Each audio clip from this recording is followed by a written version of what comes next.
Drop.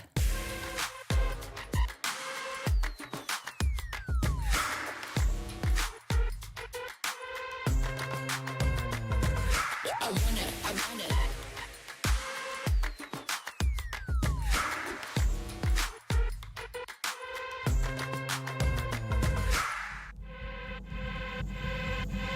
Ice cold. Cold. Ice cold. I want it. I want it. Cold. Ice cold. Cold. Ice cold. I want it. I want it. I want it. Drop.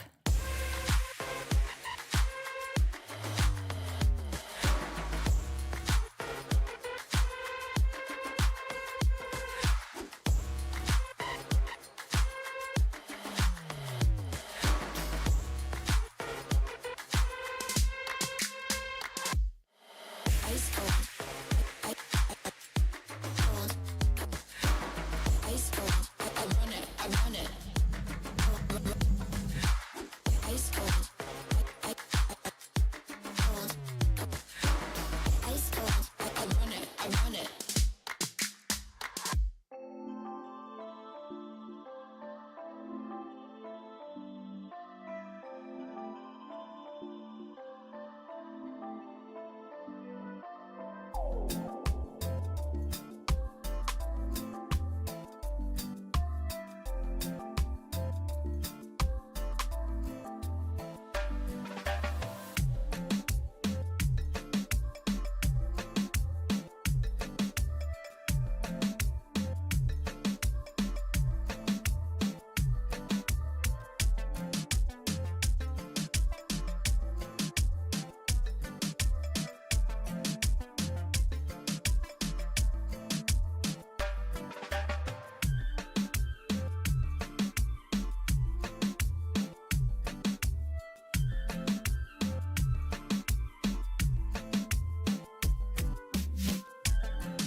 played? 2009, Game, Mexico. We played there? I lost, but you know, it was close. Hey, the first map on train, you don't remember. I don't remember either, but I remember a few rounds.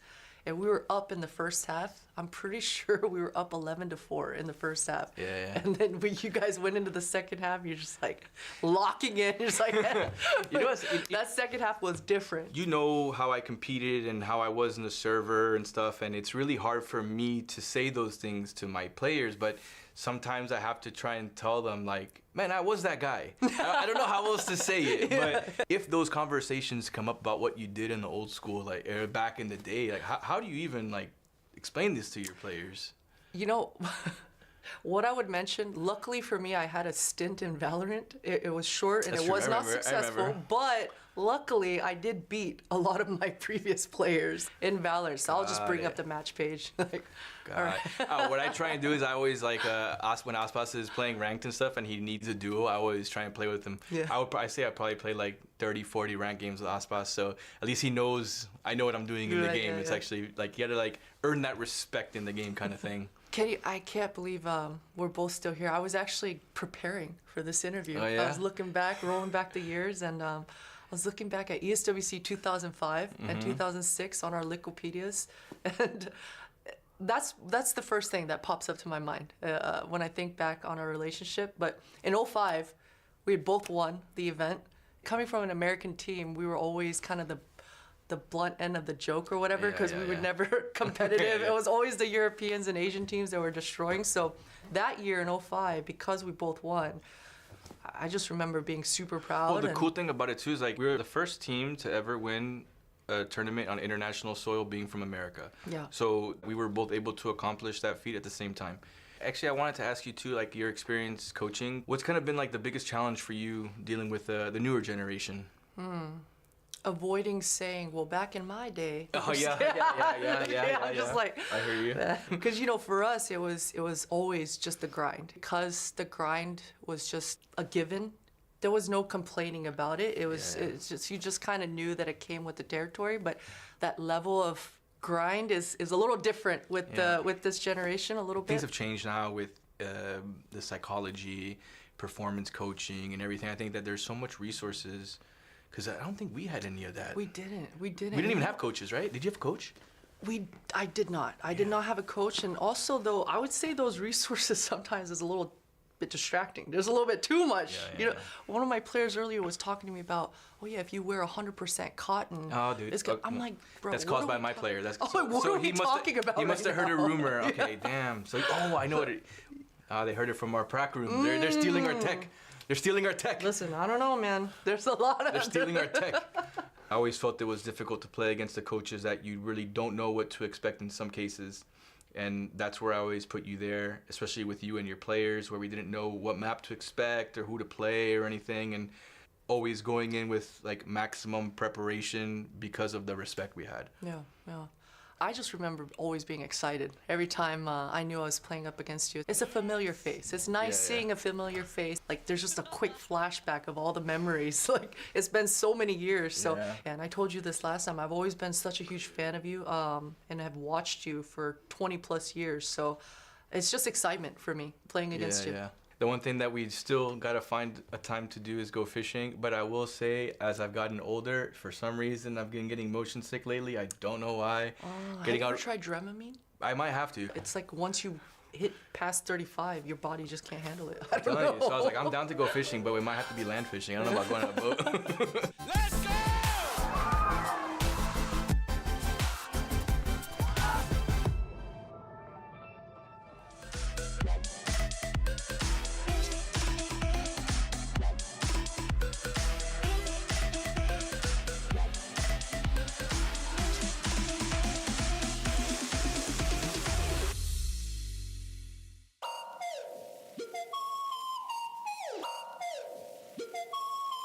Hit the wall, broke the skin, never complain, I just start again, I'll never stop, watch me go, I rise to the top, I let them know. But if I beat you, oh boy, no, I'm in your head, my confidence comes from like winning? internal, internal, like okay. it's not coming from the external, you know? Okay, If I lose, if I win, it's not gonna change anything, bro.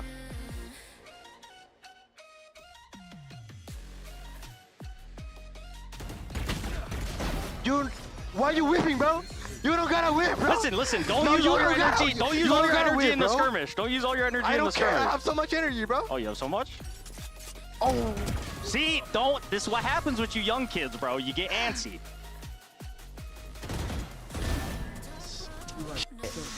Oh. You have a lot of experience, bro. It's okay, bro. It's okay. You got this.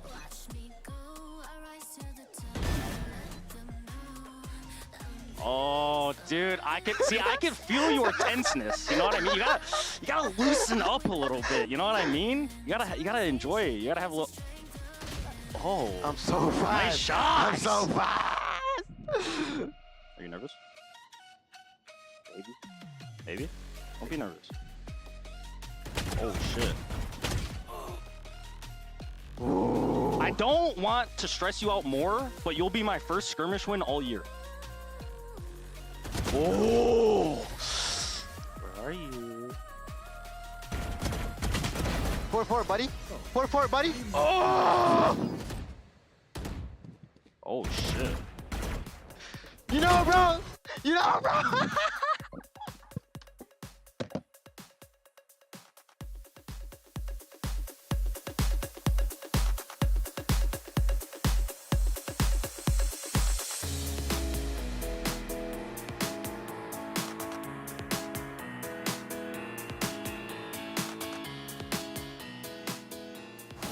This stream contains fast-flashing images that may affect viewers who are susceptible to photosensitive epilepsy or other photosensitivities. Viewer discretion is advised.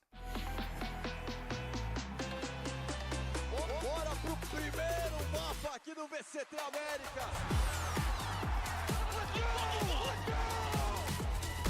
One more is all it takes.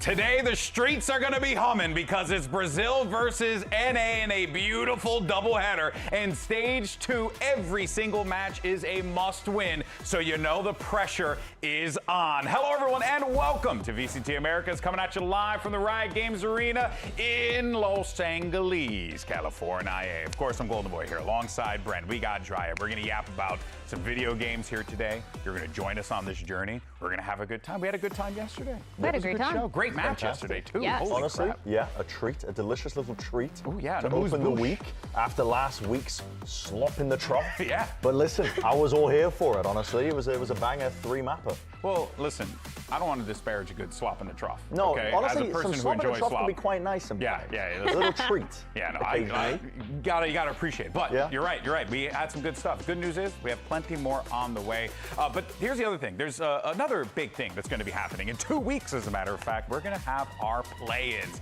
And 4 of the teams playing for a shot at champions will be coming from Tier 2. We have M80, Bestia, La Masia, and 2G, who you recognize from VCT last season. They're, of course, going to be representing the LATAM region, the NA region, as well as the Brazil region. And more importantly, we are going to be seeing fresh faces take the stage here at VCT Americas. But one face that you probably recognize from back in the day, who's making his appearance in Americas here, is Taco Leah. Taco, my man, pleasure to be able to talk with you again. How you doing?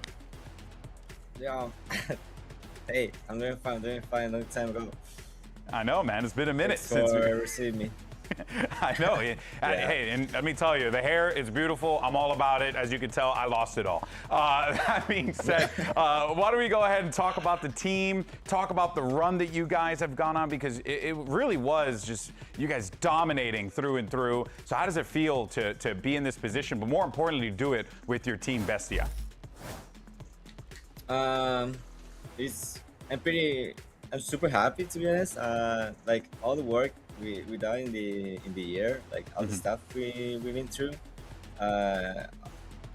all it works, you know. So we win, and we're here, and I had another opportunity to play on VCT. So I'm just enjoying the moment. Yeah. Taco, I want to talk about that as well, because it's been such a long time since you as an individual played in Tier 1, and your last year in Tier 1 as well wasn't exactly, you didn't leave in the best circumstances, right? But what does it mean for you to be able to compete again in this stage, and you've earned it yourself after all these years? Is there a sense of validation, vindication for you getting to play on the stage once more? it's like showing myself that I can do whatever like I'm proposing to myself to do in future. So like in my life, and yeah, I mean, I'm proud of me because I'm here again. So yeah, like a little validation for myself. So I have no expectations of what's gonna happen now. I just wanna play. I want to play so hard. Like I want to be there now and play against my Chilean ex-teammates, my Chilean friends. I don't know. I'm pretty excited. Awesome, man. Yeah, you're talking about it too. You've had such an incredible journey, I think, throughout. I remember when everybody was talking about you being the best chamber, competing kind of alongside with Jay in that LATAM point of view. But then you also were playing a lot of duelists. You were playing in 2023. You were playing here in VCT Americas. You went all the way to Champions. You played at LCQ. That was your last match here. And now you're in a situation where you play for many different teams. You play for 9C. You're playing for Bestia right now. And you went through a journey in Tier 2 that now is allowing you to not only come back here to LA, but also to even make it to Champs. So for you and the journey that you had as a player, how do you see it when it comes to the growth that you had? When you come here to the stage, how different are you going to be feeling? You're still playing the duelist though. Yeah. I've been doing this, but I play a lot of Viper too now. You can see I play Viper in some maps, so I don't know, whatever the team needs, I'm playing. I have no problem for that. And the other question, I just forget. Oh, no. Oh, what's the other question? Sorry. Oh, Dan, if you want to continue the Yeah, question. so when you come back, how different are you going to be feeling as a player from the whole journey that you had in Tier 2 till now? I mean, it's all different. It's different team, different guys. My team is different person, you know, my coach, and it's a different me too. So completely different experience, but same stage. So it's gonna be fun. Well, brother, we're looking forward to seeing you, man. It's going to be a good time. It's been a hot minute, so we're looking forward to having you on this stage, playing and showing us your best. We'll see you then, all right? Okay. Yeah, see you soon, guys. Yeah, catch you soon, bud. Thank you so much. All right, that's Taco Leo of Bestia. Make sure you're tuning into the play-ins because it's going to be a good time. But for now, let's refocus back over here to our groups and take a look at the current standings, because if you're not in the top 2, well, you might be competing against Bestia in those play-ins with the Tier 2 squads. So if you're Lev, NRG, 100 Thieves, G2, you're feeling a sigh of relief right now, but you can't feel too comfortable because there's plenty more left to play, Dan. It's going to be so good because the teams that can make it to play-ins and the teams that qualified already, a lot of them are ex-teammates too, some of the players and for some of the teams that we have Go on here. to VLR, look I at the want to list. see the rivalries. I want to see those matches. No, the storylines are incredible. Like, there's part of me that, I know I shouldn't say this, but there's part of me praying that Sen don't make top 2. Oh, with you their game coming up diabolical versus cruel G2. man. Like, if they lose that and get the 3rd seed and have to go up against M80 I'm sure- with Kaplan coaching, I'm bro, sure Kaplan- I mean, I'm sorry, the scenes from that would feed me for years. I'm like, sure that's all I'm Kaplan saying. might want that as well, but he would probably give a great answer that wouldn't indicate one way or another. But of course, though, the matches on the docket today, as we talked about at the beginning of the show, we got ourselves an NA Brazil doubleheader. It's going to be C9 versus Loud. EG will take on MIBR. 2 games that are very interesting, and we're gonna talk about all this and then some. But here's the thing, Digizin, he is the lone Brazilian on that EG squad, so he's actually going up against his compatriots, and we asked him to give his teammates some language lessons, help them be able to suss out what the opponent's saying. Check this out. Olá, rapaziada, DGzinho aqui e hoje é uma aula de língua portuguesa. Oh no. Mi teammate é minha pessoa favorita no mundo. I got like 3 days on Duolingo. Meu teammate é minha pessoa favorita no mundo. Meu teammate é minha pessoa favorita no mundo. Oh, I don't know what minha pessoa means. My teammate, I have no idea what that could even mean. My favorite teammate is no one. I don't know. I have no clue. My teammate has no money, but he's my favorite player. The first one is like, my teammate is my favorite person in the world. That means it's like a brother for life. Oh, Okay, who was he talking about though? Was it me? I was kind of close. I feel like I didn't do too bad. Tem faça e o queijo nas mãos. Tem faça e o queijo nas mãos. Tem a faca e o queijo nas mãos. Wasn't even close. Bro, Douglas, your language is too hard, but I couldn't tell you what this means. I'm gonna be honest. This one's way harder than the other one to know what I said. Something about a mouse. I don't know. Not one clue. I love quesadillas with cheese. No idea what this means at all. Bro, how I can explain that one? You have the knife and cheese in your hands. What the I've never even heard of that in my life. I actually got cheese right. I'm actually happy about that. Which word is cheese? Queijo? That means in Brazil, like in Portuguese, you have a good opportunity in your life. You just need to do your job, you know? Valeu, rapaziada. Essa foi minha aula de português aí, pouquinho, né, das nossas coisas brasileiras. Well, I can tell you that looked a little challenging. And as a person who barely speaks English, let me tell you, I would not have been able to succeed on that one. So good job, guys. Good job. Now, let's go ahead and get into our first match of the day, shall we? And talk about the talk of the town, Cloud9. Now, this is a squad that has struggled to find their way despite many roster changes. And now there's one more change, one more pivotal change that I did not see coming because Coach Veer is actually in the coach's seat now. No longer Coach Emmy. Instead, he's going to be swapping over to the assistant coach role, which Veer was sitting on previously. So basically doing a reverso, and they're just swapping chairs. Dan, is this going to be enough where we are right now? I mean, Cloud9 have made so many changes this year, even just the second half of the year for VCT, and it's really difficult. You're trying to get results, you're trying to make changes, but you don't know how much that is going to impact you. Veer, to be fair, he has a good amount of experience. He was coaching for Winthrop, he was coaching for Shopify Rebellion Gold. He was the assistant coach with them for quite some time, but the dynamics can change a lot, and do they have the time to start from zero with a new coach? Yeah, it's going to be tough for them. I think it can be very beneficial, I think, to get a brand new primary voice in, which is Veer, right? Sure, Putting him in that role, and not just that for Imi. Whenever he's spoken in coach interviews, you can tell the amount of pressure and accountability that he holds on his own shoulders for every single loss that his team was going under. I mean, he doesn't just wear his heart on his sleeve, you can bloody see it every time he's on camera sometimes after these losses. I think stepping back into an assistant coach position, I know it was under a lot of scrutiny with the community, but I think that can be exactly what some coaches need, actually. And I've actually seen it as quite a successful move across over 10 years of being in esports. Not just necessarily in VALORANT, but just across the board. Sometimes you need to step back to have a paradigm shift, the way that you view the team and the way that you operate in it to actually find that level of success again. And let's not forget, too, that Emmy, right, has a lot of interpersonal relationships with these players, so it makes sense to continue to maintain him in this role, continue to build those relationships out. Like, there's a lot that they can build off of this, but the question is whether or not it's going to be enough, right? That's what we're all wondering, and we'll find out in just a little bit today. But for now, though, let's set it over to Coach Veer, who had an opportunity to catch up with Elizabeth. Well, let me be the first to introduce the new head coach of Cloud9, Veer, but you were the assistant coach of Cloud9 before this. I want to know, how have your duties changed from assistant coach to head coach? Yeah, previously I was responsible for doing a lot of micro-oriented aspects, doing a lot of player development, one-on-one working with them day to day, and doing a bit of our anti-stratting. As of right now, my role's kind of shifted into the larger aspects of focusing on our macro team compositions, play style, and approach. So that's kind of been the shift for this week.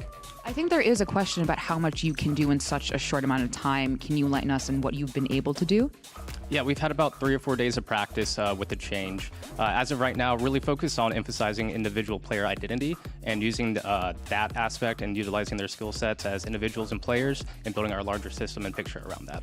Love to hear it, Veer. Well, best of luck today. Thank you. All right, so we'll see what Veer is cooking and whether or not that small amount of time that they had to put something together is going to be enough. But let's take a trip over to the other side, shall we? Because you have Loud. Now, this is a team that came into week 2, a little bit of a disappointing result, especially when you look at just, the talent, how good this team is.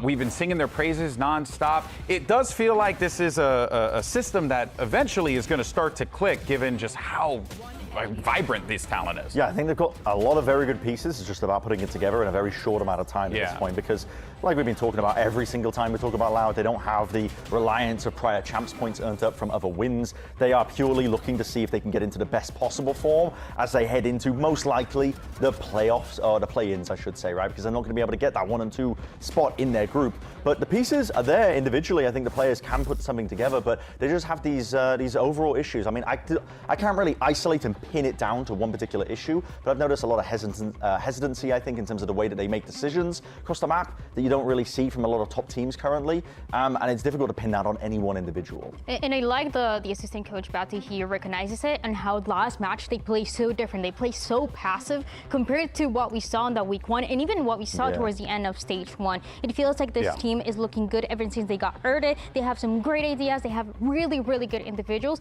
and now it's being able to, what they are doing in scrims and how much they're talking about all these wins that they're getting, to convert it in every single matchup. Doesn't matter who the opponent is. Yeah, you're clearly going to be working on this for a while, but the one goal that you should have is not to let the other team affect your play style, which is what Coach Bhatti was saying there, right? And one individual in particular you're going to be looking at to be one of the linchpins of the team's Luxio, who really has been consistently solid for this squad. He's always been a name that you can rely on the server, Bren. Is he just going to continue his run here against Cloud9? I think that his style is also quite high risk, high reward, to be honest, and it does work against teams that aren't good enough to shut it down, and you can see him take over quite a lot. But when he is placed into this position, Sentinels were incredibly good at punishing him. I think they were always making sure that they could catch him out, and that means that when you're playing on Breeze, you don't have the Harbor util for your retake setup, you don't have a cove for the diffuse pressure, which is essential on that map, really just the building blocks of which you want to play around. So he's been struggling, not necessarily with the mechanics, that's not necessarily it, but in terms of his play style, I think that has been catching Loud and putting them in unfortunate situations. It's difficult too, because you saw last year we were all talking about him when it was different Loud. They were struggling so much, and he was the only performing player in a few of these series. It feels like when he doesn't have any pressure, he is doing the best. He's going for those high risk, high reward plays and actually getting away with them. It is that confidence that it feels like Loud really needs, that Luxio is able to implement. But now that the team is doing good, that people are talking about them, 100 Thieves is mentioning them, other teams are saying, hey, Loud is good, be careful. Now it's when you actually need to deliver those results and don't care about what everybody else is saying. Yeah, before they were able to kind of sneak under the radar. Hey guys, we're good, but low key, right? But now it's way different case where a lot of people are talking about them. You're so right about that. But let's see what's going on with Luxio and the Loud team. We have Elizabeth standing by. Now, Luxio, you lost Lotus last week after picking it the week prior. In a coach interview, your coach said you need to be more active. You were too passive. Tell me, what parts of your game do you need to be more active at? We changed some stuff, and we're trying to fit our game, and that's it. You guys gonna see in our new Lotus, and that's it. So we're feeling confident on the Lotus and their maps today? Yeah, we are feeling very confident, and we practice sometimes on Lotus, and that's it. We're confident. Well, best of luck today. Boy. Bye. And Lotus, in playing that defense in that map is hard, but it's hard to play the defense in any map when you're playing passive. And I want to highlight one of the rounds here between Loud and Sentinels and some of the things that were going wrong for Loud here. First of all, I want to talk about what is available right now. We are going to have Darker's ultimate and Nerda's ultimate. These are two things that you can use, maybe a little bit more proactive. And how is this going to work exactly? Let's take a look at the minimap. They are playing a pretty standard setup that is going to be really, really strong for the anchors. You have a really strong anchor setup on C with the Vice and the Viper, and on the other side you have a little bit more of that proactive setup that is going to be ready to either go for the rubble fight or also to just pay attention and see if Sentinels wants to play a bit faster into this round.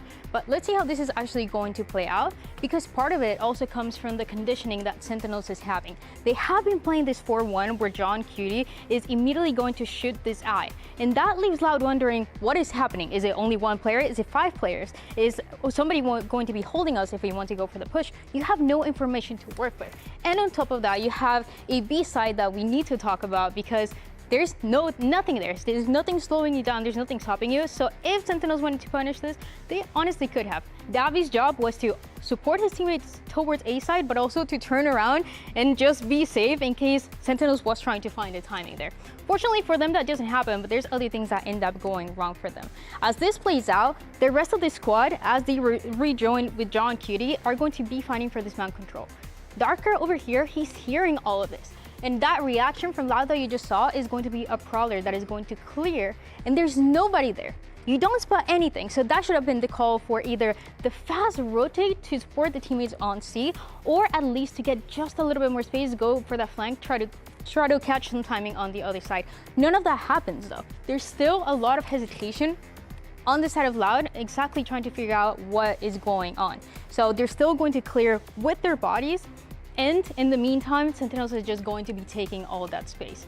It gets even harder because, yeah, we talked about how strong the anchor setup on C can be, but you add the extra layer of a Sentinels that is willing to wait for that utility to come down, and also them opening the door, as you see right here. So now Loud, they don't know if they're A, they don't know if they're B, and now they're hearing things towards C, but they haven't seen them in, especially because after this, Sentinels will be playing for contact, they will be very quiet, and they will end up catching Darker off guard, who was trying to fight for this position.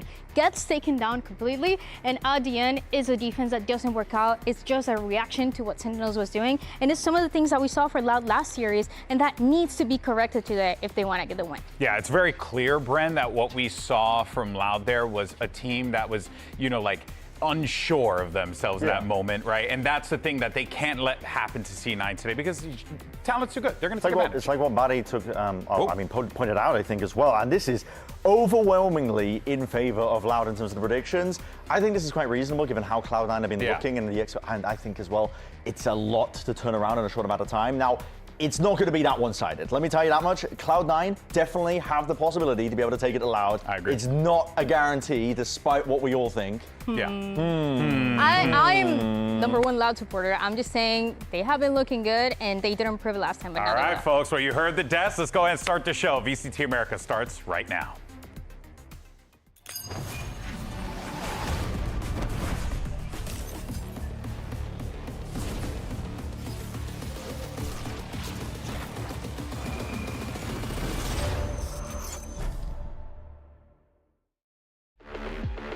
Loud is a great young team, and it's going to be a great battle. Luke Show is a player that I watched a lot when I was still in Tier 2, so it's going to be fun to match up against him. He's very unpredictable, I'll say that. Poder, quem sabe, clicar nesse spike. Meu Deus, Napi. Luke Show não abre. Agora sim, busca informação, se esconde. É jogar a experiência, Luke Show. They're very energetic. I think we're very energetic. You know, when we get the rounds flowing and stuff like that, we stay very high up. Pound for pound. But it's all fireball off towards the end. So hopefully we can start off strong and just, you know, continue that momentum and just stay hyped.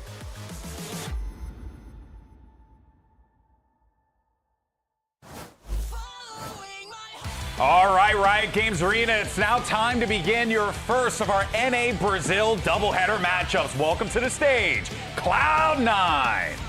A team that are under a tremendous amount of pressure, I think, to turn results around in a very short amount of time as well. Days.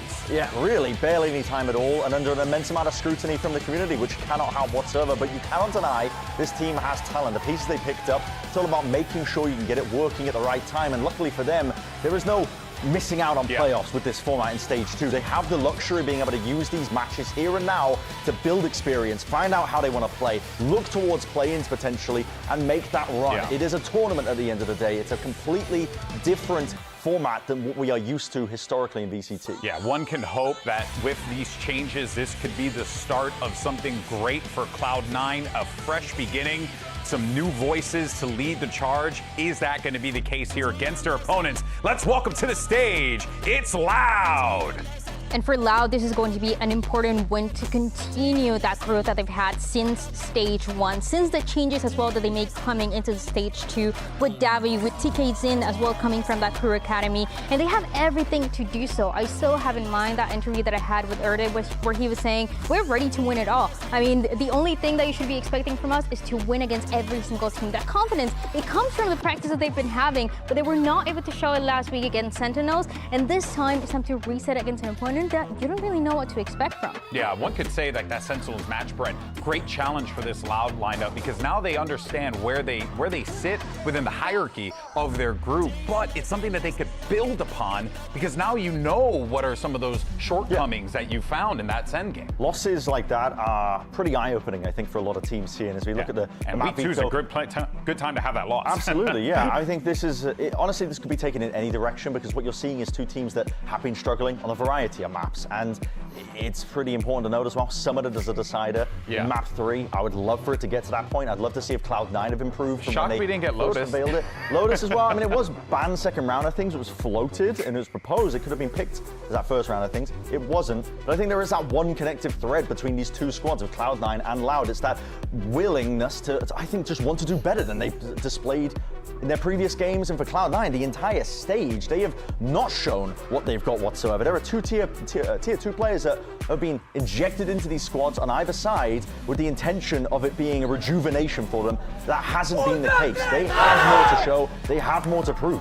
The maps are really interesting too, especially starting with Haven. This is one of those maps where we saw Cloud9 play against Sentinels, and it was one of those where Fireball Ops was on that Phoenix, and Octi was playing a lot with the operator with Waylay. I'm curious on how the dynamics are going to work now with the different coach, if that is going to be something that they still want to rely on, or switch it up a little bit. Do you think, I was wondering, do we get some big changes? Surely not. At this point, I think the things you're changing aren't necessarily compositions, but it's more so just how you're approaching those comps. And I would really focus on comfort here, whether it is depending on how Oxy felt comfortable on the Waylay or something else, even that Jet, if he wanted to do it, I think that is the best that you can do here. For these 2 teams, they are incredible. They have really good individuals, but they struggle with confidence depending on who they're facing. So this is one where you need to go all in because you don't know, again, what to expect on the other side. Yeah, all right, well, let's see what we're going to get with the agents here. And okay, so Oxy's going to be rocking that neon. Yeah, the Viper being played in Haven, big 2026. Listen, it's interesting. I think it applies a lot of pressure to the A-holes by default. When you're on the attack side, that Viper wall causes chaos and you're trying to hold on to A-lobby control. But I think the big thing to watch for, with both of these teams, isn't necessarily really the compositions, but I think it's just having a lack of hesitation. Loud have talked about it. You broke it down as well with your telestrator. That hesitation in terms of making a decision to clear up map control. Double Sentinel on Haven 2 is crazy. Big looking like a sunset comp. This is some wild stuff from Loud, but I want to see less hesitation from both these teams. I want to see them absolutely going and gearing up for map control, being aggressive at the right moment. Well, I hope you're ready, Bren, because the match is about to begin. So let's go ahead and jump into match 1 of this series. Send it over to your casters. Here's Rivington and Van Silly. We are just about ready to get into match. I love that word that Des used, rejuvenation. It's like the rejuvenation match for these teams. It's only looking ahead for both of them here as they got to just forget everything that's behind. The thing is, for Loud, it already started. For C9, it's almost a clean slate right now with Veer coming into the mix. And already they talked about at the desk, a brand new composition. Well, not necessarily all brand new for Loud, bringing in a Sage this time around, but C9 kind of going in with the old. But I think it kind of makes sense. Veer comes in from the Challenger scene. You have 3 players from the Challenger scene as well. So it's normal to play here this double controller matchup. So let's head into the Samsung OLED match start and kick off this piss round. And again, focusing on what has been played a lot in Challengers in North America was that double controller. So going into the comfort rules for C9 is a great start, at least for Veer, to veer the ship around. And it'll be comfortable. They start defense on every map, even if we go to the 3rd of Summit here. So just being able to shoot, kind of putting that onus on Loud to make the first move, and that'll be towards B to get that action started. No trades just yet, just a bit of damage. And Tikazine takes it upon himself to get a 3rd now, sliding right into the arms of Jack. How did he even get that 3rd one? Loud is fully in control of B. What a big entry by him as well. Finally gets shut down, but this is going to be a very difficult retake for both Vic and Fireball Ups. Thankfully, they still have a Paranoid to work with right now, but the pulse plant scenario is just perfect here for Loud. They just have to focus on the right side of the site. They can have a super late lurk by the activation of Luke Show into the garage because the wall's not being broken. They know exactly where the rotate's coming from here from C9. They let him make noise. Oh, can't even get past that just yet, so they have to turn back around. Now Vic's taking damage. Really nice chaos being created by Loud's U-tail and just silent walk around. Fireball, okay. They're able to get a lockdown on that situation, and the pistol goes to Loud. Yeah, great little start again. All thanks to TKZine opening up with 3 beautiful kills. And again, if you're looking at him moving up to the roster here for Loud, he was also owning here regionally in the LATAM. Top ACS here in the region, and the reason why he's being picked up, for Loud. And the last time that Loud also played this Neon here on the map, yeah, they did have a nice victory for against Leviatán, but overall they also had some struggles too in finding ways to try to activate Verde into these sites. But for TKZ's second time Neon on the VCTs, he's looking pretty good. Quickly broken dart on C. Zelsis just comes over a little bit of util. Stack here for C9. They're actually looking for a util to come through. You can see Vic's turned around, but gets that call that the dart's already been thrown, maybe? And a smoke towards A. So they're just holding off, seeing if they can set a trap where Loud would walk in as close as they can, and C9 does as much scrappy damage as possible. The Scrap is definitely thinking for a B-side hold here. You already see the position of Vic trying to play, breaking the recon dart, one playing anti. They have also Fireball as flash to try to fight into this. And so far, it's a pretty decent read. Look at who's coming knocking at the door. It's 4 players from Loud at the start. Well, up, ball down. They saw people on both sides of this B entrance last time. Tikazine still pushing through. He goes down actually to Oxy. They're picking up a few upgrades, but huge upgrade. It's a Phantom there in his hands. That's pushing now Loud away. And if you're looking at Loud side, they still have a Vandal to work with, but now all of C9 are grouped up. They can maybe pick up a second weapon if it's been dropped there. And as you can see here, there's only just a Phantom, but they're definitely going to rotate that rifle around here to give it to Zelsis at full HP and try to work together for the C side. And he's the last one in line. Just body shields in front of him so they can get it. Wait, they don't even need the Phantom just yet. Can they get the use out of it? Jack with the classic. Uh-oh. 10 seconds left. 10 seconds left. Vic only has a Sheriff, but he could wait here for the plant to go down and try to find his timing. Vic had a lot of these clutches previously. This is nothing new for him. Going to take it slow to get himself walked in here after hearing Luke Show make a bit of noise. And he actually starts movement pretty early here. Quite a bit of time on the spike still to be able to go in slow. Oh, so close. The advantage is there for Luke Show, 100%. Get the smoke out. Oh, all that Luke Show still with the steady hand. Knows he just has to wait for a quick peek. A second round for Loud. Good damage, though, coming in from C9. It's one of those little things, though, here that C9 and Zelsis has talked about a lot and numerous times with other interviews here is they can't really close out the rounds. They always have the right reads, the good fights, but when it comes down to sealing the round, they can't really do it, and it comes down to that 2 versus 1. As the trades come in perfectly, the reflank from the garage, the openers that you had from Moxie, you still had that extra person swinging in a little bit too early and not with Vic to try to trade out against Luke Show, who, of course, with the Marshall could do some serious damage already, but good damage. It's only a low buy that you have now for your bonus round, and already Vic on the top of the C box is going to score first. Smart play. I mean, they're trying to use all the little tricks early here so they can just play a base game if they can get enough rounds on the CT side or on the defensive right. So the defense next map as well to play the same thing. And Luke Show with the push. Doesn't expect Jack to be right there. A good cover by C9's defense. A little line of scrimmage on that backside helps them get these trades. Nice that they're super proactive around the map here. Look at the position of Moxie. That's the reason why Jack was already able to come towards that A-side link to trade off with Fireball up. So they don't really lose too much, but they lost a bit of space. Darker surprising here onto Jack. Oh my gosh. Jacked up for these ones. Just spin on that. Tricks him with the Phantom tip there. And now Davi in between two. Oh, yep. Saw him just on the outside, so he's going to have to hide by Gong. Everyone starts to close in to end this round. A little more damage, though. Can't ask for more. Jack with a 4K on this as they hold down B, and C9 do grab the bonus. And that's why Jack is also one of the top-rated players in Challengers in North America in Stage 1, 2 for this year. The reason why he also came up here to C9 and getting that call up. And again, it goes back to that conversation, playing here this double controller old school style for what was still being utilized quite heavy in North America. And gives a chance here for Jack to understand a little bit more around the map. They're like little cockroaches that keep coming one by one. And he's just, all he has to do is turn the lights on. It's good. They come crawling out of the woodwork. Oh, nice cleanup there at B. We'll see if they can keep that pressure going down. Vic does have a Guardian on this one with full guns and an Operator now coming in from Loud. Oh, and an Operator coming in from Loud, but there's Oxy sliding in. Safe on the attack side of Loud, so now he's got to be a little bit more wary of what's happening. backed up by the team, and they're doing this Death Squad movement a lot more in the changes that we're seeing. Very nice, too. Instead of fully committing to the Hunter's Fury as well, just getting that space for that team. And so many backstabs just happened there for Cloud9. Just beautiful. Although the L-Drone missed. So Ernie still has a good spot until Oxy takes him down with the Operator. And that leaves now the insert from Davi inside that C-side being, like, well, I have space, but now I got to go pick up the spike against 3 players of C9. A great little start on the defense here for Cloud9.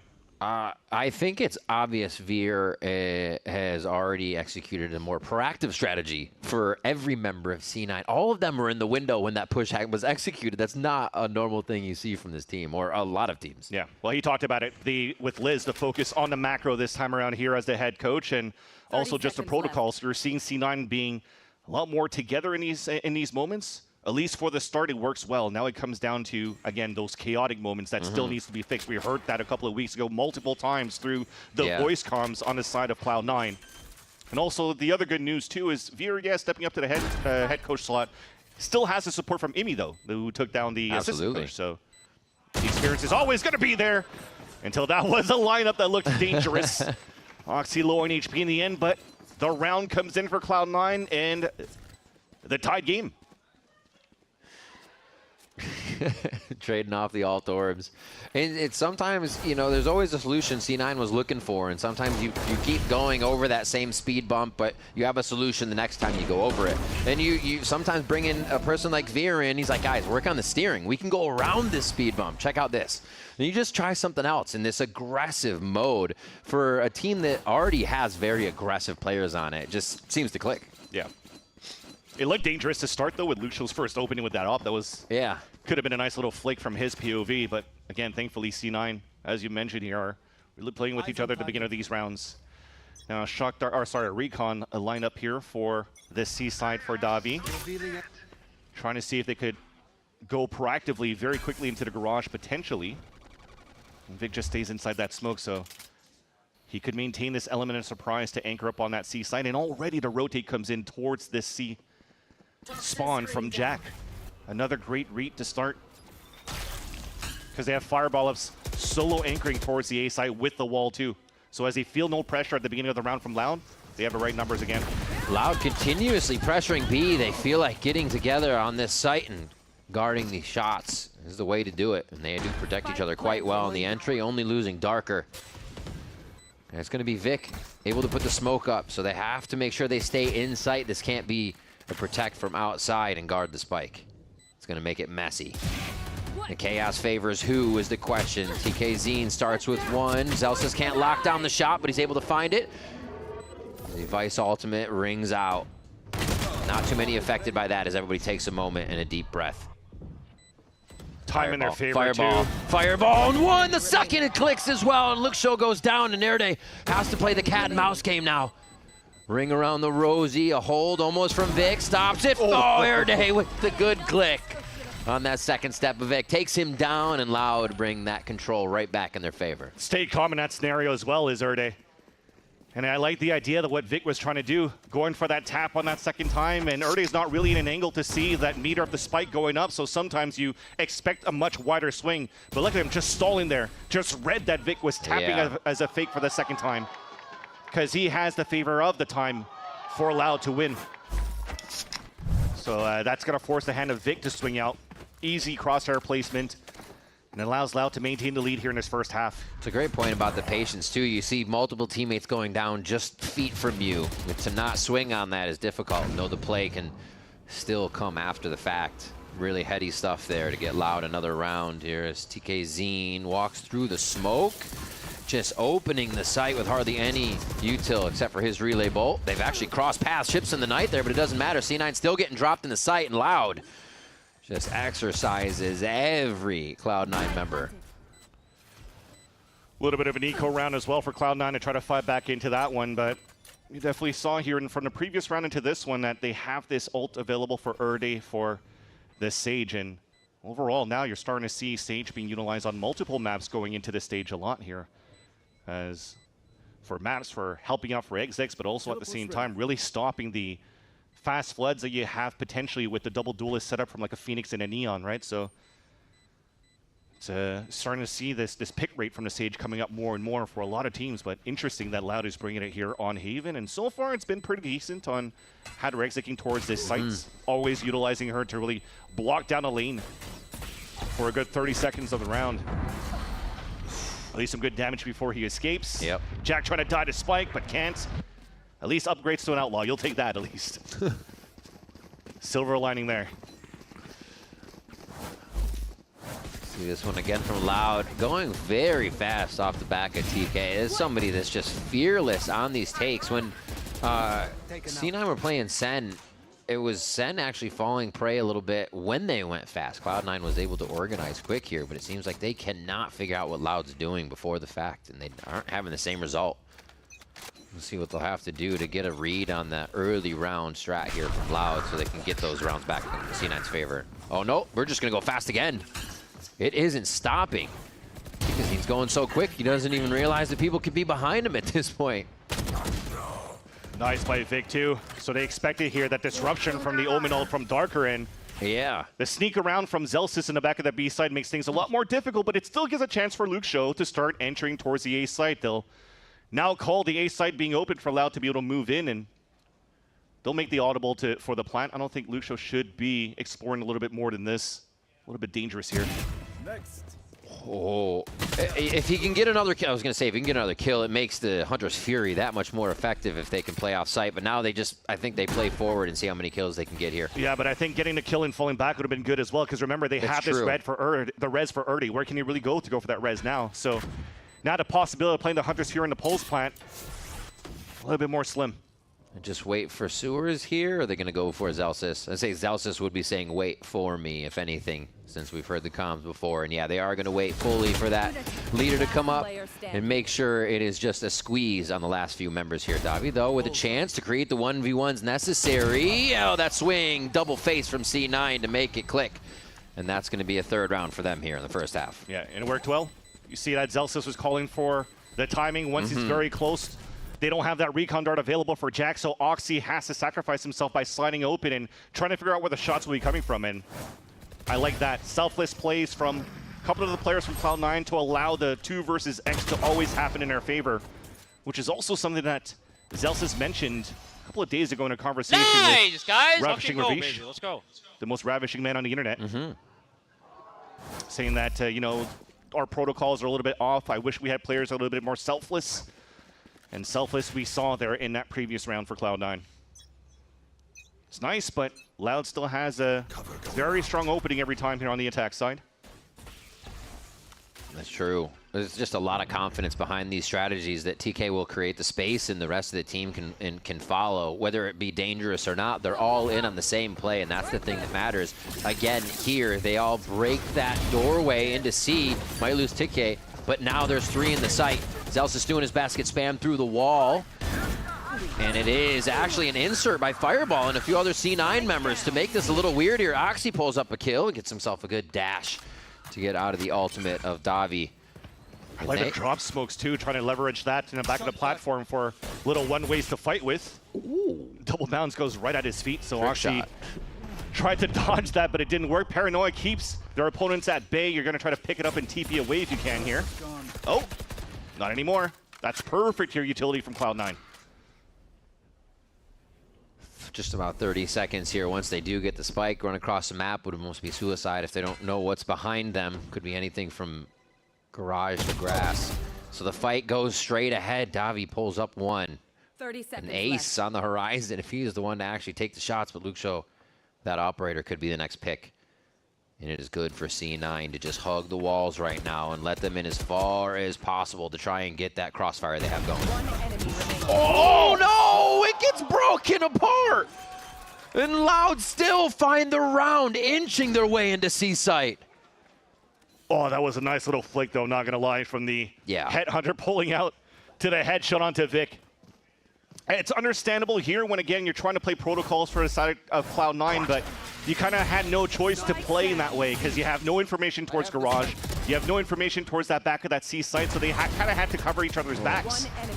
Until finally the recon dart came out, but it was just a little bit too late for the last 2 players to set up here for both Jack and Vic, and it becomes the 2 players of Loud to clutch it out. Beautiful from Davi and also from Luke Show.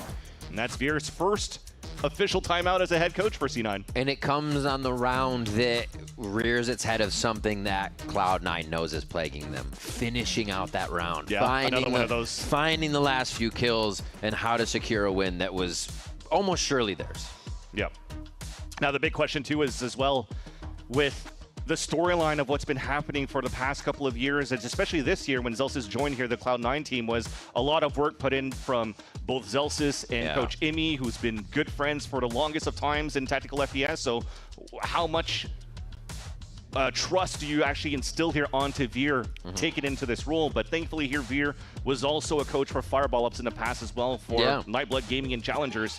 So when it comes down to understanding the strongest suits for a lot of these players across the board that we currently see here from Fireball Ups, from Vic and also from Jack, having the experience to play a lot against these three guys and with these guys, then of course they know what Veer brings to the table as well. Yeah. So Fireball, he's feeling it, 9-6. Like, I remember this, I remember this. We'll see if they can get a few more though.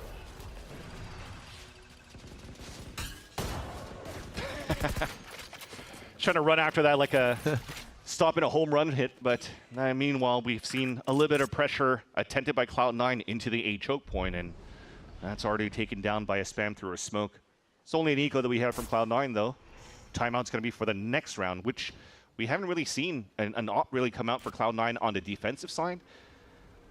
And for me, to be honest, if I see here C9 with these roles and Veer as a head coach, I really want to start seeing Fireball Ups as a chamber. Oh dear, do they have the trap play going in their favor? It doesn't work out too well. They were more aware of it because of Fireball's push. And yeah, Luke Show was also aware of that after they took the trademark down. A nice job by Loud to read what was happening and able to execute on that, quickly taking out C9. Okay, and the op also goes in out to Oxy as well, because as I mentioned, if it's going to be an op and more in the hands of Fireball Ups, more chamber I would have liked. But Oxy also steady hands that you definitely trust an operator with. I think they saw us. I saw us. Oopsies. Yeah, it's normal stuff, trying to go for a little bit of a trap play like they did in the front of that B site, but this time to no avail. I was expecting to see maybe a little bit of a change of aggression in terms of the op line that you're trying to hold for Oxy. Maybe try to go for the front line garage push. He's going to hold the off angle here against Luke Show. Bit of a push down mid. They're reconsidering it. Oxy gets the first shot. And C9 with that defensive start, getting a few more rounds, I'm sure we're going to feel pretty comfortable here to execute this new aggressive kind of play style they have on the attack side. So they need these ones to finish out the first half. Beautiful opener from Oxy to start off from brick side to scale back towards the A main to try to get the op kill, because you'll definitely see that first. The TP though, it's a TP. Hits him once. Okay, spread the damage a bit. Yeah, well, at least Luxio's gonna get re-healed, but it's Erde that's now down to 70. Too bad it's not the old days where you could have just burned the body off the map. True. The Vice Wall goes up, is Loud again. Attempts their hand at B. Ooh, almost a reset there from Vic, but the clean control from Darker gets the Phantom kill to go for 2. And Oxy slows that play down as the spike gets planted. Still have a stronghold for C9 for the retake. You have a pit. Also a big ult from the Steel Garden that's going to force some players back. Davi, though, is able to hold that for a bit. Backside's hitting behind Gong. I think this is perfect from Erde right now. Very hard for C9 to know where the last players are going to be at. Actually, just playing slide sentry out here, knowing Zelsis would maybe get a play off of that. Very selfless there. And he gets in for the check on the smoke. Wow. Zelsis to clean up the window shot, and C9 will pick up another round here. And I think that's comms that's going to have to come into C9 to say, hey, they actually did go for the Sage Wall towards that ceiling. I'm not too sure if it was Erde that went for the plant, but if the pit came up, they should know here that maybe somebody's still inside that site. So good on Oxy to re-clear into that one. I thought Erde had him dead to rights, but the reposition that he did inside of that Omen smoke should have caught Oxy off guard. And Oxy was very quick into this one. 9 HP remaining after that duel. Good job, guys. Now C9's closing a gap on their defense, but Loud is still in the lead now by 2, and they also have the extra ult for their side. They utilize Darker on the TP in the back of spawn before to try to force some early rotates. It'd be a nice little look if you decide to do that right now, because look at the forward position that you currently have now from Zelsis and Oxy. Walking down, that's what we were talking about here after the timeout. Wanted to see a little bit more of that with the operator as well. And Oxy's doing it. They've been playing off each other quite a bit in these situations. They are close to just over the shoulder for these trades. You can see Vic also approaching here, and Oxy gets one. An operator in the window. They're going to try to probably squeeze on this, but he gets the ult, and yeah, Tikazine's going to be faster. A quick kill there. Not sure if that op gets picked up right away. We do see Luke Show with one, and his ult just on the horizon. Fireball. Oh, just the ears. Oh my God, Iride's able to reset and get that one. The trades they're trying to put on each other are very heavy right now towards Garage. And this little insert by Luke Show is found by Jack. This is a nice little Valorant round. I like what I saw from every single one of these players too, in terms of creating space and also just denying that space from just great shooting. 30 seconds left. That's something that already talked about as well in his interviews, that they have such a good rosters of young fraggers. Yeah. But now so does C9. A lot of proactive movement from everybody, trying to play in the mind of their opponent, and everybody's executing on little plays. It's really fun to watch.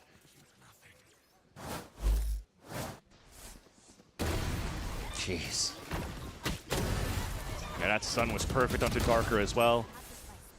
That flick from Fireballs onto TKZine was very beautiful too. Sage has fallen. Chuck Dart. Becoming the Sova. There's no way I could ever be. I just press that button all day. How do you put someone in a room with a big red button that glows? It's just, it'd be like, you really want one? No, sorry, I just pressed it. But a timeout here does come in for Loud as a few rounds. You only have C9. 2 of those, man. You get instantly fired. You're like, you're still hitting the button? You're out of timeout. But yeah, we're definitely trying to get value out of these ults that I was mentioning before too, especially as Erdi is 1 pip away of getting his. This is another one of those opportunities to disrupt the rotations from Darker's TP earlier on. Try to get the easy plant by breaking out a little bit of the rotation areas or opportunities and openings here by putting a Sage wall up and getting that ult up from Erdi, and they could just really play on site. They have a good advantage right now to do that. But from this time, it also looks like they're trying to punish a little bit of that mid control too. Darker starting things off here at the window side, as well as Luke Show looking to potentially peek the A main line with the Dota Foss. Ooh. Another mid push, maybe? I mean, Oxy has that op, so they're going to go that much further. Is it a drop smoke? Oof. Yeah, it looks like they just try to protect him for a garage peek here. Well, that's the main thing, too. He jumped TP to try to spot for that aggressive push, so a nice little protocol there to understand the early positioning from the side of Cloud9. So they already spotted where the operator was at. And now with the pit going in towards the A site and a drone coming in towards Garage, so that's 3 players kind of accounted for. But they would assume here that you're not going to try to re-peek into the mid line because of that first jump spot from Darker, so they want to explore that for Loud. Found the op. That's actually great information for Loud. And they're trying to circumvent that range and get right in the face of Oxy through Garage. Good utility coming from Fireball to help slow that and protect the C site for maybe an exit. They don't let him out. Loud is so aggressive on this, and they still find Jack through that. Even in the concussed mode, Tikazine gets another frag for himself. That's just nice. With the help from the Hunter's Fury too, and yeah, that's a great start for Loud in this round. And remember, Erdi went for the plant. They section out one of the rotates, preventing from C9 from floating back in from 2 different angles. And they also have an ult to work with, so now you could just play post plant wherever you want. Fireball trying to draw fights from behind, but nobody is biting on these. Still kind of has squeezed through the rest of the wall. Oh, his close aggression is taken out. They have a chance to get some room in sight now, but the Kingpin Luke Show still coming around from Garage. If anything too scary happens, already gets one for himself, and it's just being such a distraction. Wait, hands, it goes through. They're too worried about the other fights to remember about the spike. 6-6, C9 do grab themselves an even first half. What just happened there? That was a 5 versus 3, if I'm not mistaken, with the res available, and all of them wanted to play off-site to just try to play for spam and res bait, maybe something like that, but that big mistake by Loud in the Pulse plant that keeps now C9 in the fight, in the game. As it's a 6-6 going into the second half. Yes! Come on! Well, all even going into the second half of Haven. Don't go anywhere.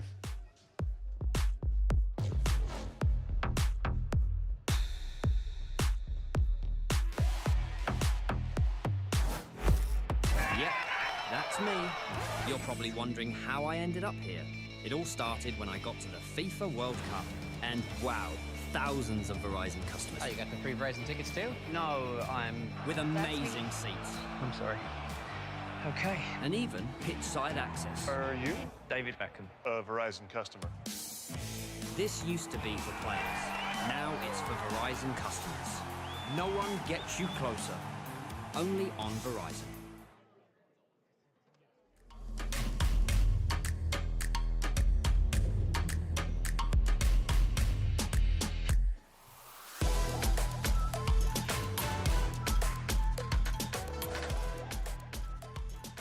Now, Zosas, you are facing Loud this week with some pretty seismic changes to your team. Now, as the leader of this team, can you enlighten us for stuff you have done to help this team out in such a momentous occasion? I went on /r Reddit leadership to learn leadership qualities, taking feedback from the public. So hopefully those changes are implemented very nicely this week. Can you talk about something you learned from r/leadership? No. Okay. That's important. You keep trade secrets. Best of luck.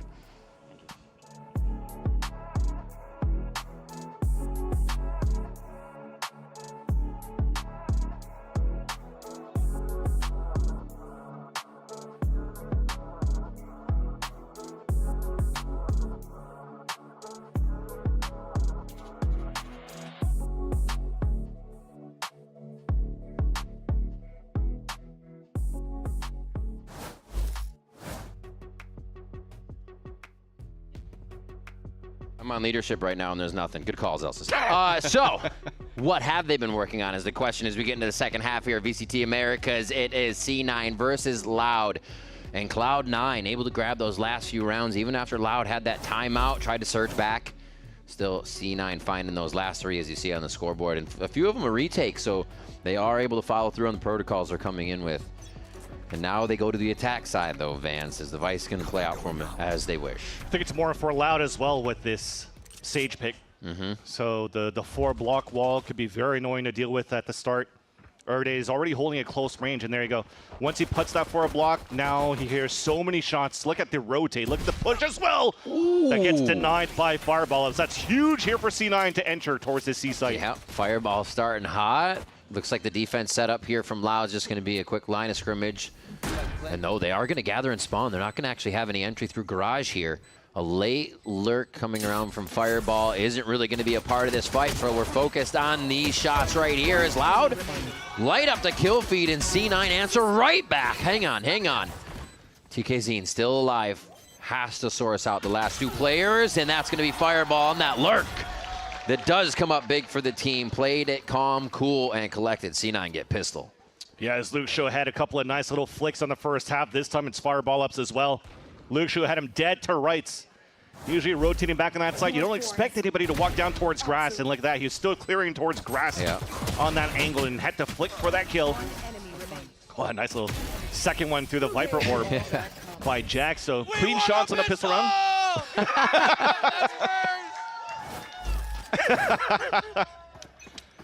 What a day. All right, where do they go next? Means a lot for them too, right? It's their first VCT pistol round win. Absolutely. Ooh. And maybe their first VCT eco round. Quickly deflated. Just popped that idea image over his head. They're still slowly moving up, though. They're taking the space, but it's not definitive. Now they're just kind of stuck in this chokehold, hoping to not be peaked. Vic should make it out, though. They're going to reconsider this and head towards the other side. That's a great call. There's only one player towards this A site right now. And he only has a classic to work with. That's Davi. And I like from C9, currently right now, we're just playing super quiet. Meaning Bogdan's lost, so that Oxy could actually slide in for some information and also a rifle to just go straight up for a duel. But the more time that they take here, this triple flank could do a lot of damage. what a timing to peek him. Sees one more. A little bit of a headshot there. Oh, Zelsis. Oh! Outlaw's given over on that one, but it should be Guardian picked up by Vic here. A safe play. Should be. I don't know. Why? Oh, God. Why does it get so intense when you're trying to fight a neon in a doorway? There it is. The cleanup from the rest of C9. They were made to run around for the kills, but they were happy to get those alt points.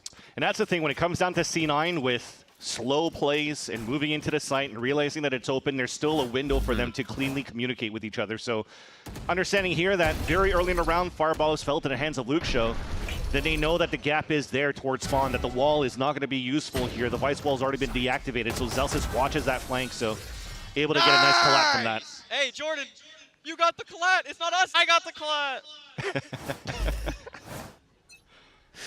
Well, vibes are good. Yeah, it does seem. And Fireball, pretty hyped too. Adding a lot of that energy into the squad. That's good to see from a younger player who feels like they have a voice. That's why you talked about he just wants to get the dubs right now for Zelsis and also for Imi. So all he wants to do is win. He'll put his hours in outside of watching Vons or whatnot to just keep his aim on point.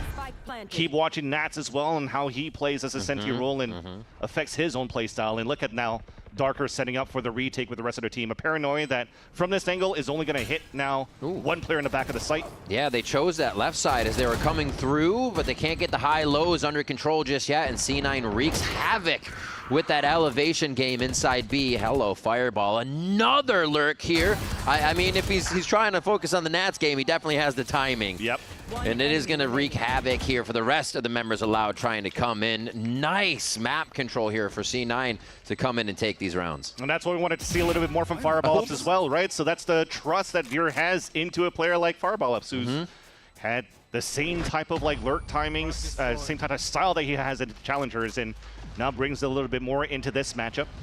Also able to call the bingo call, so even if he only gets one pick, enough information for the rest of the team to turn around for the fight. The mini-map just lights up. Which is why it's also surprising, too, that Loud, when we're looking at the Paranoia thrown by Darker, focusing more on the A-side link, the rest of the team was actually rotating towards the C-side to flood with, so I guess they were expecting maybe those guys to be blinded, use the... If I had a gun, that's a triple spray down.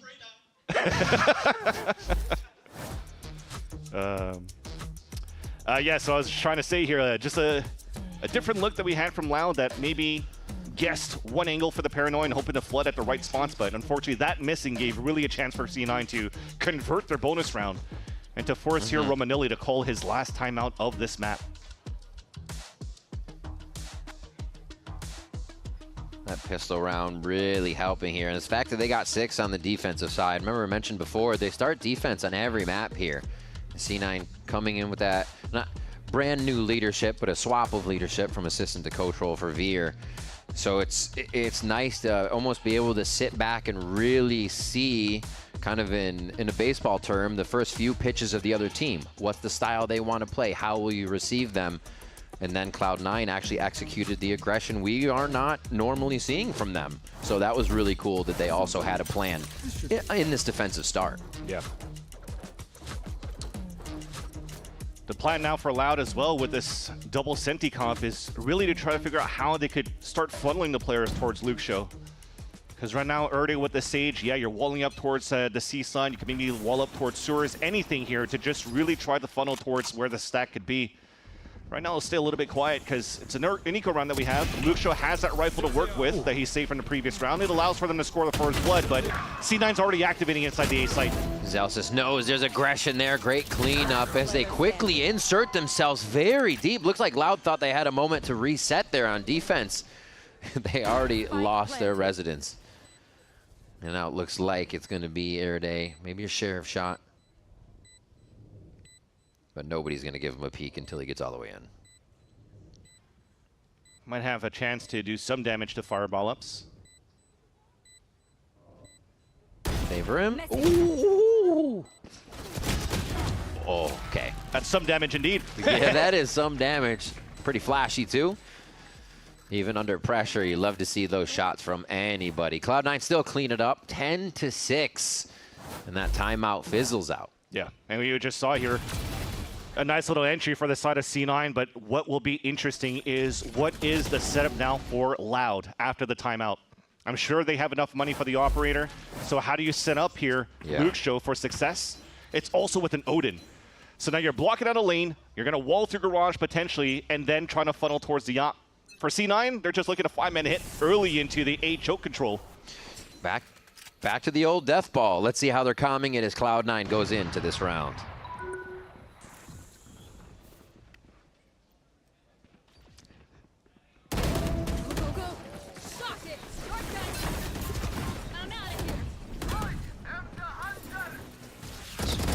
We need a...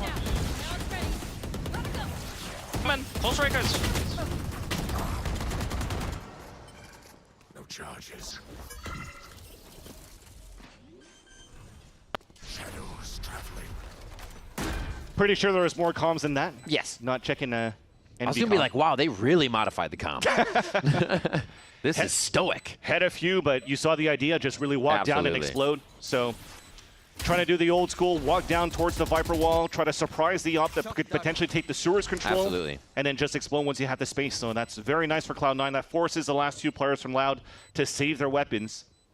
But also good on them to disrespect the op line and to disrespect what Luxio could really do here in terms of damage for the side of Loud. C9 are looking primed here to close out the first map. That's going to put them up at 11 on their map pick in the series.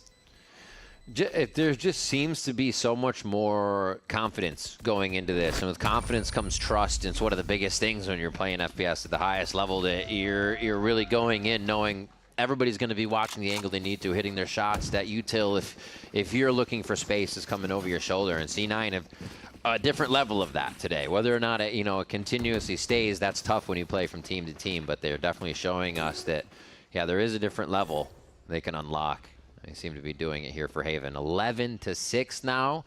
The battle of the ultimates for these last few rounds, and see how they can get it going. And it's gonna be a tech pause. Oh no, not tech pauses. Easy game for JK. I'm not gonna talk about that. But yeah, this is still a nice little look for Cloud9, and the first opener for Coach Veer slotting in there as Romanilli is trying to think about what really happened in the last couple of rounds here, when, again, the composition that's new on their side to bring out Erde on the Sage is supposed to be helping them out a lot more here on the defense as well. Allow for them to capitalize for a few on the attack side, but they haven't really found too much value on siphoning their opponents into Luxio. Taking a lot of the round for Zelsis to use the information and figure out where a good place for Fireball to really insert himself once the round goes on.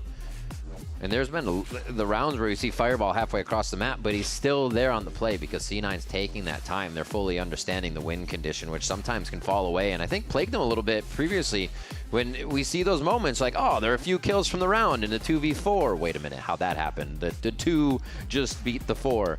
But yeah, they're really setting up, so that's no longer a problem for the squad.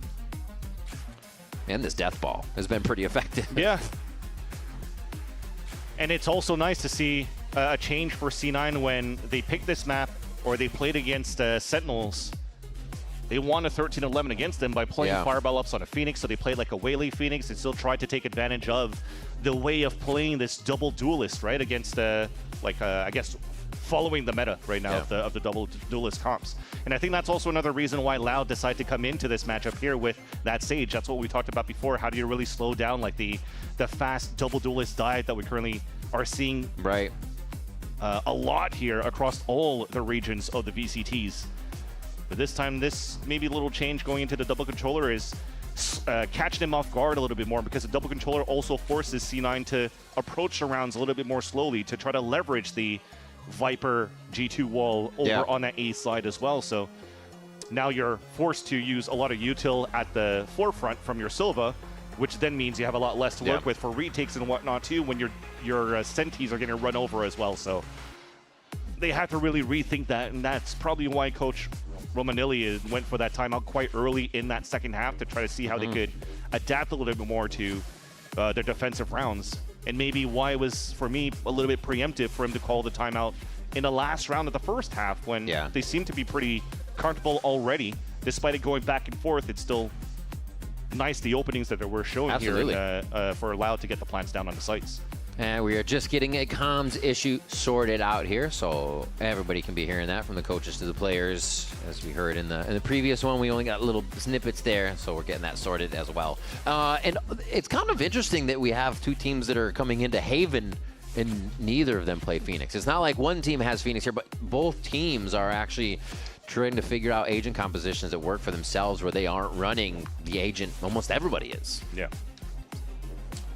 And I think that's why as well the C9 pick, it's a similar look to what Lau was doing with the Vice pick on Fireball Ups, right? That's also, if I'm not mistaken, an agent that they weren't using in the matchup against Sentinels. And it's the same premise. You have those Razor Vines on the sites. You could throw it across maps too if you want to. You could also do the same thing from Jack with the Recon Dart over from the A site to C. So as you're combining a little bit of that, it also slows down the tempo of a Neon trying to really rush into the sites.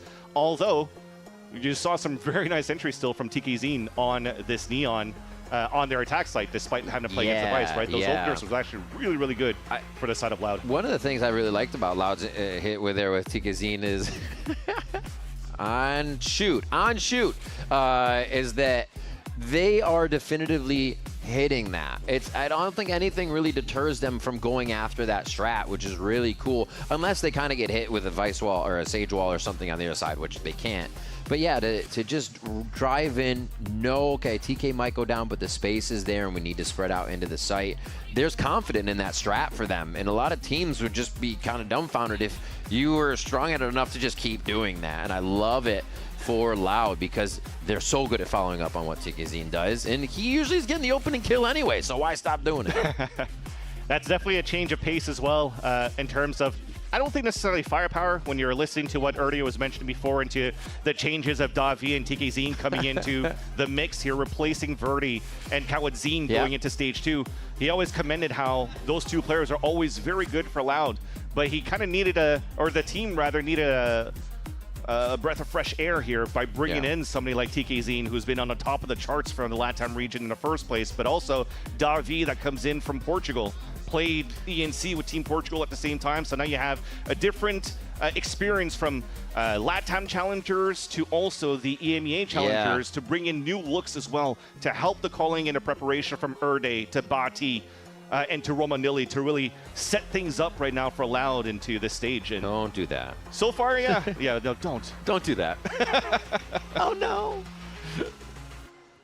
Well, yeah. So just to return to that, it gives them a chance to really get their blood flowing in terms of new looks, new aspects, fresh looks into the maps, which is why, again, maybe unorthodox to see a Sage coming back onto this map, but overall, something that they wanted to try to work out to see what they were trying to cook, to see if it could actually come out as a clean dish here, a delicious dish for a victory on their side, but so far, it's more on Veer and C9's debut.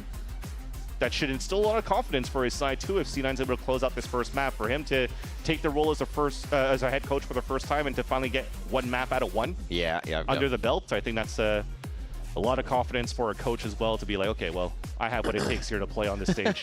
You know, the best he's gotten so far was, as I mentioned before, not only Nightblood Gaming for coaching, but I think Shopify Rebellion Gold was as an assistant coach as well, where unfortunately they weren't able to win the grand finals for that last year. But yeah, he is definitely the type of guy that was working hard when it came down to the C9 applications to try to get a spot as the assistant coach. I remember he was streaming, watching like C9 VODs on Split and had like the Word document on the side and just a bunch of snacks getting ready to like just write everything down. And when it comes down to like antis, when it comes down to also like protocols or looks when it comes down to alt rounds. Which is why when he was talking to Liz, like one of the main reasons why he was brought on as assistant coach to C9 was a lot of the ante, because he puts a lot of work into studying the tendencies of his opponents. Now he gets that plus the preparation to head coach too. Absolutely. Now he gets to focus on kind of the macro and knowing what teams will do. I feel like when you're anteing, you kind of get to hope they do that, but when you get to focus on the macro, you're like, okay, now I get to fully work around that anteing, everything I saw, which is really nice. So cool stuff to see there. We did see one of the players step off for a bit of a break, so we're going to go ahead and give you a bit of a break, a hydration break per se. Before the match went live, C9 were keeping the vibes up, so we're going to take a listen, see what that was all about. Francis. I need one. What should I do today? Oh, while listening to Jordan call. Jordan, how about that? Jordan, go ahead and keep calling, Jordan. Jordan, keep calling. You're doing amazing, sweetie. Thanks, guys. No, really. Thank you.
Drop.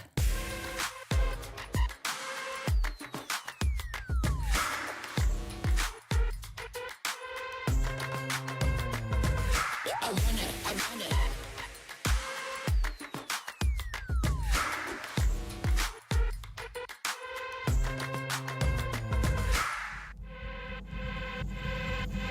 Ice cold. Ice cold. I want it. I want it. Ice cold. Ice cold. I want it. I want it. I want it. Drop.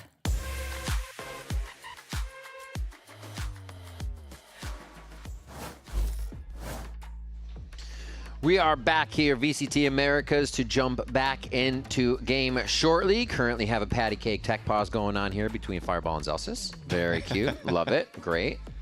That's team camaraderie right there. Bringing back the old school. Feels good to have all the smiles across from Cloud9 as well, who has been desperately searching for a victory here. Yeah. Since the call up from Jack, since the plus minuses of players to players, most recently being Vic. I know a lot of people are talking about like maybe Mitch and Vanity, but a lot of players also forgot about Rooney, the plus and minus Roonies that we had for those IGLs in the past for Cloud9. Not Jack, but Jake. Yeah. So many. Sounds like ready checks are going in for this. Right now, it's been 5 rounds in the second half for Cloud9 as they got onto the attack side. I think one of the things that Loud kind of suffered was holding those sites in their previous match and being able to control it. Silent Cloud9 definitely taking control of it right now. Yeah, you need your big guys to really land some good shots because your rounds are getting expensive, right? The second time now that you're bringing out an Odin. Thankfully, you have a free throw that falls from the ult from Luke Show, but you really need to get value out of the investment that you're putting in, because if not, C9 is going to be in a comfortable spot to close out the first map with a broken bind for the last for Loud. And a nice timing by Oxy to open things up and catching Erdy off guard. Absolutely. Oh, but not catching Luke Show off guard. What a snapback to grab 2 and slow the strategy right down. The Fireball's still on the lurk. You see how much they're still considering that as well as the spike gets planted here. His timing could be impeccable. Here we go. The Sixth Sense. Oh, he didn't catch the eye. Oh, that's huge, What though. a great look for the flash there. Gets one still inside the site. Almost gets another turn. Man, it's a pleasure to watch Luke Show, but they still get the best of him on this round. 12-6 now as C9 go for match point here on Haven. Yeah, great heads-up play by Fireball Ups to throw that Bloom onto the ground, but also trying to waste his time a little in there. I love the heads-up reaction from Luke Show to go back into the site to support the team there instead. But good here as well, as despite a tech pause, there was no really indication that C9 were looking to slow things down as how dominant they were in this first half, already fast gearing Oxy into a C line to catch that early positioning. As I've mentioned here, a difficult look here for the last round potentially. A lot of them on half armor, but this is going to do some value. That's a ping on 2, ping on 4, actually killing one of them. And that's the go button, Vans. On the other side of the site, they're able to disperse Darker right out. In the plant again here. Fireball again on the lurk. They'll be looking for that, but they don't know that Luke Show has actually got the long C look this time, and somebody's going to back up into that. Oh no, they're actually going to hold the right side of the site. Erday finds Fireball on this. Luke Show still quiet as a mouse, trying to get in. Another one almost gets the back of Oxy, but we know it's the toughest shot to hit.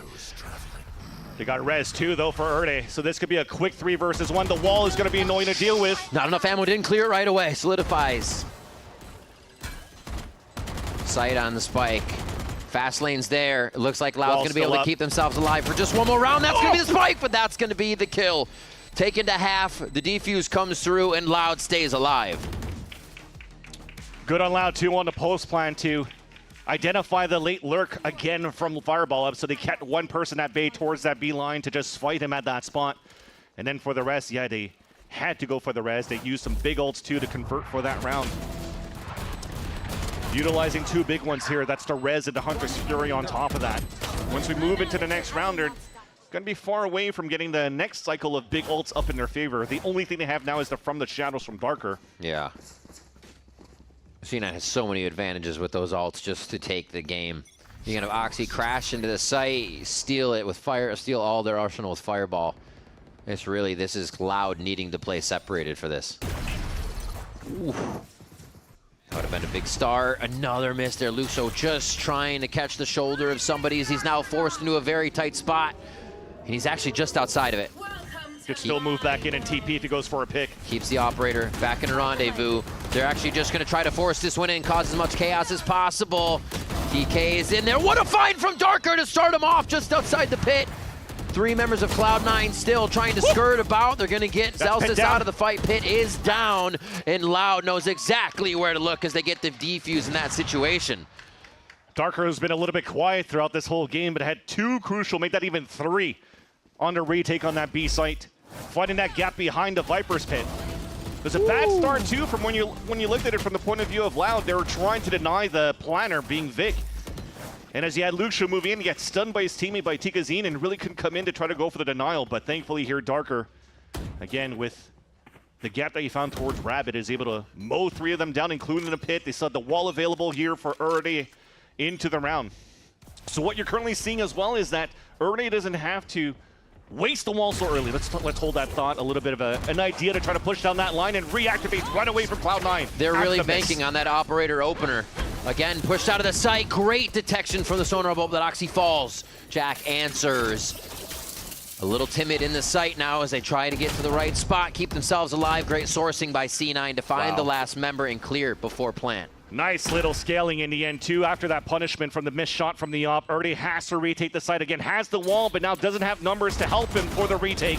Tough. That's one, that's two, and all they have to do is take down Davi here. That's going to be the shot. Jack with the hat trick to end the first map of Haven. Cloud9's pick.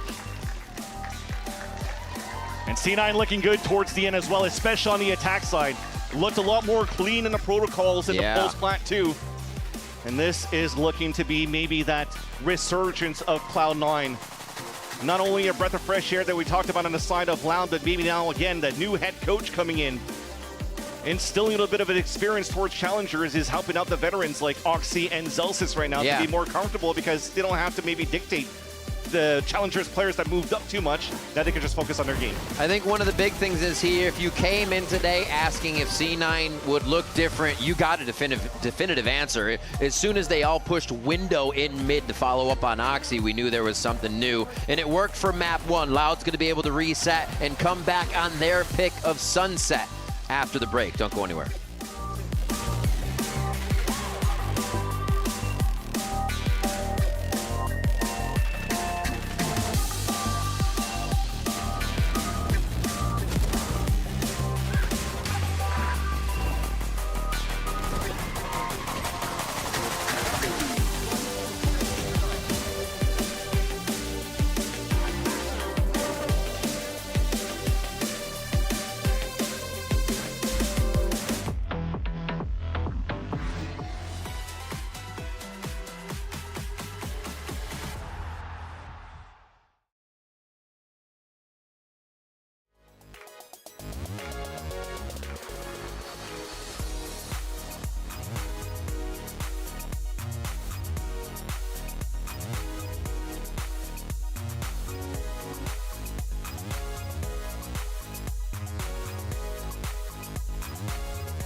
Sick from Vic hitting that ace. Luke Show não abre, agora sim busca informação, se esconde, é jogada experiência, Luke Show! Here with the head coach of Cloud9, VR, not a 100% win rate as the head coach of Cloud9, but we're talking about your Haven, right? You were a 1-for-1 before going into today with a different comp. You changed the comp for today's match. Why? Really just trying to go back to prioritizing player identity and comfort. Really like Fireball and Vice. It's something that we worked together on MVG. And Challengers, he was a very good Vice for us as well. Getting Jordan on the Viper. And it kind of just fits our play style. We've had it for about a week at this point, but I've really gone back in and made sure to prioritize being very drilled, deepening our playbook, adding a lot of protocols, and it's really making the game like simple for them to play and not have to overthink about anything. I mean, I have to ask you, how do you feel? You have your first one under your belt as we go into map 2. It feels good, but job's not done. A win will feel good, but one map win really doesn't mean anything. So we just got to keep it going. All right, well, best luck on map 2. That's one hell of an interview, baby. That's how you do it.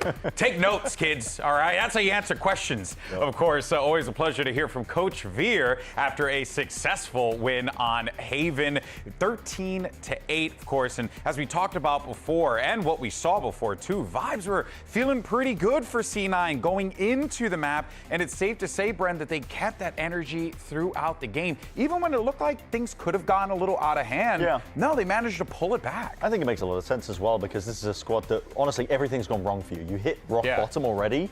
Only place to go is up. Yeah, or potentially down a little bit more, but to be honest, there's not much of a difference between where they're at now and even further. We have much different perspectives on how hikes work. But here's the point, right? The point is that genuinely, this is a team that should be just focusing on trying to get it together in time for play-ins. They have, it's a fresh start for them. Via coming in as a head coach clearly has breathed a new lease on life for them, and I think it shows in their play. They were constantly proactive with these deep pushes. Oxy into this A main fight didn't actually kill anybody, but he gave C9 enough information that they could heavy stack towards C, towards B. That, I think proactivity was what was missing, and that hesitation in the step of Cloud9. I was hating to see it constantly because they were never on the same page, but now you're starting to see them, I think.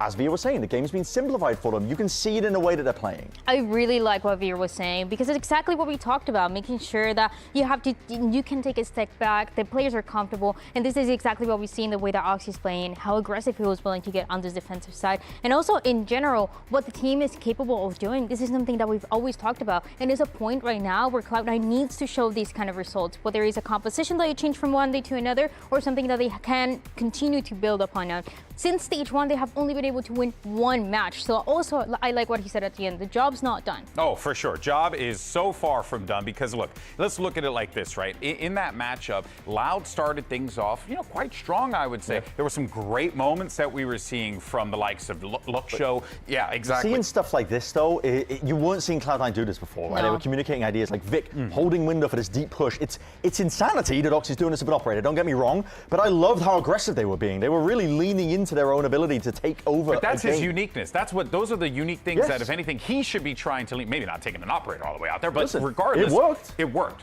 Exactly. Yeah. Exactly. It really is like impressive, cool to see this C9 team build it up. Yeah. But again, so much more to be done here. And the question is, how do they carry this onto Sunset as well? Because we were seeing some composition differences as well. So kind of curious how it all kind of flows into one another. Yeah, I think that might be quite tough for them as well, because for Loud, I'm willing to give them a bit of a grain of salt with that one. It seems like Sunset's a good map for them. They just copied the comp over. I think that was really probably where the barest amounts of thought was being placed into them playing on Haven. Sunset is a much better map for Loud, and I think that's going to be another test, really, for Cloud9. Yeah, no, of course. All right, well, let's go ahead and see what's going on over on the Loud camp. We have Romanilli standing by with Liz.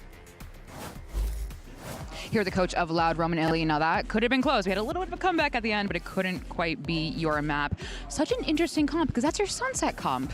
You moved it on to Haven. Why? Is that part of the being more active, being less passive? It's kind of singing for the line. The double duelist meta didn't fit too well for us, so me and Barry start talking a little bit, so how can we counter it a little bit. So yeah, we talked about Chamber, that looks plays really well. We talked about the Sage too, so to counter the double duelist, and it fits us really, really well. We just need to move to the prac, to the stage, and then we're gonna be okay. I have to ask obvious, is your Sunset comp still your Sunset comp? Yes. All right, well, best of luck on Sunset. I understand what Romanelli is saying there, and we got to see in that first half when they were playing attack, but keep in mind, this composition that we just saw and the one that we're going to be seeing on Sunset is a double Sentinel composition. They were playing on the defense, barely getting any value, barely being able to take advantage of that utility that the Sentinels have against Cloud9. So yeah, you're trying to work on countering the duelists and the double duelists, potentially on the other side, but it didn't happen in the first map, and it needs to change now for the second map if the composition is going to be the same. Yeah, I think they were late in terms of making the right adjustments that they needed to make on Haven, because Cloud9 were pretty, I was talking about it. I mean, the Viper just gives you so much pressure over towards A lobby passively with the wall going up and down when you're on the attack side. And you need to be able to plug up either the gaps in A long, A short. They did that pretty late. They ended up moving Lucio over to that at some point. But Sunset is a different beast entirely. I think Loud, where they got their win last time on this map, I'm pretty sure was paid pretty much from their attack side. They were doing a lot of weird stuff. They were trying to do these deep mid splits. They're not as successful on Sunset.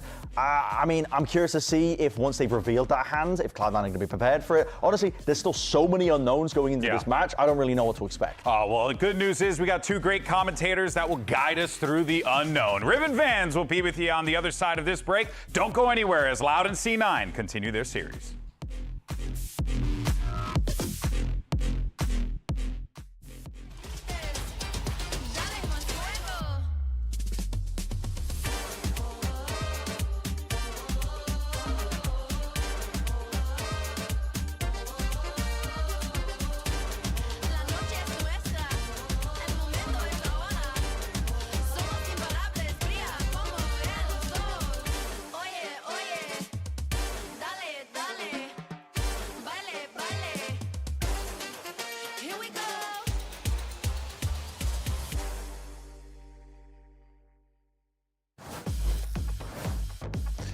Welcome back to VCT Americas. We are about to head on to Sunset between Cloud9 and Loud. Loud, I think, having a lot of answers there just at the last moment. The aggression worked much more on that attack side, and as you said, the Sage really didn't pay off for them, I think, as much as they wanted to, but they still believe in it. Yeah.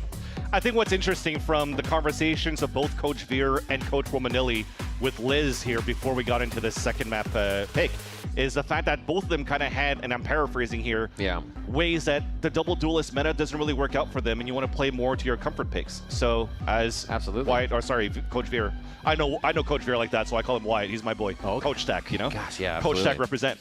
But no, he was mentioning we wanted to go back to what makes the players comfortable. So I would, again, hope to see Fireball Ups to see potentially as a chamber here. But the same thing right now for Ernie and company of Loud, as we currently see Ernie on the screen. It's about the double duelist meta not really working for them, but also finding ways to counter it. It's like Energy playing a lot of double initiator right now back into the old ways. Yeah. And you're starting to see as well from, at the end of the day, I think the coaches and the players are also realizing that you don't have to force yourself to push into a double duelist meta to win some maps. You play to your strength, you identify what the gaps are, and then you play through that. That's what we mentioned yesterday during the broadcast on how G2 is currently playing as well. So I'm liking that the meta is not fully defined going to the second stage, even with the changes of the initiators back into a 40-second cooldown. It doesn't change anything at all as well, so, or 50 rather, it doesn't change anything as well in terms of shaking up that meta, but they're still trying to identify every single one of these teams' identities from roster to roster.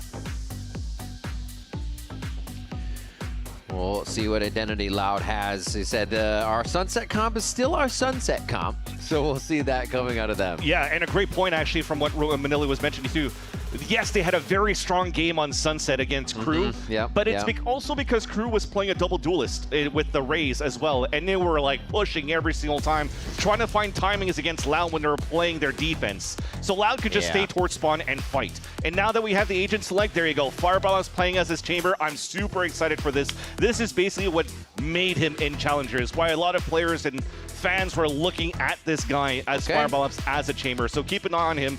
Another one, like an up-and-comer as well as a chamber player for me is Son of Car, for example, as well. So a lot of those players to the MBG rosters are you have to keep them under the microscope. Well, if you're going to have a test of chambers, I'd say Luke Shaw is a pretty good one to that'll test be up fun. against. That'll be super fun to watch. A pretty good test on that side. They do keep the Sage, as we were hearing. It's something they do trust in. And the rest of the comp fills in as we would expect for TK Zine And Davi on that Sova. I'm excited to get started on this. Remember, C9 starting on defensive side. Summit if we go all the way here, but now we're on Loud Sunset to see if they can get themselves a win from that attack side start. They're very aggressive off TK Zin every round. I don't think you get that ability as much on Sunset. You have to set up a little bit more on your entry to the site, but we'll see if they can keep that pace starting off here with just about 30 seconds before we get in. Yeah, it'll be important for sure to see how both initiators try to activate their duelists, right? From Davi as a Sova, and then from the Fade on Jack. And yeah, as you talk about aggression from the side of Loud, I do agree with you that there are a lot of moments where TKZ finds his opening but slides into like mid-control or whatnot, but they're not as aggressive in terms of like having to hit sites every single one of the rounds. Again, because just of the different play style that Crew brought against them. I think with C9 though, you might force the hand of Loud to be a little bit more proactive around the map because they're playing their old double senti, which means they don't mind running the clock down and slowing you down in the same process. Speaking of slowing down, there's that first orb. And the jiggle from Zelsis is good enough for him to give up that line because they know that Luxio's trying to find an opening here as this headhunter. Super fast. Fireball just holding W here to get out of B main. And now very informed decision by Cloud9 to collapse on the A site. Zelsis is going to get a second look, so he knows it's a confirm. And both from Zelsis here as Tikazine enters into the site. Vic is just going to try to hold slant now. Oh, it does not work. Confident as ever. Loud just start to waltz into the site knowing they have power numbers here. Yeah, and you can see here the reaction from C9. They didn't fight as a team as they were trying to flood back into the site. Fireball up says he has the whole timing. It was perfect for them to stack up, but it didn't look good into the fights against Loud. So Loud, perfect positioning on the post plant. Lots of crossfire setups and two of them on that spike. Could potentially seal the pistol for the Brazilian squad. Jack? Oh, beautiful over the shoulder, giving out pies to the face of Loud for a moment there as they still have a hold on elbow. And that's going to be Luxio. A tough shot here, finalizing the last one with the rendezvous up to get a quick shot on Zelsis. The fake in the hold. Zelsis not fully on it yet, but he's got a bit of an angle. Man, this is actually so awkward with the Sage Wall. And it actually is so much time bought by Luxio enough, and Zelsis cannot get the defuse. Loud get themselves another pistol. And Zelsis is not going to like that because that was his wall that he placed towards the elbow as well. Jeez. Doesn't give him a chance here to fight that 1v1 to go for the defuse. And again, you have to look at what just happened here for them to flood back towards the dumpster. There's only Vic sliding out solo from slant, but the other two were still trying to use util from the top of shops to try to clear out with Fade, util or whatnot. So there was no 3-2-1, there was no slide across, and I think it was no. three individual, like 3 versus 1 for Loud onto the A site hit. So again, some of those problems still linger for a bit, but mistakes are prone to happen when it comes down to redressing your macro here for a team. It's like a week of practice that Veer just mentioned earlier on. So to try to be playing as perfect as possible is asking for too much in my eyes. Really neat angle here. They're actually going to dash out on it and quickly activate for a weapon. Seeing that a Phantom is guarding towards mid. Wait, they just gave that Phantom up.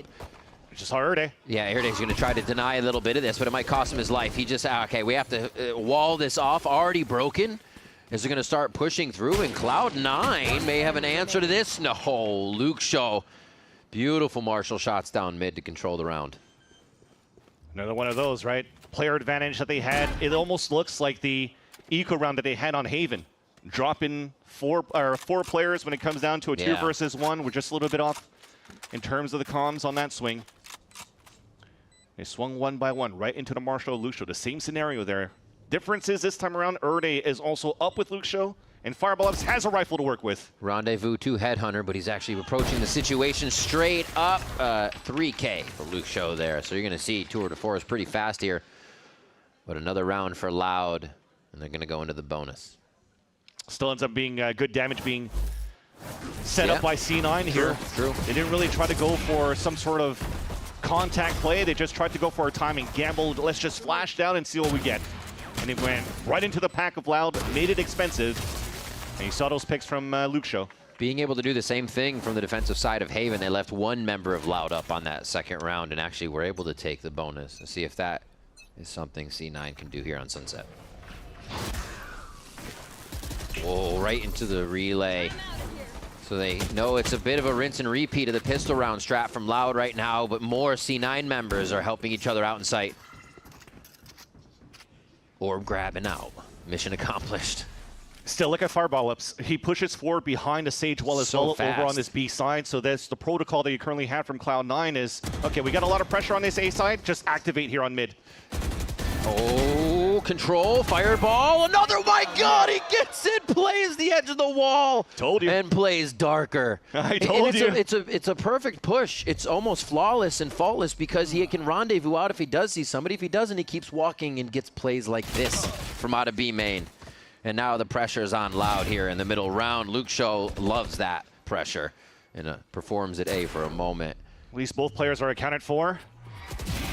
Oxy, though, overcommitted, was trying to get that pick towards that spawn. Yeah, they're doing too much alone, doing way too much alone here.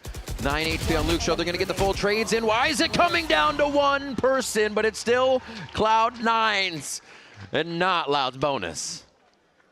That was a 5v2. That was dangerous. That was dangerous. I respect the Oxy walkout still because he felt like he could have maybe cut the rotation at least one player from the spawn, which is Davi, because again, they knew where he was coming from. Nice! Hey, Jack, do ace, baby! Warm up. More diligent. More diligent. I love that you can feel it, Jack. So he's like, okay, yeah, we won, oh right? God. But we need to do a little bit better there. Fireball goes down. So the first time they do challenge him, he actually stays for the fight. It was a nice try. That was something that, it was never tested on that ace on that B line. Tried to bait out to break that trip, but it's still Luke Show that's quicker on the trigger in terms of the reaction time. Ooh, Avengers up and over. They still can get darker over as well. Oxy says slow right down as he clothesline with one, but dashes in. It feels like they thought they had a bit of a control without hearing the wall go down there, but all of the members of Loud were presenting themselves in sight. Easy plant. It was a good seize that was thrown by Jack too, and slowed down the entry a bit to allow for Oxy to try to get his 1v1, but again, all of that just faltered as soon as they took down Fireball Ups in the front of that B main. Loud went for what they like to do here, just self-boost across the Sage wall in fight. And this will be a save for Vic. Another eco round will go down for C9 in the next. Well, that would also probably put Fireball Ups in a more cautious position going into the next round too. Because if you're looking at it from the very beginning until now, he's pushed B-line, B-site every single one of these I would times. love to see him just continue it. And be like, you know what, it happened once, will you do it again? Because I'm just going to hold W. And rendezvous if not. Why not? Yeah. Could get a kill. But you're right. I mean, Luke Show's speed, you do have to be careful. You cannot disregard that. Insta reset to get that. And to be at the end of the day, I think it's fine as well, because you look at the scenario of the rounds in the past here for C9, Fireball Ups was getting a lot of picks with the rifle first, and they lost 4 players in the process, and the money wasn't perfect for them to get the operator in the next round, but they'll have it now. Could have been a different look too if he actually did have enough money to bring an operator in that previous round, because he had the first bullet shot against Luke Show, who was looking to creep up on that B line again. But it's another one of those scenarios here where Fireball Ups holds that line and gets the full information that he's not getting pressured, giving a chance here for C9 to focus a little bit more on the defense. Oh, they stopped that though. Nice little smoke. Now they have to wonder. Yeah. But you mentioned the TP that he has. He's always going to be able to watch that line aggressively first. He's going to avoid the drone, and once that drone disappears, walk back out the line. I don't care. Work the Jerwin style too, to just take over elbow, and that's exactly what he's doing. Gives a chance once again to get C9 ready for the B-side hit. B main flick from Luke Show to start off here.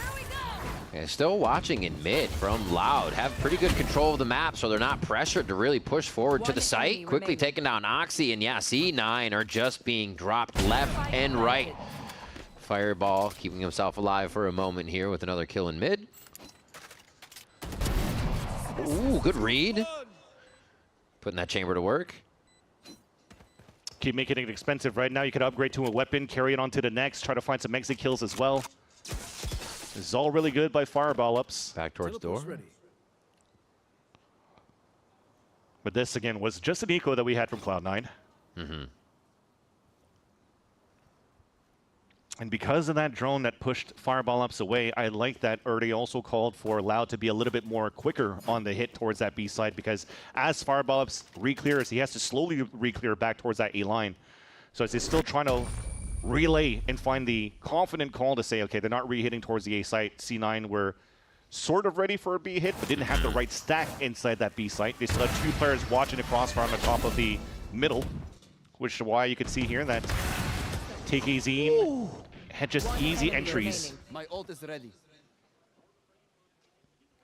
Yeah, as soon as Loud are ready to hit the site, it's full activation. And they're doing a really good job of even doing damage or sourcing some util from Cloud9 as they get into position to do that. And going mid, figuring out where a few people are, grabbing audio, and then just making those hits so much more effective. Again, I wish that was enough money for an operator. And I don't know, with Vic currently at 25.5, they have enough here to buy Fireball ups and op.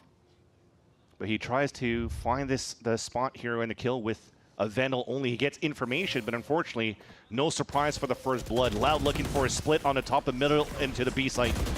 Nice read towards spawn here from C9 to instantly thwart that. Now the play is going to go towards Celsius. He gives a good wall there. Oh, he gets the slide in from TKZ.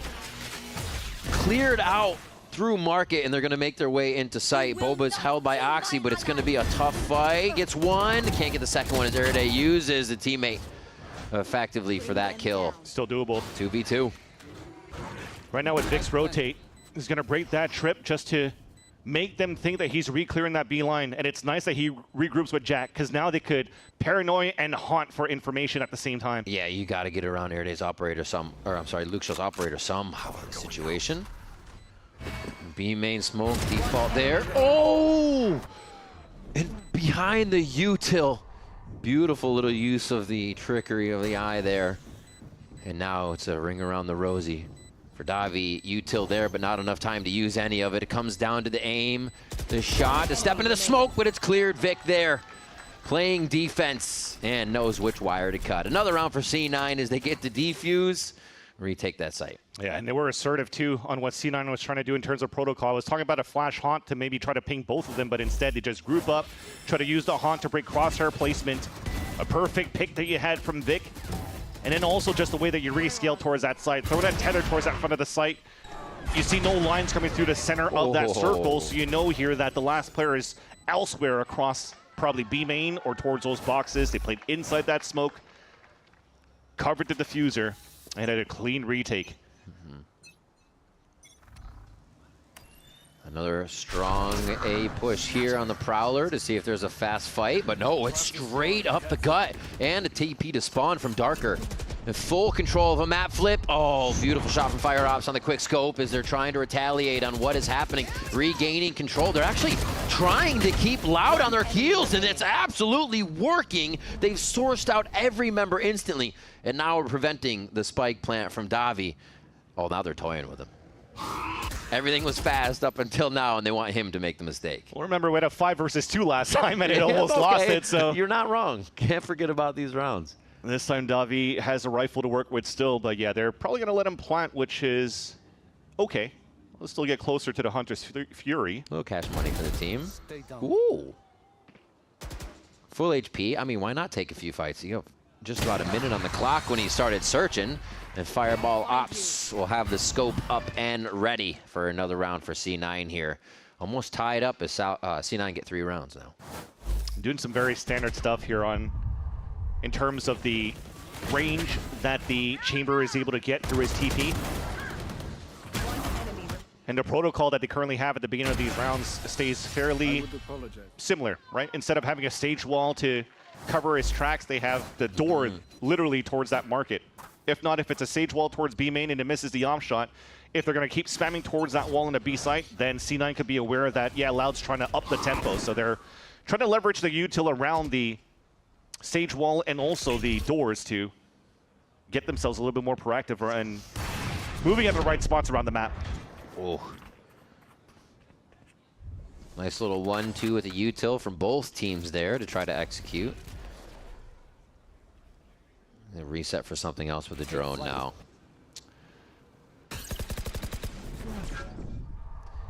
Oh, it's a hard chase. Vic can't get turned around in time as Woxy goes right out in the middle of the fight, thinking that he can help. A little I think I can situation. Puts C9 down in members on this right side of the map. And now, an orb grab, ult ready. So if they get the spike plant and they can disperse on site, they may not even need to use the ults. Luke Show can creep up with the op here. Fireball is feeling fairly confident with how he's playing so far. This time didn't have a chamber TP to work with, yet they're still creeping to get kills. Understandable. They've been one man behind this whole time, so you're trying to make a play. You're still trying to find information of where the hit's going to be coming from. Now from Zelsis' position, he hears the full run back into middle, and it forces the re-peek, and it almost works. But Luxo misses a shot. Love the mind games that they're trying to play. Erday. Oh, he answers on another one. Oh, the headhunter strikes true onto Jack as well, and just like that, C9 disappear from the site and Loud grab around. I didn't like actually the fact that Zelsis decided to give up his line. You know, after Davi runs down towards middle and you still spot a player into elbow, you should expect here that it's a cut noise and re-hit potentially for Loud. So he gambles to go back for the res and gives up that space, and Erdy just walks up for 2 free kills. Jeez. And Jax, who's doing an excellent job containing towards the elbow side against Luke Show, well, he gets shot in the back on top of that because of the space that was given away here from Cloud9. Always different angles that we're trying to find here for Fireball Ups, but this time cannot go for the flick kill and low on HP. He's going to try to find that re-heal very soon from Zelsis, rather. And you see how they're moving across the map, covering all the spots. Okay, now I have to go for a heal, so Jack take over that spot. I like this. Very nicely rotating in and out to cover that space and never leave a gap. Also, this first half going very close and mirroring what happened on Haven here, as Loud was able to grab 6, and that's when C9 came back with 3. And Fireball may start that early. And Luke Show's walking through mid with his op. I love the confidence. Yeah, I mean, he's been spawning towards the market the whole time and saw nothing here, so no pressure coming through. He's now the late lurk towards the market. Just off on the timing there, but they do still get the kill trade. Vic prepping the wall here for the retake from the rest of the team. They're going to try to get a plant down for Erday, who does get... Already close to res again? Res off of this, yeah. Fireball Ops goes down in the rotation. Easy heal there. God, they have the answer for everything on these peaks. It's really only becoming chip damage for C9, and they need more to come out of these situations. I mean, look at the minimap. They have a Sage Wall to deal with on the attack side, their own Sage Wall on the other side. They get one, but they lose one. And Vic's able to keep it going. Erday still down very low here after the fights. The defuse starts to go down, but Luke Show finds the lineup after all that. He's brought back to life to be the one to secure the round for Loud. So C9 blocks their own way to filter back into the B site, pulling themselves down to the staircase, and just gets blocked by Erday's util as well with his own Sage Wall. But that's what we were talking about before in terms of Loud. When it came down to how dominant they were on their attack side was because their opponents kept going towards them. They wanted to play more slowly, back towards that spawn. You see how their openings are also very slow, leveraging a lot of the Luke Show and Davi's utility. So one body to be the human drone, the second one being the actual droner, just to figure out where C9 could be setting up. But every single time you're only seeing Fireball Ups really trying to find some aggressive lines, and as soon as he gives it up, they kind of force themselves to turtle back a little bit more and give up a little more of that space for Loud to take. I like that, because Loud usually comes back to look for that line. They want to see if you're still peeking. So yeah, if Fireball could, or anybody that's there, Zelsis had a line one, they could finally get the secondary kill there and keep pushing forward. I think they're a little too happy kind of with what they're getting, which is never usually a problem. You get a kill, you want to back up player life, but sometimes that angle creates such an importance then. I agree. Maybe C9 flexes a little bit more on that after this timeout to secure these 3 rounds, just as they did in their first map. I have to call out Zelsis too on how he's setting up these walls for the retakes for the defense. It hasn't been the cleanest ones yet here for allowing C9 to be a little bit more disruptive on their retakes. They're not flooding from different angles, they're flooding from one. Now it's a self-boost to look on one side on the top of the wall. Will it get checked? Probably not. Still gets the first shot, but that's probably Luxio with a flick back up there for that kill. Could be a memory. We did see Fireball did that, but he played the low side as Zelsys was high. So trying to vary it up, but you can't vary up on Luxio. Not like that. Oh, the slide in. A quick trade close up, and they're going to be looking for Zelsys. He's really pinned into this situation, so really a great job to get a second one. As Boba, now the place where C9 begins to encroach from. They split for market as well. Makes it doable right now because the ult is available for Fireball, who's currently wielding it and using it. So Zelsys doing some damage and getting 2 kills. Gives a chance here for Fireball to find his duels. Here. Oh, made a step. Who does that? They're walking in. Really nice hold, though, from Loud. This is going to be a tough one for C9 to get, so they should be able to break this up to 7 on this low buy. Hearing the cheers from the players. Yeah, Loud grabs 7. And a nice job to go back to this just execute heavy round. If Luxio needs to get the first pick, he does, but everybody's still following up regardless. There you go. Jeez. So he was definitely looking towards that line where Fireball was playing in front of that stage wall before, and gets that nice little flick up onto Oxy on the top of the wall. Attack sign up here from Luxio, very valuable. And this time, interesting look here from Cloud9. All of them grouped up on the top of middle. If that smoke's coming up, you're going to self-boost and try to fight down towards that line. Here we go. Woo! Got one. Oh, the edge, just not enough for Fireball to get one down that tile side. Coach Veer, you nerd. But enough. It works. They spread out, too. And they already had full coverage from Jack on this side, so they didn't or weren't losing too much ground. A little bit of util traded out to stall that. Cloud9 is perfectly happy with it. And huge that it's early as well. He's been doing pretty decent in terms of cycling up these ults, getting some impact fries to get reses back up here against Loud. It's an important piece out of the question now for Loud. Unless one less wall to deal with once C9 will have to go for the retake. If they're giving up sites here, which looks to be the case. A site fully open right now for Loud to take if they start smoking at the right spots. Just too much swarm. That fast lane they create with a sonar bolt, not really something you could hide around because they're going to find you. They're double executing just to make sure they can get that left side cleared out from Pawn. And now Tikazine. He's going to stay here. Kind of love the confidence in this play, obviously. Oh, the paranoia timing with Oxy's slide. Very nice, but it couldn't cover Luxio out towards elbow. Squeezes himself in through the smoke, but C9 is still trying to swarm the site. The timing here from Pawn as well from Fireball.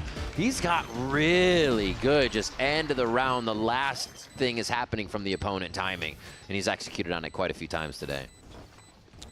Yeah, definitely a small look that has changed here from C9 the last time around they played on this map, and that's Fireball switching away from a Cypher, and that allows for them to get a little bit more proactive around the map too. Instead of playing trap kills with the Cypher, all that usually gets broken just by the util of Davi. And look at that. You see, he's crouching too. Still trying to find some space to go into the market and just gets instantly owned.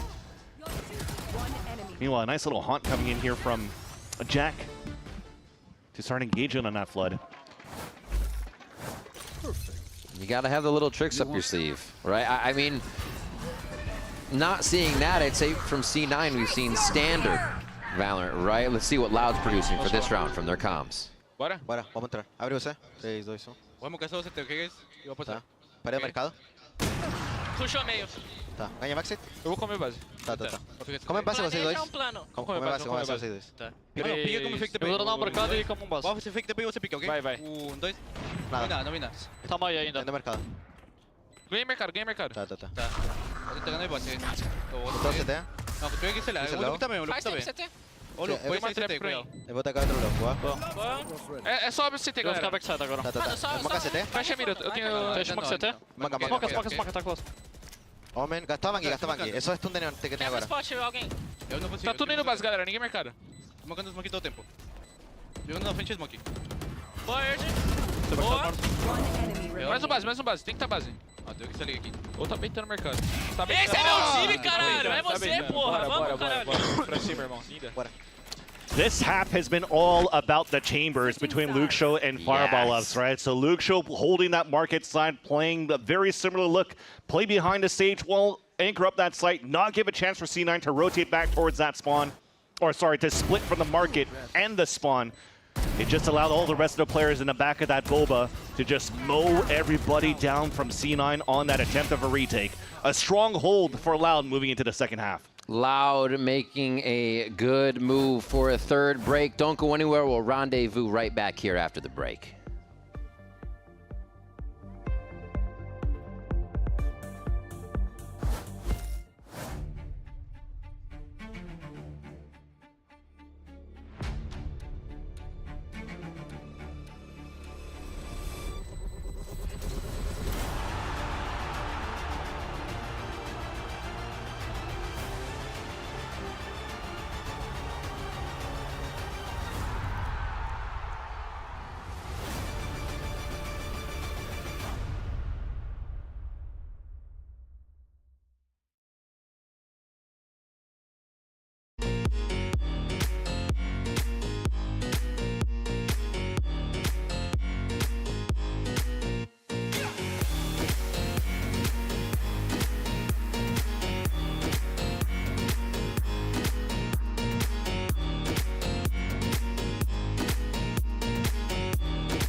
Man, I think that keep that song going. That had some bump to it. Nah, give me in the game. Give me in the game. No, I mean, keep it going in the game.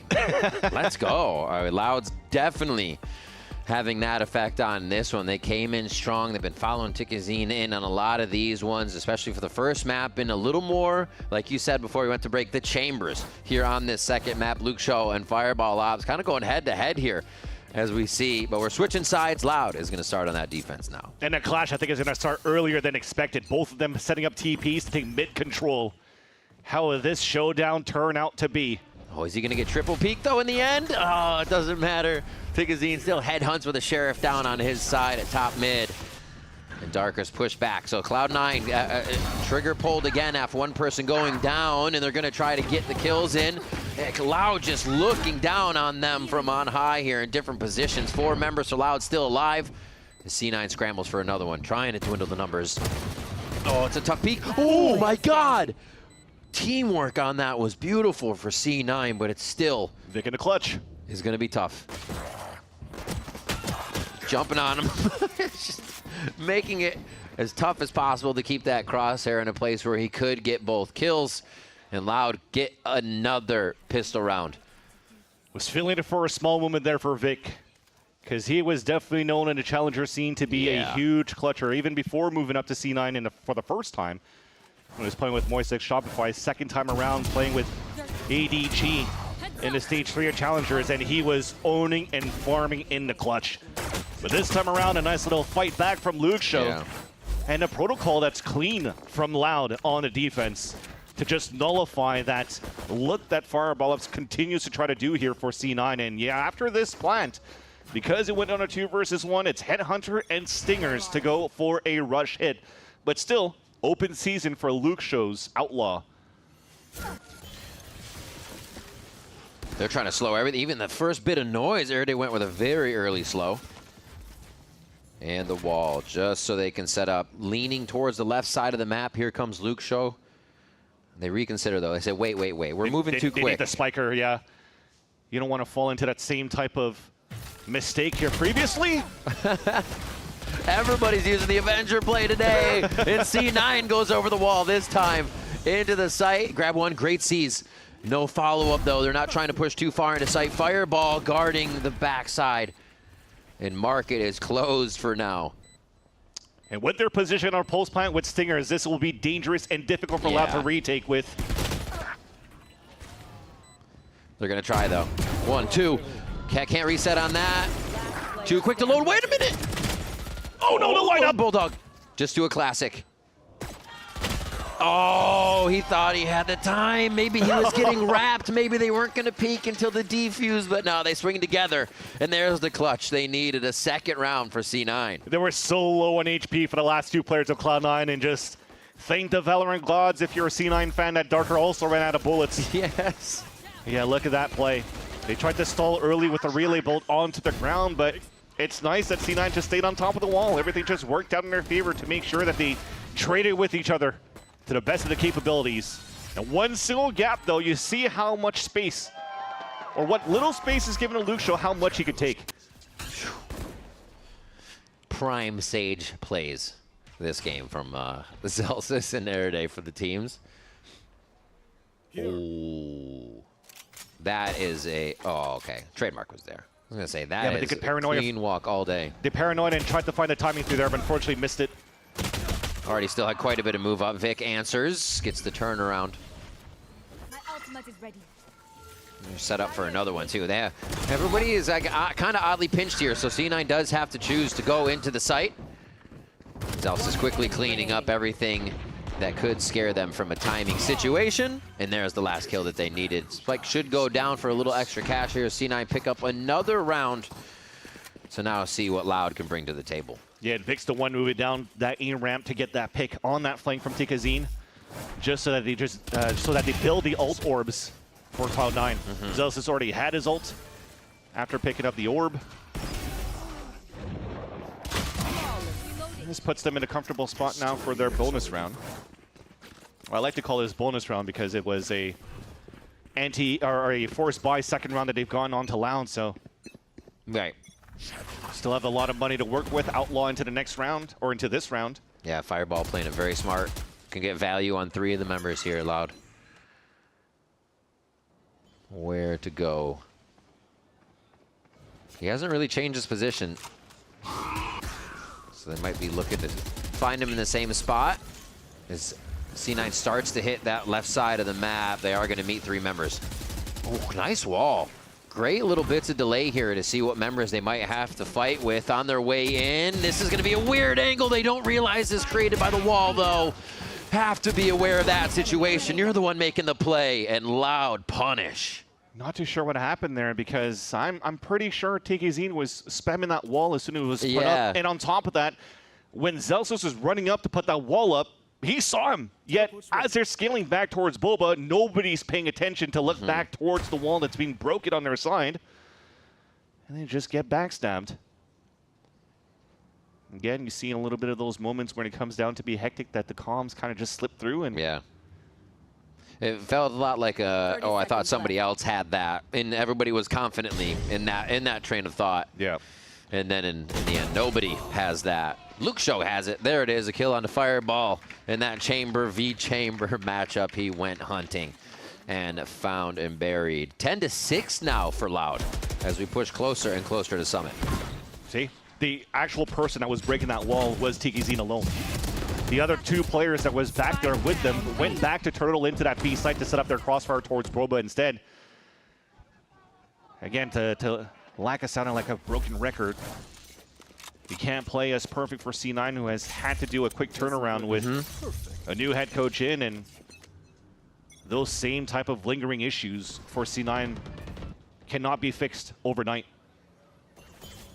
Ooh. Elbow wall frag there. You can see Darker actually up top for the elevation, so they get their own little boost game frag in the beginning of the round. Oh, gonna try to get the spray down. Jack Dancing gets out alive. It's info for the boost as well, so they know the Sage is being posted up on A, but the wall's already been used. And C9 could start slowing down the round and try to create different type of angles here. Playing very quick on two different fronts. Trying to feign towards mid, but now they go back towards market. Actually going to be into the site. They are scrambling Loud, but still finding safety. Oxy just draws Luke Show on the wall instead of getting the kill, and he's somehow still alive. Unhurt. What? Did he get a heal there? Must have in a second. Rez coming in for Tikazine as he's back in the game, and Luke Show with the 4K under pressure the whole time on that site entry. Oxy felt like he had the kill already onto Luke Show. Like He's turning away from this one, and then he just misses the shot. And that small miss allows Luke Show to get a 4K into the round. Farming right now on Sunset for Loud. Almost close to dropping to 30 here at currently 27 kills. Wow, you see they were doing a shadow step with Omen as the wall went up, so it's more of an Omen wisp instead of an Omen just going like on an elevator. That peak is kind of insane. Yeah. From Darker. Holy moly, the tech they had. Yeah, just a little bit of a different position from the Paper X TP wall up that they have on the B main. This time to use it towards that window to do some good damage into the A line on C9, trying to get some early space. Love it. Timeout is important now for Cloud9. They really never had a strong hold on towards this map. I think with the exception of a couple of nice little flash in the pan from Fireballs with the openers that they had on the defensive side, but overall their holds and anchorings on either extremity hasn't always worked out in their favor. And this time on the attack side though, Luke Show's making them give a taste of their own medicine by having so many good aggro peaks. So many little off positioning as well, and even as he TPs, still gets value. Yeah. From his positioning at the TP backline. Okay. C9 need to find a way to break that Loud defense. I think Luke Show's been doing an amazing job of making sure they only have 4 members to do that quite often, right off the rip. It looks like they'll kind of play a default here to start off and just read the map.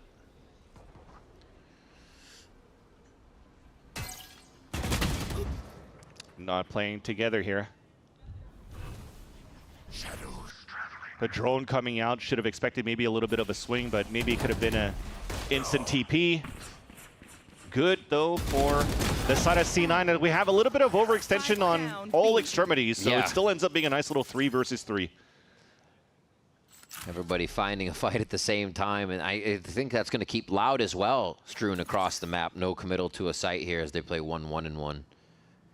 We're also close here to a bloodbath at the end of this round. Some big ults across the board. And right now, C9 looking to just play the contact. Still have to be a little bit wary of maybe utilizing a bit of that util because they have to walk somehow potentially into Luke Show's op, and that's why you have to Prowler, give your position away. You realize now that the elbow is clear. Now you can play on site after using the Nightfall. Textbook plant. I mean, they really can't even follow up on Davi's util right now. They're not in position. Oh, they may be in position. Maybe in position. Thank God Oxy's there. A little risky, but sometimes you got to try it. Oxy takes him out, prepared for that push to come through. That's a huge kill to take here. Overdrive. Oxy sliding right back in, and he's going to go ahead and throw his out just for Davi, too. Now he has to reconsider who's going to slide into his face as he finds the first fight. That's the thing. Don't overheat in going into this one. Play the tap. Play the protocols. Oh, they're both making a nice job by C9 here. Oh, wait. Cursed. That's my bad. No time, though. He's got to run it. So ultimate up for Davi here. Coming to the next round if they need to secure another one somehow. Or at least execute on a play to take C9 off guard. Nice job to get that 7th, though, by C9 and keep this off a game point.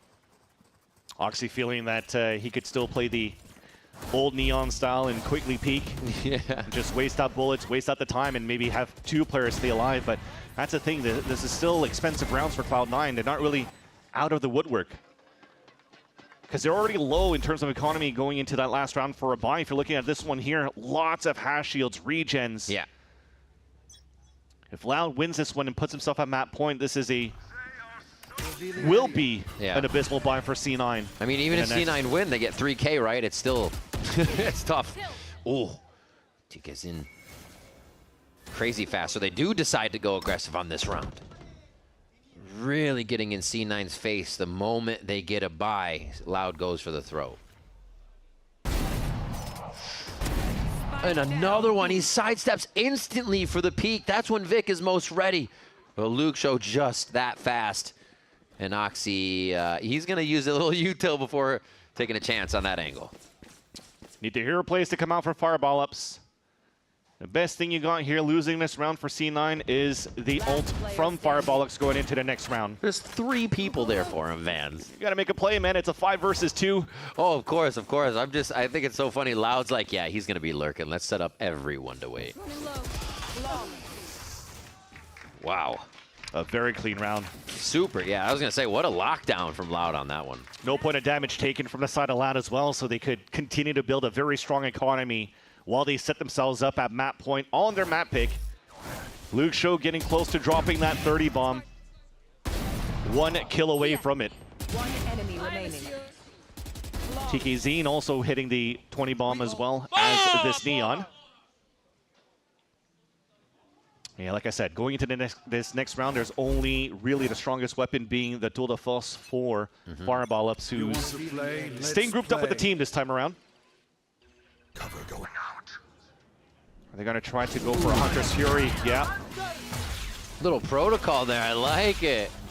Especially with TKZine sliding out, you want to be able to fight that Neon, and then you get a Hunter's Fury in the face. So you're kind of committing in the wrong way to start the playoff. Really cool stuff from Loud. Luke Show doing a little bit of a fireball ups there. He's going to get the full timing onto C9. And I think he's got it. The trademark. It'll be... I think he's still got the angle on Zalstis when he gets there. Oh, hello. Oh!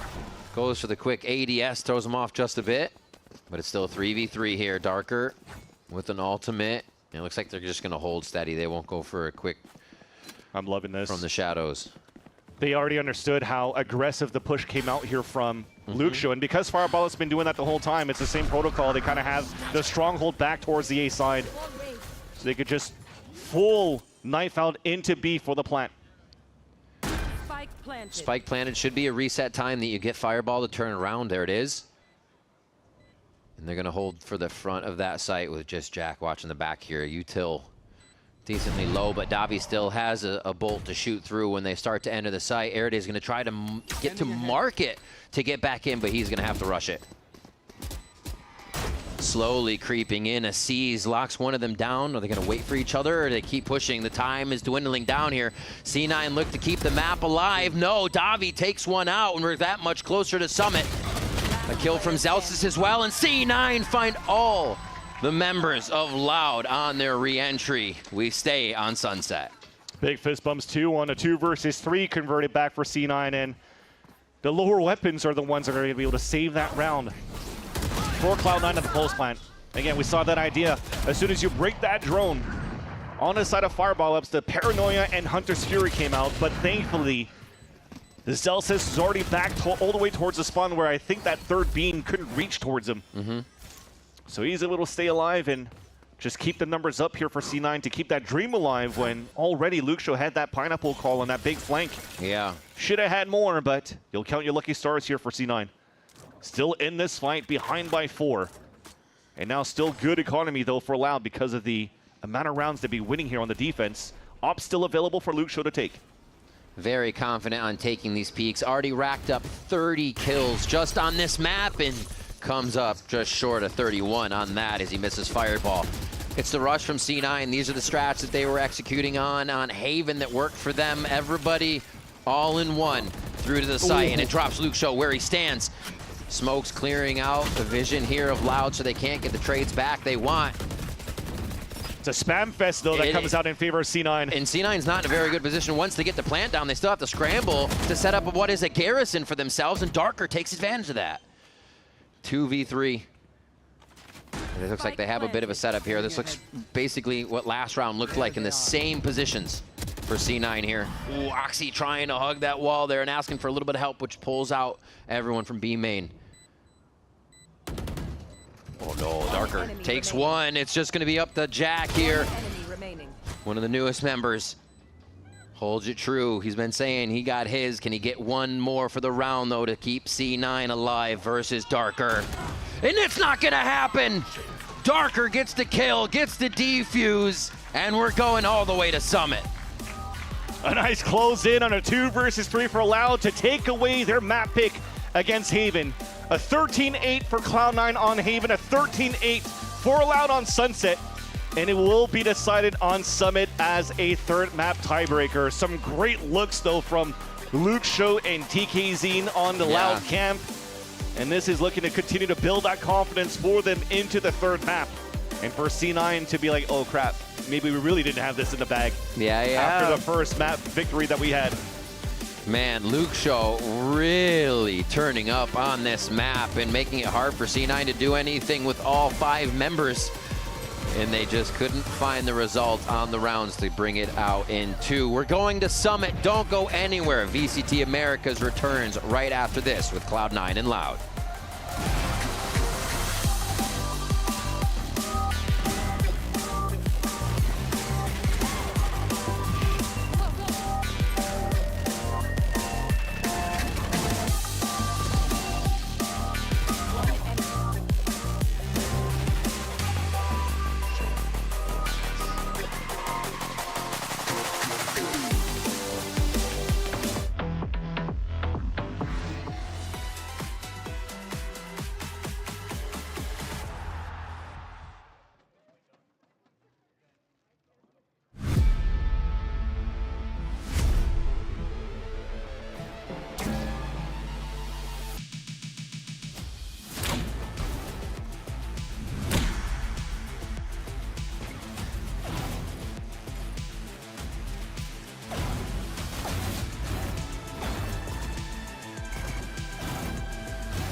Sick from Vic hitting that ace. Luke Show não abre, agora sim busca informação, se esconde, é jogar a experiência, Luke Show! Welcome back, everyone. We're all knotted up as we take a trip over to the new map of Sunset. More on that in a little bit. But for Summit. Sunset. Similar. Yeah, you know, these maps, they all work. They all flow together. But look at this. Sunset was beautiful for Loud. They managed to fight back after what was looking like very... Holy crap. Oh, I mean, you know. I mean, is it Not going even to lying. 30 bomb. They ain't lying. They ain't lying. He dropped a 30 bomb, so it kind of makes sense. Luxio, of course, is your MVP for that map because he absolutely dominated on the chamber. And look, let's just call a spade for what it is, man. This kid came out here at a point to prove, and he proved it. What a showing. He was incredible, and this is something that we talked about with this composition, something that looked good for them last time when they were playing here. On the attack side, he had a lot of great ideas around the operator, and I remember seeing very recently a video from Mel where he's talking about how awkward the dynamics for the defense get when somebody on the other side is playing with the operator, and that was Luxio that was farming those opening kills, and also it was a Cloud9 that was trying to fight some space, trying to catch him off guard, but they were unable to do so every single time. He was getting away with anything that he wanted. And we talked about him, Brent, in the setup to this matchup on what we were hoping to see from him, a guy who was being proactive, who was getting in the face of his opponent, which is what he was doing here, but he was doing it with great success. Yeah, I mean, the chamber gives him that agency, I think, to be able to take a fight if he wins it, pull back out if he ends up feeling like he's not favored in it. He was just taking over, though. I mean, he was essential to them being able to dominate the attack side to such a degree. Damn. The difference in statistics, I mean, listen, he dropped we the all 30 saw bomb. it, bro. He dropped 30 kills. Like, we all saw it. This kid was unbelievable, We got and he eyes. always usually is if you put that operator into his hands. But it is a core part of the reason why their attack side is so good is that they can just rely on one player, Luxio, to dominate up B main control, A main control, hold on to that space. And as much as Cloud9 were trying to punish him, they had some cheeky setups. They had some great ideas, in fact, even, I think, to try and fight back. Still wasn't enough. He was still taking them out. You know, I've been enjoying the hell out of this series. It's been good. This has been a great series. It's fun. Honestly, like, we were unsure of what we were going to get. What version of Cloud9 were we going to see? How's Loud going to be dealing with some of these setbacks? But Dan, it feels like we got two teams that are hungry to make those improvements here and now. Yeah, we talked about it in that first map for Cloud9. Massive difference in that already, with the differences not only in the composition, but just in the way that they were playing a little bit more confident. Tone, everything. And for this one, we knew that it was a Loud that looked really good in this map that could have, and we're exactly doing that, dominating with thanks to Luxio. And now we're going to a map of Summit where it feels like it's a final test for both. We don't know what Loud has been cooking here, and for Cloud9, this is a map that was not really good for them last time. Yeah, and I'm curious as well, are Loud going to keep this trend going with the double Sentinel? Because their attack side on Sunset specifically with the Sage and how they were using that. Luxio was one part of it that we already saw. The secondary element to it was the fact that they were using these Sage walls to, you know, we saw this one before. Honestly, in the first time that Loud ended up playing Sunset, they love this one. It completely upsets the kind of expectation. When you're a defender, you put that Sage wall down, you expect it to be, as long as it's not broken, that space is already contested. It's, you know, you got to worry about it. You don't have to worry about it at all. But the Sage wall completely upsets that. It turns it on its head. I don't like this as much. I don't like when they do these big, deep mid splits. I think this can be punishing to quite a high degree. But Loud are good enough in terms of the theory that they've got with the Sage comp that they're actually making it work effectively over and over and over again. Yeah, it's just and as you're seeing it play out, you're at the very least seeing these ideas, Dan, that are that they're cooking up some creative things to give them that little bit of an edge there. Which, you know, when you think about like what is going to be necessary in order for you to, you know, make the champions, those are going to be those intangibles along the way. We saw it for both too. I think that the Sage things that were happening, the Avengers, everybody getting on top of the wall as well to see past the smoke. There's some cool ideas coming in for both of the teams, but I think for Loud, this is something that they showed us in that first map of Haven, where it was a little bit uncharacteristic to see the Sage, and they talked about how this is good to try to counter the duelists on the other side. Doesn't matter who they're facing. So again, I'm just wondering what they're going to try to do in Summit, because I think in some ways they can go for a similar approach. Yeah, for sure. And there's definitely room for both teams to be able to do that. But here we go. We're going to Summit now, new map that was just introduced, and really don't know, as we had noted, like where things kind of go here. But it really is the Wild West. Like this can go either way at this point. You can run a ton of things if you're Loud with this one. Honestly, they've been having the most success. They are following the ideology of G2, where they're like, well, we can't play double duelist. We suck at it, so let's just opt into trying to counter it with a double duelist, the double Sentinel all the time. They could go for that as well. But I have even more questions as well about Cloud9's Summit in general. I mean, it was a while ago that we saw it, but you remember all the way back to week 1 when they played against Sentinels, they were really struggling in the post plants. They would get the spike down in these situations, and they wouldn't know where to position at all. I need to see a much cleaner game from Cloud9 on Summit this time around if they want a chance to go toe-to-toe with this Loud team that are firing and popping off on every single cylinder.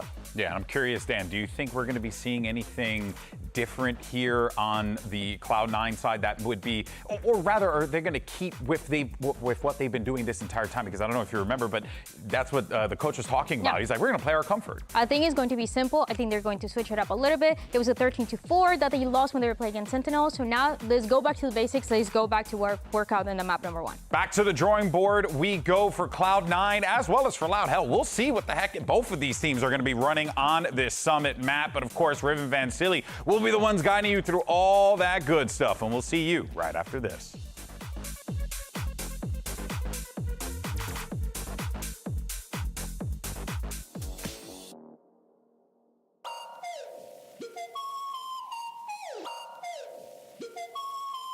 Hit the wall, broke the skin, never complain, I just start again. I'll never stop, watch me go, I rise to the top, I let them know I'm built for this. Every time I fall, I get up.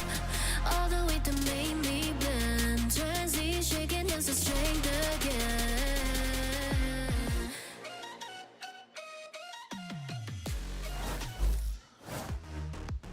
We are back at VCT Americas for Cloud9 versus Loud. Haven for C9, Sunset for Loud, but it did not stop there. We're going all the way to Summit for this decider here.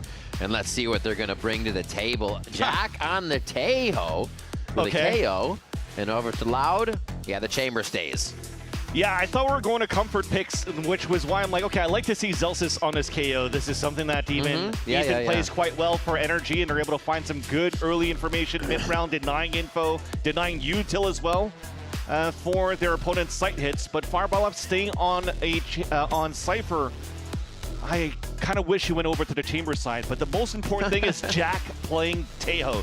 That does not scream comfort pick for me at all to look at C9's outlook on this very map. So if that wasn't a Cypher, would you actually even rather have Eyes for Fireball, if not the chamber still? I like the Vice pick. I think Cortesia plays it very well on Sentinels in terms of just denying like the fast hits from like a Neon, for example, in Phoenix in a double duelist meta, right? So I think that agent is perfect for that. We'll keep an eye on that Cypher then. But that's why on the other side for Loud, I like that there's also Chamber, which is, again, we saw some great stuff from Fireball Ups on the previous map, and Luxio's still using that to their strength for Loud on this very map. So for Loud, they haven't really stepped away from their identity from the last 2 maps. They're still playing the double Senti and just sticking to the double Senti identity, which is 2 great Sentinel players as well to use on this map.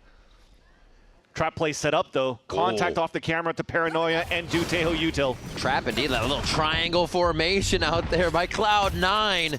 Boxing in Loud as they try to get into the B site. Still towards the middle. Luxio has a bit of a timing, but Zelsis is aware of something, trying to check these angles. Oh man. Okay, well you can't do these trap plays on anything else but the Cypher, so there's Elise Veer proving me wrong on the outlook that they had for the pistol round dressed up for C9. They still have a great player advantage against Loud, but it's still Luxio who's super dangerous to deal against. And this is where in the last 2 maps C9 has somehow gotten this down to a 2v2 or maybe even a 1v2. They need to just live with 4 here. Find Darker and Luxio and be done with it. I think that's the step up. So they're staying as a ball. There's 1. There's 2. Easy peasy. Cloud9 grabs it. A second pistol round. On Summit, let's go. Things are looking up. I wonder if we'll get the replay of the reaction of Fireball to call the 2 pistols, but I like the repositioning from C9, though, to group up all the way back towards spawn. The reason why they allow themselves to just stay there after the trip gets broken, as Loud is trying to create a diversion that they're moving in towards the A-Link, is because Fireball Ups is still in his camera. Even if the trip gets broken, he still... There you go, that's 2! But yeah, he still has camera to watch over towards B main and also towards the B-Link, so it's it was fine for them to let that trip get broken and for them to work back towards that spawn and to get that second pistol. Loud going straight back to B. Speaking of Jack's Tejo, one of the things I like about Tejo on Summit is everything's, all of these corridors are so tight. Very easy to kind of displace somebody and walk right into it. C9 more so outside the site here, but they're still getting taken out. Wait, Vance, this shouldn't be happening here. Loud goes in with a basic classic round, and they get Cloud9 swept off their feet. It's a big mistake by Vic from his positioning there. never expected for them to wrap around here towards that B site, and boom, he already goes down. And the Bulldog that was picked up by Luxo after they traded onto Fireball Ups towards that B site became a thorn on the side of C9 for that retake. Picked up, what, 2 kills? Now a 3rd. He doesn't stop. Just from last map to Summit, he does not stop. Luxo putting on just that. Now, I was saying as a joke on that previous map, but now it's official. It's the first time now as well that C9 gets eco'd after winning a pistol. Yeah, you're right. In this stage. And for Fireball's debut, so Romanelli is going to love that. I love how he's very expressive. Yeah. He's like the other side of Alex from Paper X. They're winning rounds, he'll break tables. All right, so a little bit more of a setup across the map here for Loud as they try to read what C9 might have set up for a bit of eco play. And they're right to wait back. Getting pushed here on the right side extremity. God, he's 2 away from tour de force. 3 rounds in. You saw here that Oxy was just running down to just try to break that trap set up here by Luxo. And then it's just easy for him to get that pick. Teleport's ready. So now for them to try to at least take down the Outlaw at the beginning of the round for Cloud9. They realize after losing Oxy here that they just have to turtle back and hope for the next wave here that the crossfire is good enough. So controlled on those angles. Everybody held the corner until Luxo had the wider angle, then they peek. So coordinated in Loud's movement right now. Darker thinking he actually had the kill there, started to swing off, and Fireball gets that kill. 1 HP to his name. And now they just set up to hold this one. Nice job by Loud to be methodical and just keep on that. Even after Luxo walks out of the rendezvous area. Just stimming out, keeping himself occupied. They're keeping control in the formation of what is the best to peek every angle. Really neat to see them move around like that. Meanwhile, Erde's not joking around, though. He's trying to find the last 2 kills. He knows exactly where they're at. They have to try to die to Spike, so as they close that gap on the top of Cave, he could move in for this kill. Fireball is at 1 HP, trying to save the Phantom, but he's going to get hunted down soon. Quite a bit of distance. I think that might save him here. And they all go the other way. So a Phantom to go into the next round. I don't know. There's still a Luxo here that's fairly close. No. Oh, too much walking. Also, figuring out the radius of that on new maps and where they're planting it becomes a thing. But you're seeing the look here from Loud as well with the Sage and the comp. Very similar to Haven, right? When they're executing the sites, it's even more difficult for C9 to flood back for the fights. As they block off and section the A site link, they break the door on the top, and then they could take full control of Cave 2. Yeah. And then they have full information of C9 attempting to retake or not. And also making it disruptive for forcing C9 to utilize a lot of util before even getting into sites to re-clear that space, which allows the final players to defend that pulse plant inside A to just use duels instead of util. Flash over for mid. It looks like Loud actually wants to break the center of the map here and separate C9. But they catch a smoke in the face too to slow down the strategy. Not exactly playing a retake on A, but really ready to use that util. Fireball is right in the mix to stop whatever comes his way. This little mid-round crab that's going to spawn here, the Neon. And by spawning the Neon, you would expect the split to be happening towards the A site because they need them to dive in. Oh. Honestly, I really favor these little situations where you try to play into util, but Tikazine comes out shoulder clear on that for Fireball, and he can't even use all the util he threw down. The team's in safe, and now a Cave retake becomes the possibility C9 has to use. That's just so smart from TKZine to slide right into the eyes of Fireball Ups. He was set up to think that the Neon's just trying to create some space. Good clear. They've broken that first choke point. C9 trying to move together here, and Tikazine is still ready to shake everyone's hand on the way in. Just so on the ball. One more. They're going to let him get it. It's going to be the ace for Tikazine. A huge one for TKZine. think his first one as well on the VCT stage. Look at that slide right in. You never expect it. It's like playing on the edges of a smoke when you're thinking the player's going to walk forward. You're trying to hold the angle on the side, yet he runs right into them. Chases them all down in individual fights, and that was a C9 fully taken down, forced to go into a half buy with small shields. And to rethink how they want to hold the defensive side, because they've been very, very passive down these lines. And you're seeing them trying to explore a little bit more, but as they explore, well, they're running now into a lot of crosshairs, just holding the angles. I think after this round, it's a veer timeout, because it's looking desperate this round here, and it's punished in every single lane.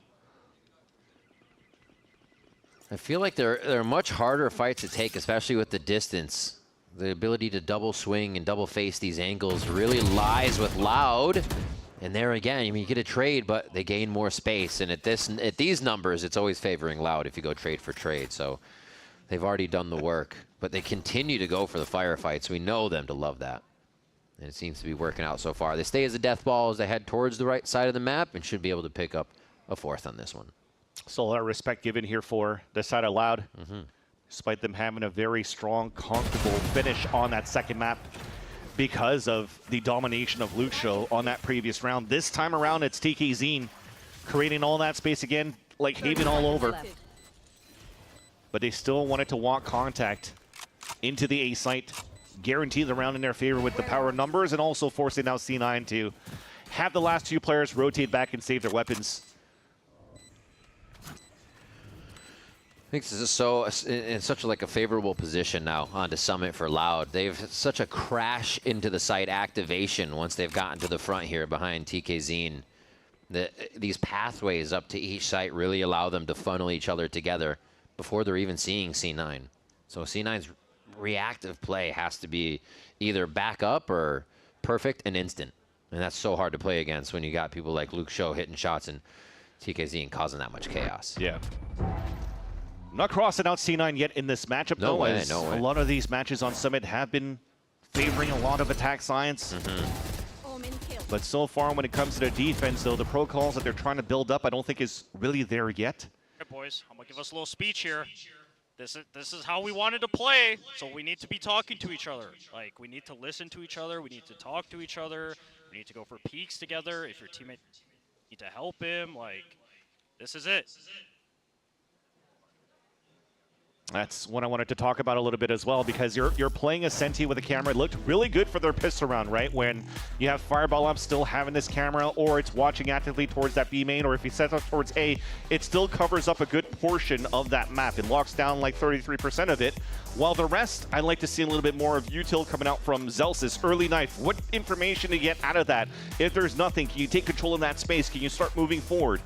If not, do you want to try to challenge a different spot where Loud could be at, and you continue to set up trap plays because you have a Teo with you to fight in those angles? Don't give up that space for Loud to take, because if you are giving that up, you see how difficult it is for them to retake the site, because one, they lose their anchors because they're getting run down. Secondly, they have a Sage Wall to deal with on the retakes. And then third, as they're doing all of that, you still have so many good lurks coming out from Loud because you're not contesting on the different lanes on your defensive side. So you have to clear so many different angles, and you're just getting backstab or crossfired every single time.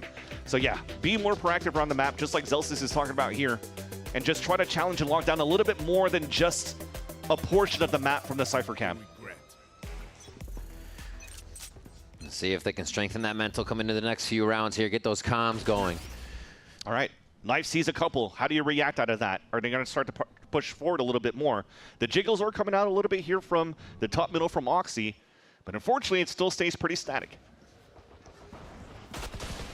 It's going to be all playing their life, using the weapons they have once they can get behind each other here. The Stingers, Phantoms, and everybody towards that top side as the camera is grabbed from Fireball and he heads over as well. Oh my gosh, they're just setting traps everywhere on the side of Loud. A nice relay bolt. They're going to try to keep one in. He slides right home on that one. Oxy picks up the first kill. C9 looking good to start off the retake, and now they have some time to set up the smokes in the protocol, so they take that time. Shots ring out. Oxy tries to beat the distraction to pull the crosshairs, but Loud is just knocking them down left and right. Fireball in a 1v2. Has to move quick. Got so far to go. One more, and it's just going to be a cat and mouse game. A quick peek. Oh, the shot from Fireball! Cleans up the round, and it is very much a round that Cloud9 needed for the mental and to surge back in here on Summit. A big clutch coming out here from Fireball Ups. Even salvages the off in the next round. C9 were just running into the meat grinder, trying to retake towards that B site. I respect here getting an all command up, because as they drop the first kill onto Darker, you upgrade into another weapon. You have now a null command and so many rifles to work with, but none of the flashes work. Nobody was affected on the side of Loud. They still had the crossfire set up, so you needed this man to step up. Dang. The Red Bull clutch just in time for C9 here. And Veer getting a good success rate out of the timeouts, too. I mean, grain of salt there. It's all thanks to Fireball. It's the hero of that round. Yep. I don't think you're dressing up anything there in terms of, yeah, let's just lose everybody. Now, one guy backstab everyone and clutch it here, but no, now the focus is on this round here. The timeout was for this round where they have the operator that they salvaged from the previous round and also the rifle round for the rest of C9. Are they going to be proactive around the map? Let's see what happens here. Nice little delay timing. Little bits of utility happening around 1 minute, pretty common. As they get a clear towards the right side. No noise following that. Might indicate the left side lean here to Cloud9, and they're ready for it. I think that false Prowler alerted C9 even more to what Loud might be doing, rather. As the noise starts to come back towards the A side, it's going to be a hard anchor this time from C9, not the retake. Fireball's kind of stuck in sight right now. But who's going to be stuck in sight with who? C9 able to get a good few trades in there, but they get rezzed up. And a reset from Loud. That's just unlucky, too, because Davi had the Nightfall to work with. But we'll talk about that in a second. He attempted the retake for Cloud9. Numbers are dropping down. Fink also takes down Davi. And another one. It's 2v2 now. Very quick. Spike's not been planted. And now Loud haul ass to the other side of the map here. Coast to coast twice on this one. And they should be able to get it down. The thing is, it's going to be tough now for C9 to retake. They used all of their util to try to stall towards the A site. Now you have a low HP Vic. You still have a Paranoia available for Darker. So they're hoping here that the full rotate back to spawn is going to catch some players off guard, and they could potentially still maintain a 2 versus 1 on different fights for the retake on this B site. Is Vic the sentry, or is he the follow-up at 1 HP? Right? Be the sentry. He'd be the sentry, the first one in to figure out where they are. Oxy still got the slide, the fast lane to create the angles that they want, at least for one side of the site if they try to split it here. Straight through the spike. There's one for Oxy. Goes for the slide. He looks to the right. And it's Darker that comes up big with that one to keep Loud. Yeah, pretty much a full angle rotate that he had to look through, hit both of his fast lanes. You would hope he would have used his slide here to maybe try to stay alive and be lucky on a flick. This was nice. That's what unfortunately doesn't work out here for C9 because of that Nightfall out there from Davi. He's able to throw a haunt. Both of them are hit by the Nightfall. They don't hear where the haunt's going to, so it pings both of them. Yep. So as you had a nice little trap set up by Fireball Ups in the very beginning, it's fully canceled by the util out from Davi, which gives a chance here for Loud to regain control of the A-side fights and to win the 2v2 in the end. Another eco round for Cloud9. Trying to punish here onto Luxo, lurking up. Always trying to get the last bit out of every play to see if he can't squeeze something out. Love that about Luxo, and they're still going to be pushing forward here for Loud. Into the smokes, gets the heal, just battle heals going forward here as Loud continues to pressure Cloud9, knowing that low buy is amongst their pockets. As Celsius tries to clear the wall, looks like a 6th round here coming in for Loud, and they continue to really just run aggressive strats to test C9. Yeah, right now it's die to Spike, try to do some damage. Right now, Fireball Ups, I don't think that he should save his weapon. He needs to force Loud into more buys round after round so they have a chance. Beautiful flash by Celsius. Almost doable there, but they did their job on the pulse plant, forcing 2 other rebuys in the next round as they had their own eco. And that's something here that was dressed up by Cloud9 that was unexpected for the side of Loud. Nice little flash that came through towards that door. that was popped in the first place. Whew. These firefights start to look really well.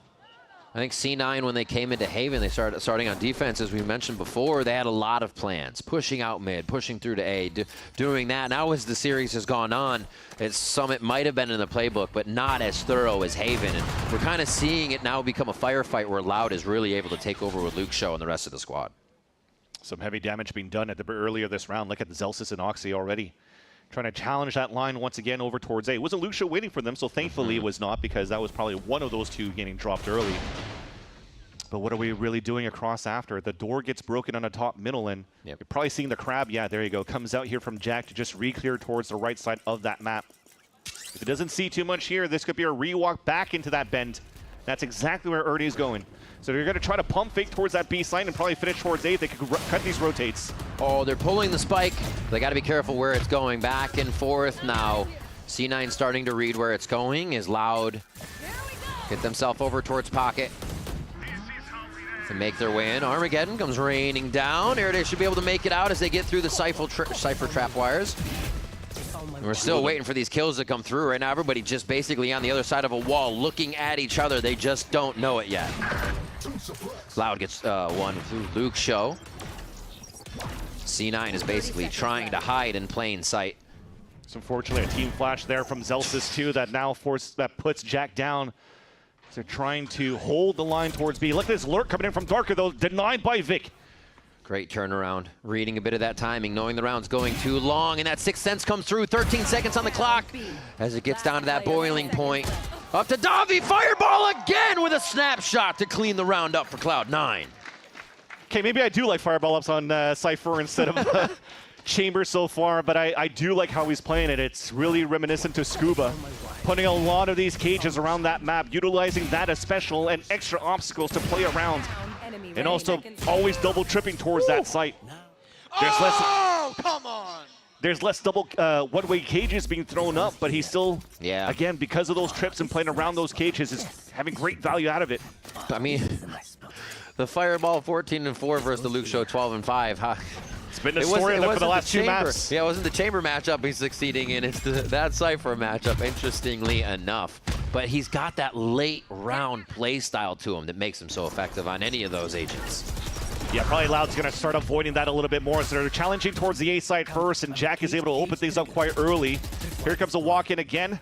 He's pressuring it, trying to walk forward just on the other side of his trips. Oh, tries to clean up the aim there, but Airday's a little bit quicker. Hey, look at that. That was a lot of whiffs. That's a lot of HP available for Erdy still. Yeah. When he had a dead to rights. Opshot also missing, so a silver lining gave it a chance here for Loud to play the pulse plant with a player advantage after the plant. Risky res, he saw the wall getting shot, and he's like, yeah, let's do this.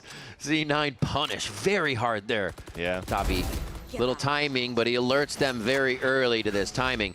And it'll all be the firefight as he tries to make it back to a defuse spike from Oxy. Save there. Overdrive up. Operator saved. 3 alive for C9, and it's looking very much like it could be a 6-6 first half. You saw the small moment of hesitation from Erdy too after that plan. Should I res that guy or not? Because they're about to break down that wall. So let's do it. But unfortunately got collided by Oxy.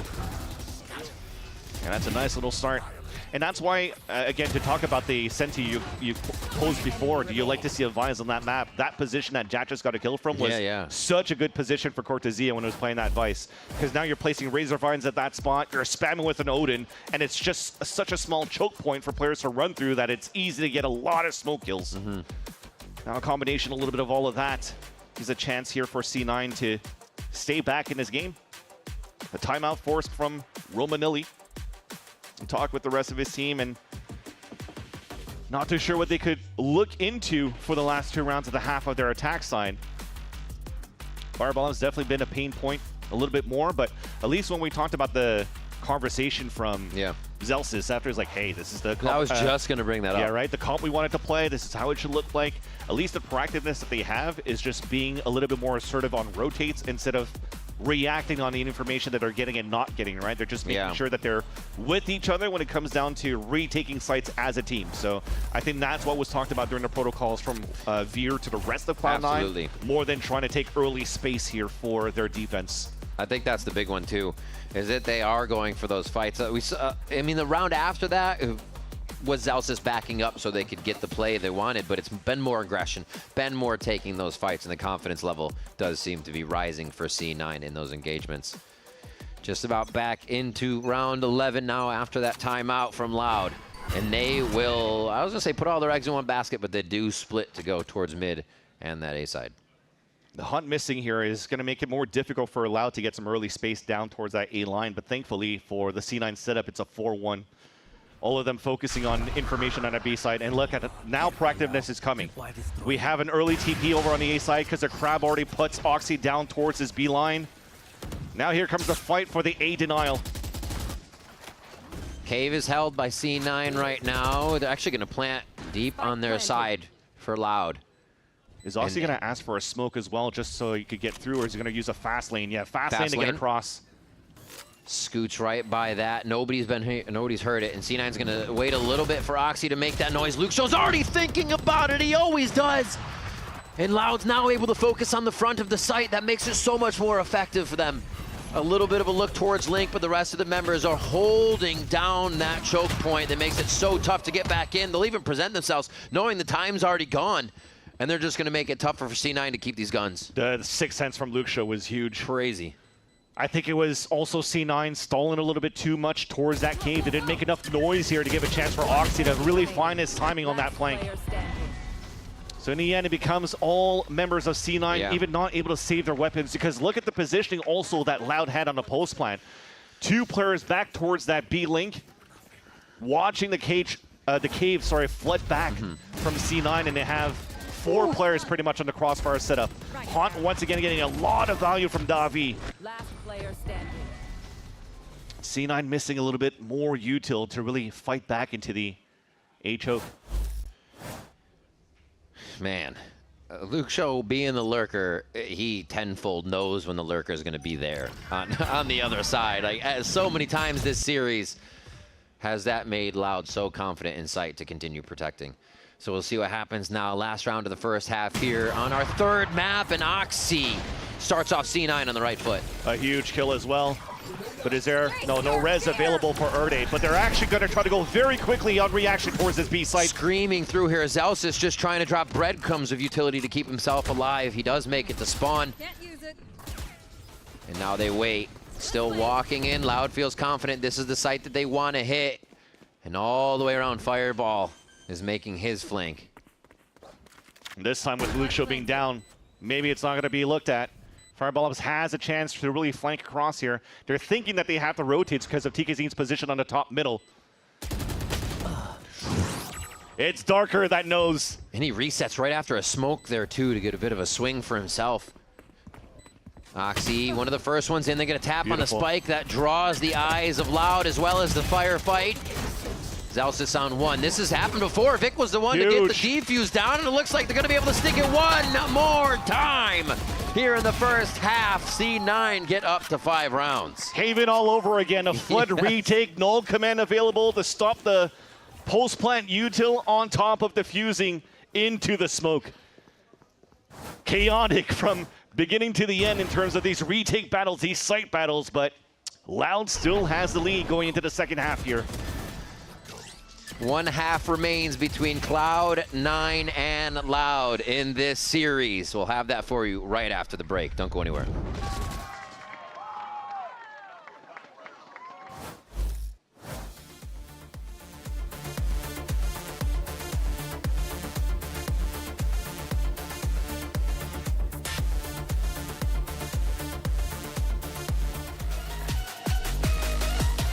Long dark road, no one near. Name my fear, dragged it here, I'll never stop. Watch me go, I rise to the top. I let them know.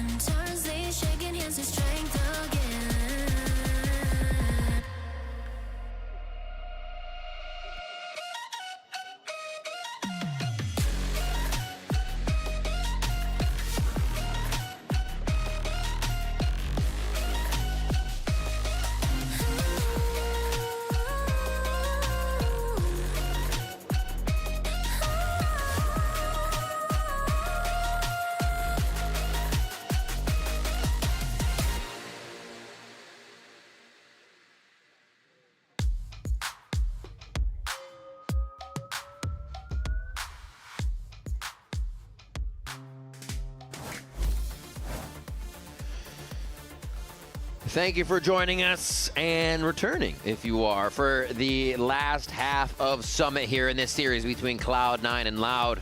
If you are just joining us, Haven first map for Cloud9 on their pick. Sunset, then to Loud, as they take the map that they chose to bring into competition today. And now we have Summit Decider, which is a 7-5 first half, and C9 look to strike back here. Maybe a third pistol round, if they will. We'll see.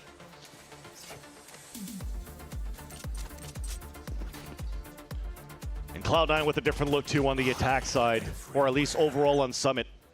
But I think with this composition here, it shows to me that they're trying to leverage a lot of spam util, just clearing out space with Teho KO, blocking lanes with the Neon and TPing with the Omen just to really get all the space behind the utility. So I'm expecting a lot of chaotic fights from Cloud9 when it comes down to the site execs. Pissing around, a little bit less util to work with, and they're making themselves known here by breaking a lot of the blocks towards the A side, or B side. Fireball star. Oh, okay, good trade. As they seem to just be catching Loud, happy to hold and sit in their positions, thinking there was more backup. Spike planted. Should be another pistol round for C9 here as they all gather right into that B lobby area to hang. Yeah, they have one flash to work with and a triple swing. So you're hoping that the communication is going to be very good on the top of that spike so they could work together here. If not, you have some heavy shooters on Loud to win this. Well, there's the first one down. The angle on that one wasn't in their favor too much. Flash over the top. Nicely played, but the dash in. TK finds a way. And that is two members of Loud coming back to find all three Cloud9 and B main and strike them down. Just unfortunate on the setups too. The way that they were setting up the crossfire here from Vic and from Jack, they weren't really able to watch after each other to trade off each other because you're looking at the nature of how the map's laid out, right? There's still that block on that left side. Instead of playing the high-low that they kind of did on the post plan of Loud on this left side of that B line, that probably would have given you a lot of value on the pop flash for the re-swing, which, by the way, ended up being another team flash from Zelsis, unfortunately. Not necessarily blaming Zelsis in that moment. It's maybe even an earlier swing from Jack before they really came out for the fight. And those shooters, they came to shine here for Luke Show and TKZ. A pistol on their side and greatening the lead now by 3. All right, they know somebody's at least looking down main. They force themselves into the left side of the site, but they don't know what's on the backside. They don't really have the coverage to get a safe plant here, so they have to keep pushing through. This is where it gets a little dangerous now, and they don't have the coverage to do it. C9 going down left and right, and even trying to squeeze a spike in for a second round plant is not on the menu. Okay, Fireball. A few good shots there to get his, but Davi ends that round. And that was a forced buy. Yep. From C9 denied as well, so that's going to put them into another eco here with no plant. Less money to work with, and if you're looking right now at the current investment as we move in here to the next round, seems to be a little bit more of a buy coming in still for C9. I think because of the nature of how it ended that round, it was a 2 versus 1 in the end, so the guns that they carry into the next round shouldn't be technically as strong for Loud, but they have the Outlaw to work with. Yeah, Stinger's there. A few of them just near 1,000. They'll get 2,900 for another loss, so it should be easy buy if they don't go away with a win here. Yeah, but that means C9's using the theory of the half armor buy a lot. That's true. You get punished here. Oh, By it exactly is that punished weapon. there. And that's the run-in. Zelsis is just going to be reloading, and this is the swarm game from Loud right now to know they can run Cloud9 down. And you instantly gave Luke Show a duel to false in this round as well. So you could save into the Outlaw, and like I said, going into this buy, okay, well, at least 3 of them could still get full shields, but Jack and Vic are definitely at the mercy of the chamber on the side of Loud. Yeah. You're seeing what they're trying to do here on their attack side now compared to the last time when they played against Sentinels. They were playing double controller at first, where you know, you could split off and slice off a lot of the map. We'll hold that thought for a bit, though. There's a trap play attempted by Loud just to take full control of the B main. Fireball gets the dink and at least takes down TKZ. Great second read. Ooh. Oxy with one. They have to keep this pace going. This is where they keep Loud on their heels, and it's hard to reset. 4 members already through for C9. A look from Fireball Ops to catch Davi off, and it is going to be the play, the read around the map for C9 on this one. I was going to say, a little bit lucky, I got to say, for Cloud9, not going to lie. Because after that nice pick coming in from Fireball Ops, he throws the ult out to get information for the team. Yet they're like, oh, let's just rush into the site towards A. Thankfully, they had power of numbers to be able to win their gunfights and also not losing too many players in the process. So they were able to secure the information on Darker of where he's repositioning to on the Pulse plant, and C9 end up having a pretty decent, clean attack round in round 16. But they got to do it again and again and again here when Loud has just been so aggressive. The Fireball has had a fantastic game. Him and Luke Show going back and forth. I just wanted to point out on that replay that we saw here, so we had salvos being thrown by the side of C9. Jack, yes. and also the molly by Zelsis at the same time. So there's a lack of coordination of what type of util, who's using what yet. So there is still, I'd like to say, a lot of commotion, should I say, in the comms potentially here from just looking at the util that's redundant in terms of how they're scaling towards these sites. Expect to get that wall out around where they actually don't have a lurk for C9. Everybody's on board with just getting into the site. A second slow from Erede. Oxy's gonna try and walk right past that, cleans up the site and is ready for more as they start to gain a lot of space for this plant here. But again, not getting to the back. Still feels safe now that they have the angles, though. That's just C9 playing with good disrespect. Yeah. I mean, he just ran through the slow ward. Here comes the fight retake from Loud, though. Good. Big Oh my God, that was huge. Still have to execute on the attack, and C9's gonna have the aim to do just that. 7-10 now as they creep ever closer to that scoreline of 10. Yeah. So they have little pieces of utility that first lane covers up that front B site, and like I said, disrespecting the slow orb, running through and catching opponents off guard because now you're flashing from Vic to give that space for Oxy to take. Great round. Nice try from them. Wow.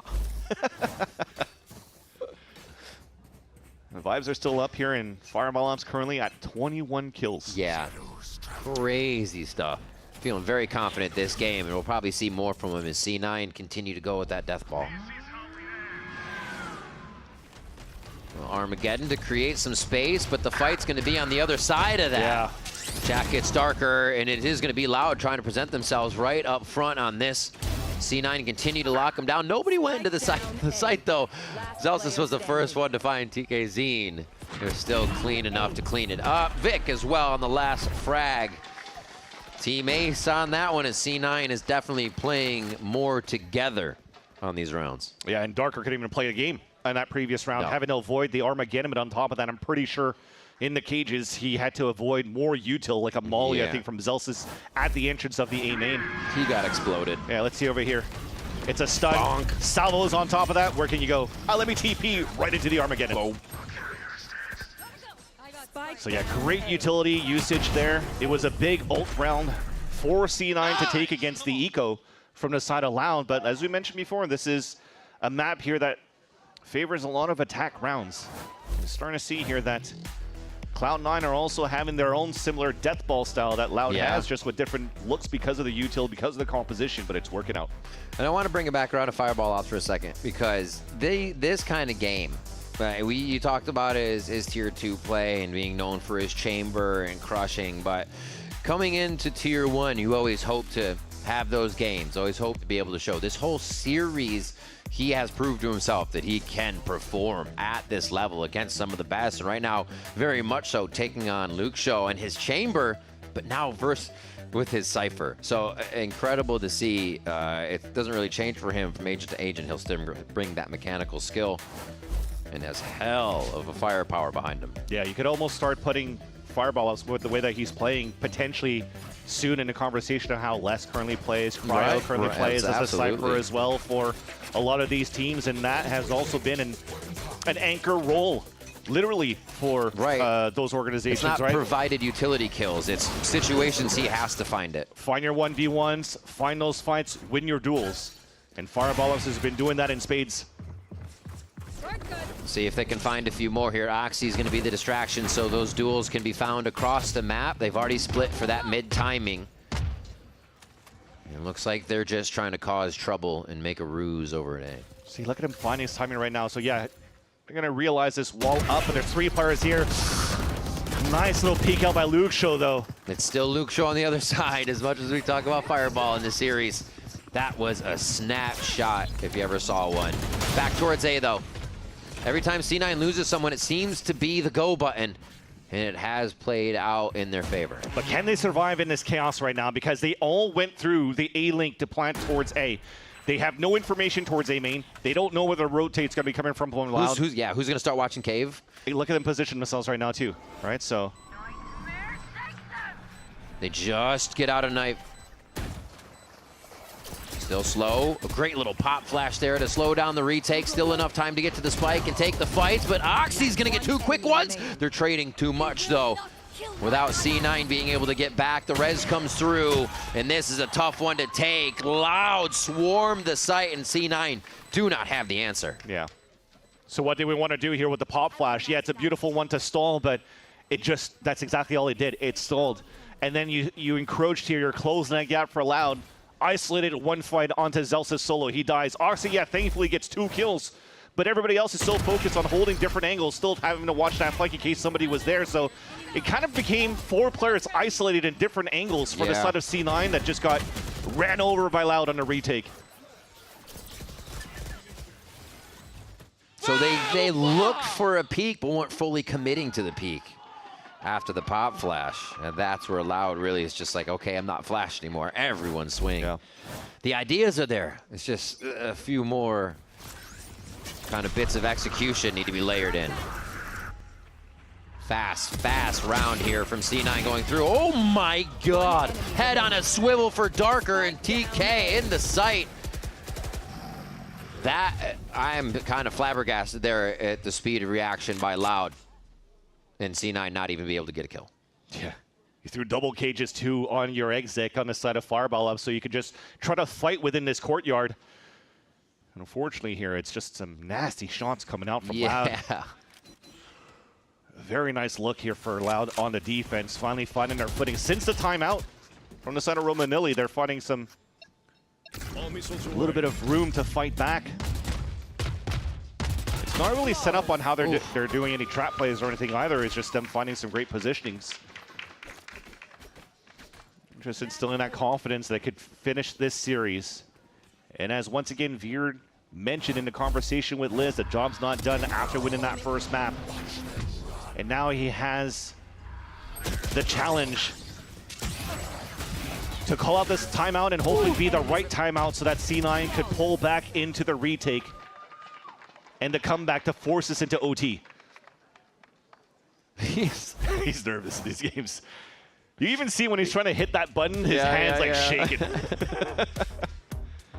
He believes in the team, but he also believes in the, there's no way we do it again, right? Yeah. Can it happen again? C9's going to come up with something, right? There's that inkling there. But he's got to be so proud seeing the team be able to collect round after round here, even after C9 being able to grab a few of their own. Now on full match point, Loud looks to close it out, and Veer has one last chat with the team. That's right. So they need 4 rounds now to force this into overtime. Like I said, a big challenge coming out here for the first time head coach slot of Coach Veer. But we gotta praise on the other side more than anything else here on the resilience of Loud. After coming back here in the second map, on their map pick, looking very dominant off the back of Luke Show, they're still leveraging the firepower of that op and that role of a chamber for Luke Show. Their identity seems to be defined by the double senti role so far. And you would think here in the past for Loud, you would always say, oh man, they're missing so much util to give some opportunities for Vuri to really open up here sites for the team for Loud. But man, Tiki Zine's doing an excellent job solo without any real util to help him out to just win some fights. Get your one, let the rest do the job because you have amazing firepower across the board for Loud to just make sure that they win on even scenarios, disadvantageous scenarios on the side of Loud. And now just looking to close the series. Cloud9, after this call, look for a cross-map strategy, disperse the members of Loud, and it works to take down Darker. Clearing into the site was kind of the problem here last time. Too many members of Loud were just able to crash in and clear out from Cave. Are they going to move forward? No, they're actually just going to hide out. Just outside site, Vic with 1. Great util to stall it coming back in, coming from Ben. It's not going to be really a timing they have to worry about. Davi gets a headshot though, scattering a bit of C9. Have to be confident in their positions here. They're slowly getting pushed back out of the site. Kill after kill. Luke Show gets another one. They find Vic, and now it's going to be a hit. No, Celsius stays alive. 5 HP, and the shot from Davi is going to be enough. Defuse though. He's got to get to the defuse. Celsius is praying right now. You see him closing, he's going to be 0.0 something if he's got it. And it's going to be 2-5. No, he's got enough time. Not even close, baby. Loud take Summit. Loud take the series. Heartbreaking loss there for Cloud9.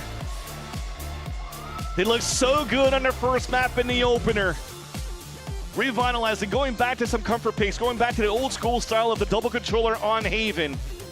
Sticking into the comfort roles of the second map and putting huge numbers onto the chamber with Fireballs, but the third map going into map theory with this composition, this new composition for C9 was just not enough. But Loud coming back here with resurgence in terms of their identity since Davi, since TikiZine. And they're looking once again to be one of the dark horses of the Americas to potentially have a deep run here into the play-ins. It's definitely something that was needed from everybody here to start stepping up. Luke Shaw having an amazing game with those TikiZine entries. Air Day on a lot of the rounds to stall and come back in. It was really a formula that they needed, honestly, to beat C9 today, who came in looking much different. Fireball Ops he gets flowers for this game. This series, my guy. Like, Fireball has shown up for this one. And it's especially tough to do in a defeat, but we see what that pickup was meant for the squad of C9, who now under that new leadership of Veer are showing more aggressive, more definitive in what style that they want. But again, it looked like with Haven being that controlled as the map pool went on, they didn't have that much for Summit, and Loud was just ready to firefight. I still think that the issues still linger when it comes down to those chaotic moments for the side of Cloud9, right? So as they keep hammering it from Coach Imi, now the assistant coach for Cloud9, from Zelsis as well, as how do we really stay assertive? How do we fight together as a team in these moments? Yeah. Like, I mean, look at 2 of those rounds were also because of nice 4Ks coming out from Fireball Ups to really keep C9 in the game on the defensive side. It didn't look as clean when it comes down to setting up on their post-plant scenarios. They lost a lot of those too. They lost a 3 versus 2 when they're holding the post-plant. Exactly. So a lot of those small things comes down of losing the grip of the rounds in these chaotic moments. So they have to continue to go back to the drawing board to make sure that those micro decisions in the protocols get cleaned up if they want to be that C9 team that could be discussed again, that could potentially qualify for champs year after year, but just misses the mark at the end. It does seem like it, but hitting the mark is Loud. Such a fantastic game from them in the end. Summit did seem to feel comfortable. Their retakes over towards the A site didn't seem like anything that was putting them off.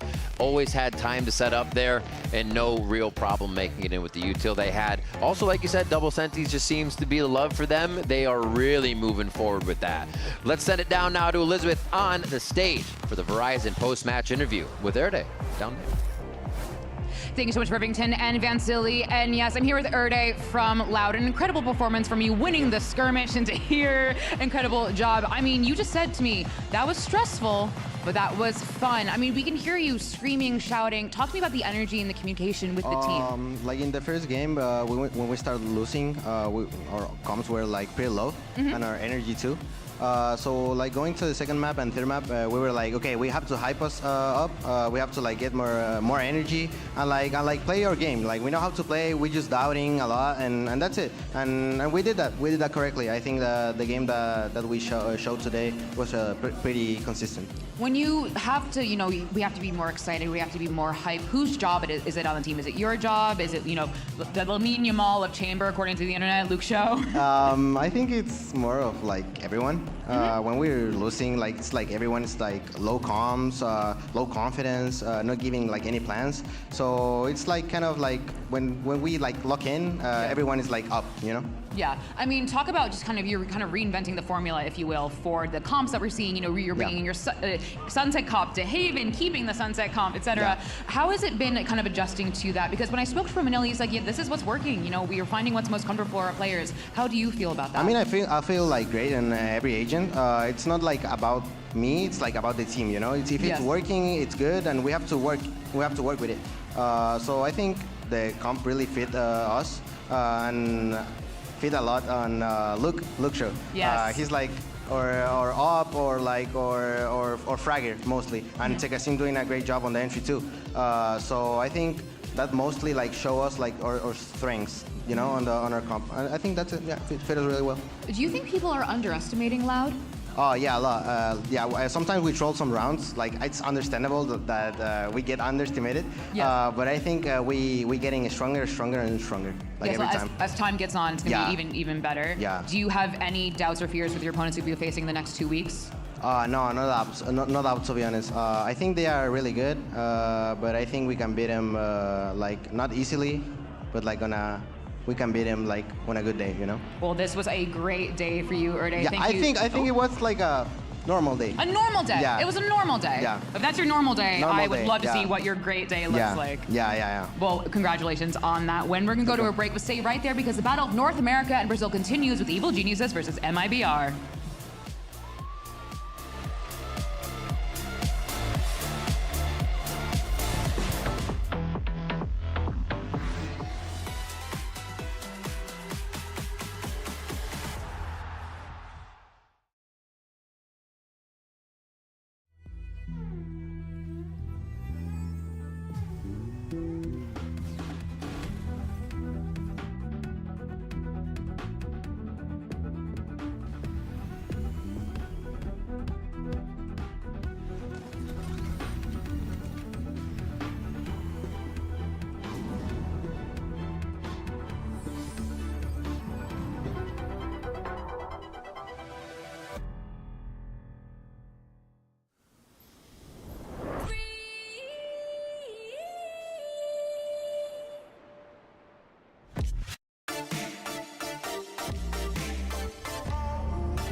Don't pick Jet. Okay.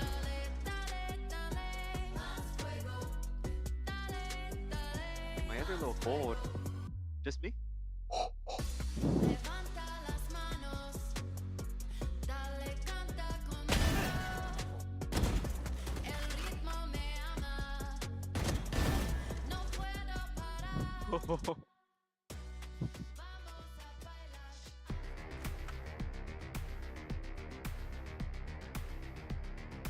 Hot.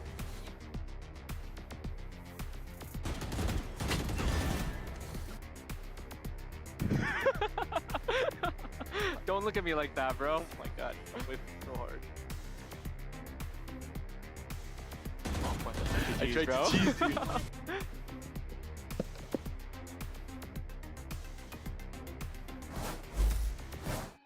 I mean, I think the new players like Pancakes and Zerena, they just come in with like confidence and like trying to prove themselves. But that's nice. What a brutal tap. They're just being dealt with.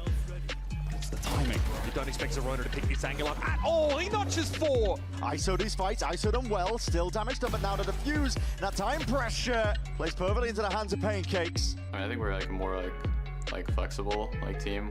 We don't just have like one way of playing. Fury are not willing to give anything away until Util is let loose and released, and there it is. Barrels pointed out. Second. Straight shots. Verno knows it. Spamming away inside this smoke. Playing it now, hunting for them. I think in the game, like no matter like how their like years been going, it just comes down to like who's like better on the day.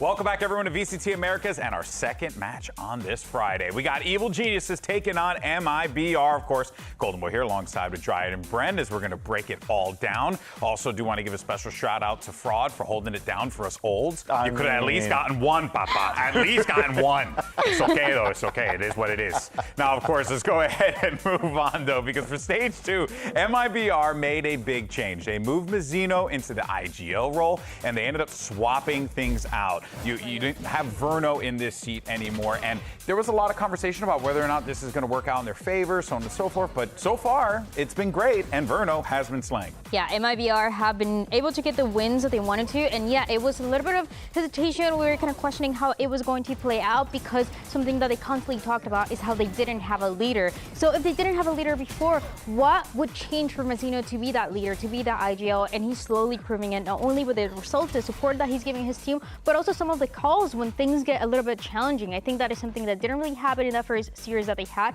And last week when they had 2 series, it looked so much better for them. Yeah, I definitely agree. I think this is a squad as well that have been making resounding improvements with every single match they play. I've been looking at them and thinking that they are probably one of the highlights in terms of teams that have improved the most, I think, because the identity switch to their double duelist, the fact that they're now all on the same page, I feel like a broken record the amount that I speak about it with this MIBR team. But genuinely, it is working so damn well. And a core part of it, I think, is the way that they are using the Phoenix. Because they are one of the best teams outside of maybe like 100 Thieves, I think, in terms of min-maxing the ability they get out of that Phoenix in terms of generating ults. And I mean, this is going to be a package full of Zekken putting his body on the line, leaping through, getting these kills. But what you don't see in a lot of this too is that they are always prioritizing his ultimate. They're always trying to get the orbs online into him, prioritizing, giving him the plant, the defuse, whatever it may be, and let him hunt kills too when he gets close to it, swapping around some of the guns so he doesn't mess up the economy too much. But it is powering this MIBR squad forward constantly. The way that they play around the Phoenix ults perfectly to ping pong off, whether it's going to be Aspas hard entering and then alternating whenever Zekken has that ult in his back pocket. I think this identity is looking real nice currently for MIBR. They have hit upon something that really works for them currently. It's pretty much playing the same composition in every map, and part of it is because of that. The success that they found stage 1 with Zekken is something that Fraud has been talking about.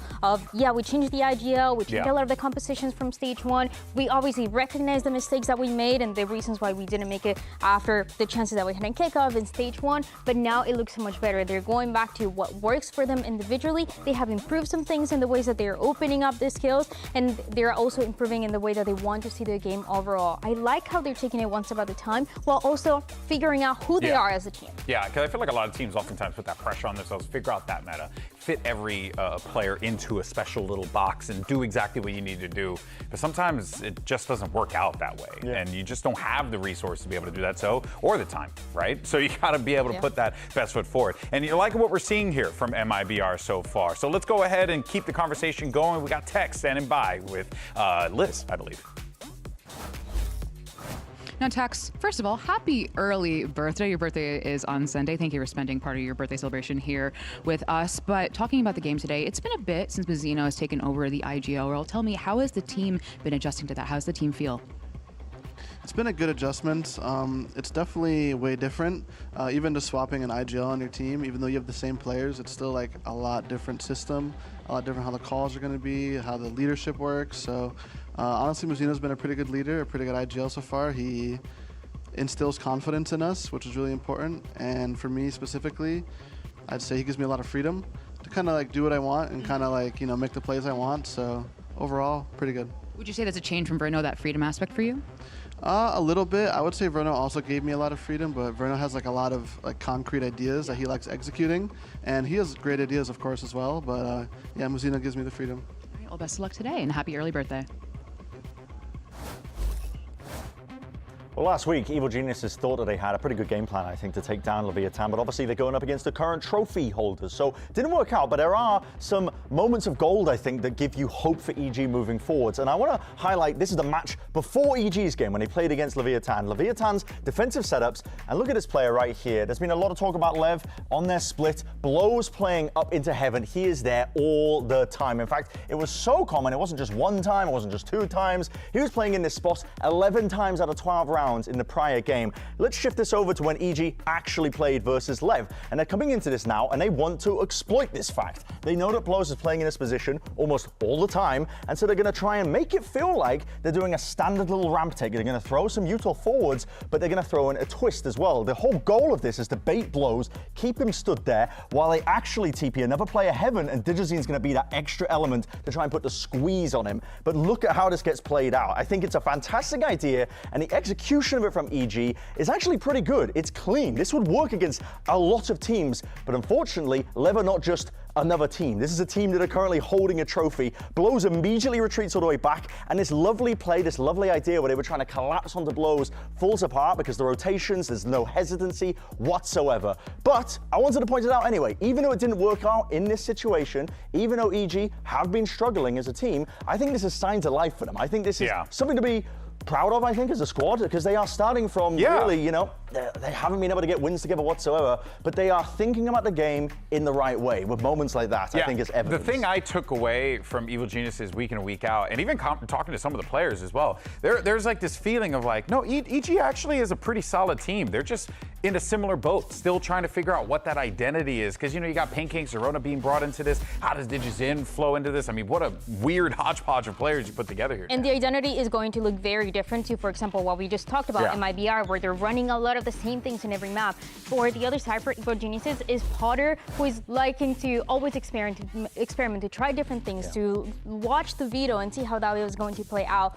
And it is important for them to get these wins because they haven't found success. They recently made those changes, adding Zerona and Pancakes, changing a little bit of how that leadership, those compositions are going to work. And on top of that, you have the approach that they have into this one, where you have to remember, since stage 1, they have only won 1 game. So the pressure is not only to get at least the second win here, but also to keep growing to see how far they can make it into play-ins, maybe champs. That's the end goal. Yeah, I do feel like if there was, and we had showed the predictions earlier, and I did pick EG, but because of a couple of things, obviously MIBR is a beastly team, and I think like it's safe to say that they will probably walk away with the win in this matchup. But if you've been watching week in and week out, you see an Evil Geniuses that is not just improving, but like they're doing it together.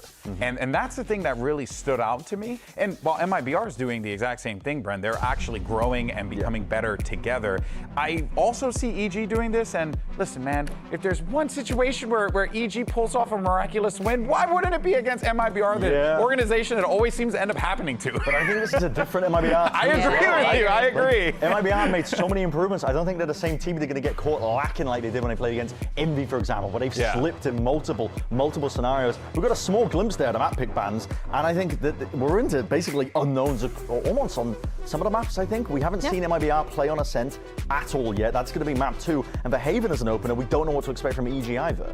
Yeah, and that is what's so interesting. Last time that we saw EG play this is stage 1, is when we were really questioning how that defense looked like when they were leaving Tom on Sova pretty much alone by himself on that ace side. They were playing that composition for quite some time, for a few months, And now with different players, with a different setup, with different ideas, I really want to see something completely new from them. On the other side, for MIBR, like you were mentioning, we did already see the map with Haven. They played it last week. They played it against Envy. Then they were able to win it against Furia in that overtime, and it looks really good. This is one of those maps where you can really see what you were mentioning, Brent, how they are approaching the orbs, how they're trying to prioritize the second for success, how he's having those entries, how he is constantly trying to have this ultimate as much as possible. All right, well, let's see what we end up getting. Whoa, whoa, Wait. whoa. Oh, No, this can't be right. No, this can't be right. That can't Hello? be right. Yeah. We've got the order. This Guys, has they to be mix the the wrong way around. cameras, right? Yeah. This can't. I'm gonna assume that we might be flipped, and that's okay. We'll see where we get into the game. That's okay. I'm gonna pretend like the rolls were fine. Yeah. And that was just a little bit of an error on our end. Good old-fashioned composite double duelist comp. Weirdly enough, I mean, MIBR, they did struggle quite a bit against Furia. Yeah. When Furia was playing their Breach Sova comp, and EG also taking a page out of the same book. I mean, the double duelist, listen, it is fashionable right now. It is by far and away in America's leading in terms of, I think, the amount that you can do with it. Yeah. If you've got players that can play those roles as well and opt into it. DJ's in on Sentinel though, is that what we saw? Is that right? I mean, I don't know. I feel like this guy is so good so good at finding openings, has been so good on the Neon. Never mind. Never mind. Thank God. A little bit of trolling. Oh, your boy was cooked. I was like, well, listen, I know how to do my job, but you know, sometimes it happens like this, you know? Okay, we're good. Well, there you have it there. And okay, now that we know, Dan, the compositions and what we're getting, how do you feel about Haven Great for both. I am so happy. So happy. All right, everyone. Well, we're going to go ahead and just rattle our brains for a little bit more after that one. But for now, let's send it over to your casters. Have fun with this one. Here's Mimi and Ender. Well, I don't know about you, Mimi, but I'm ready to have some fun. What are we thinking? You too? I'm so ready. You're to have locked some in, fun. ready? I hope these teams are ready to have some fun too, because we got MIBR versus Evil Geniuses. We're playing normal roles. Let's not panic. Let's not freak out. What do you mean? You don't want to see the Osboss Cypher? I mean, I would pay good money to see Osboss Cypher, but you know, I sick don't in the think head. MIBR fans We don't want wanna to see that. So we're gonna keep that one off the table, but we are gonna be moving into Haven as our first map. And Mimi, this is Evil Geniuses' first time on. Yeah, it absolutely is. EG, a team who I don't think we know them yet. They've lost to the best team in the league, and they've beaten the worst team in the league. So now, a match that might be closer to even an opportunity to see if they can upset an MIBR, who have found themselves, who have gotten 2 wins on the board after that opening loss to NRG, and in a game that has big implications for MIBR's group. Both teams want to get out of the gate running. And it's about to be a brawl. EG, we're all looking the wrong way, but they turn around, playing anti-flash quick up into the site. Zeno trying to jump away, but DG Zin on fire to lead off this pistol. So nice from him. Real parallels between these teams where I think both Digizin and Osboss have found themselves on the Neon this stage. Digizin, even when EG was struggling, was at their lowest this year, was consistently excellent for the squad. And in a round like that, setting up his team for success beautifully. Only the single casualty of Zerona on the pistol. I think Evil Geniuses, you know, Brendan was talking about having some very strong antis coming into a map. This time on a brand new map, everyone playing anti except for Digizin. And even Digizin is just right next to the smoke. As MIBR step through it, it's easy pickings. Yeah, I don't think that they thought he could have walked up quite that close. Do ways. Hey, Gil, come on, baby. Already hyping up his boys post round 1. What do you make of Osboss picking up the glass Marshall here for round 2? I kind of always want to see an Osboss gun in his fair hands. There Give it is- any rounds, even if you lose on defense, I respect it. Force a Sheriff, force a Marshall. A guy of his skill can just win you rounds like it. Standing ahead. Gonna have to find some heads here, though. And Evil Geniuses just trying to maximize around the Phoenix Orbs for now. Thrown a pretty far off pace because he did just drop immediately on the pistol, but already has a second, and I believe that A main orb should be claimable deep into the round. Yeah, I'm going to be watching the orbs a lot in this map. The Desk is talking about it. I think MIBR have been one of the best teams at maximizing the Phoenix Orbs for a second. Look at Bao just all the way into the site. I feel like the way EG is playing this right now leaves them a little bit exploitable. Now, it's not going to matter because Bao dinks the guy in the back of the head and has now just opened up the A site. They were truly working towards all 3 sites at the same time, and it pays off with a nice lurk. I feel like we've seen less anti-ecos of just sacrificial Ghost Cypher. Either lurks in and gets a free site or dies to 4 players, but it's a classic. Works for a reason, and, well, I don't think that Aspas Marshall's going to have too much opportunity on a 4v5 retake. It is crazy for Bao to set the precedent of the super fast lurk even on round 2. That'll be something MIBR need to respect from here on out. Well, they got to respect him after what he did to Fraud. The 5-0 skirmish was brutal for MIBR's coach. I know what you're thinking, sending your coach up against Bao in the skirmish. Bao's a beast on that. Does look like Zerona with that pistol, though, is now hunting to pick up some more orbs, but... And he got one. Great work, Zerona. Yeah, you know, in some ways he got his. The micro's good, though. They handed him over just that ghost before they sent him off. I'm honestly surprised they tried to run in here. Go for the ninja defuse, I think, just slightly off on time. Well, that's a Phantom that they've lost because of it. Yeah, I suppose that is true. I think that will be claimable. Does he have just time? The last second, Yeah. and he does. Nicely done. So they lose the Guardian. All things considered, not too bad for Evil Geniuses. But this was a crazy fast timing, like you're mentioning, for Bao.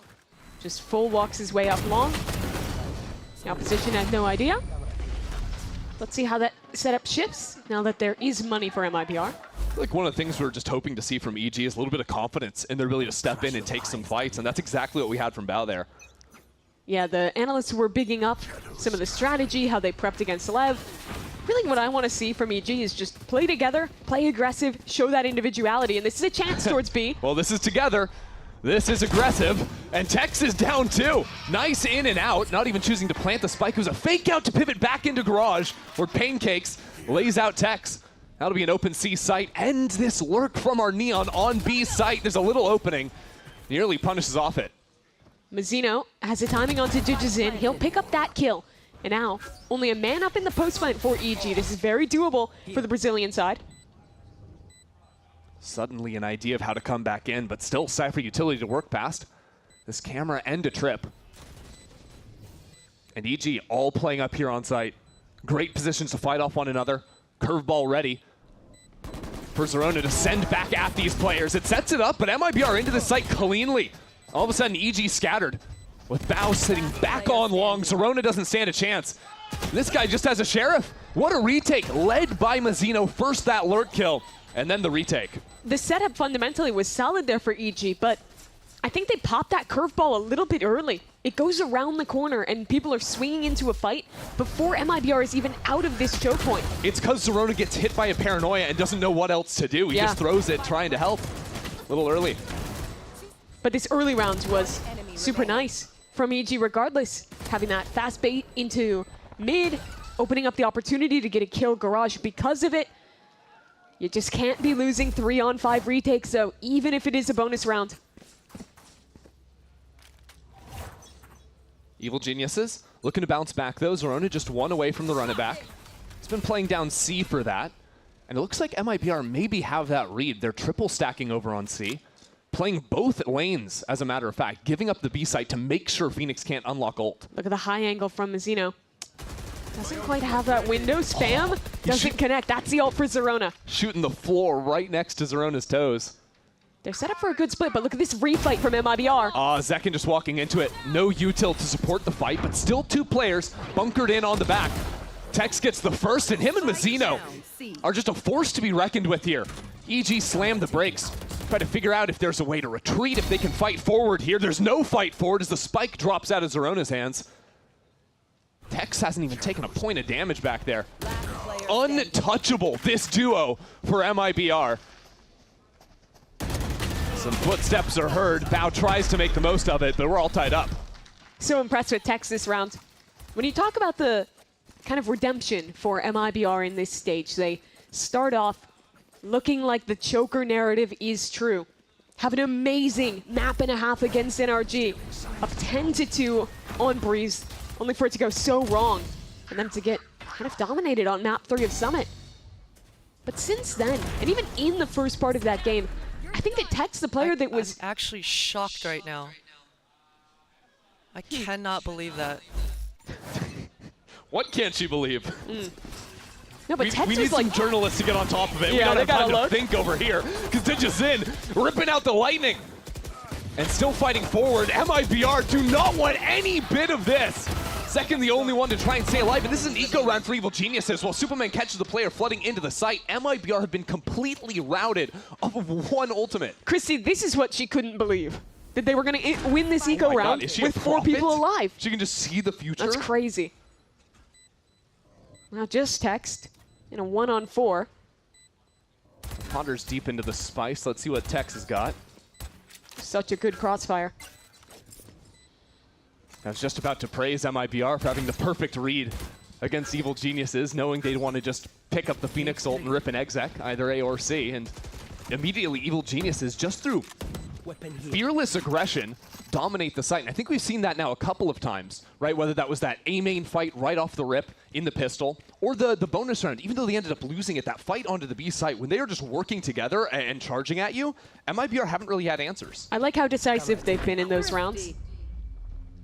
In some of the earlier games this stage, particularly when they kind of dominated against Envy, I feel like that was a big facet of it. Since Zerona has joined the roster, he's just been so confident.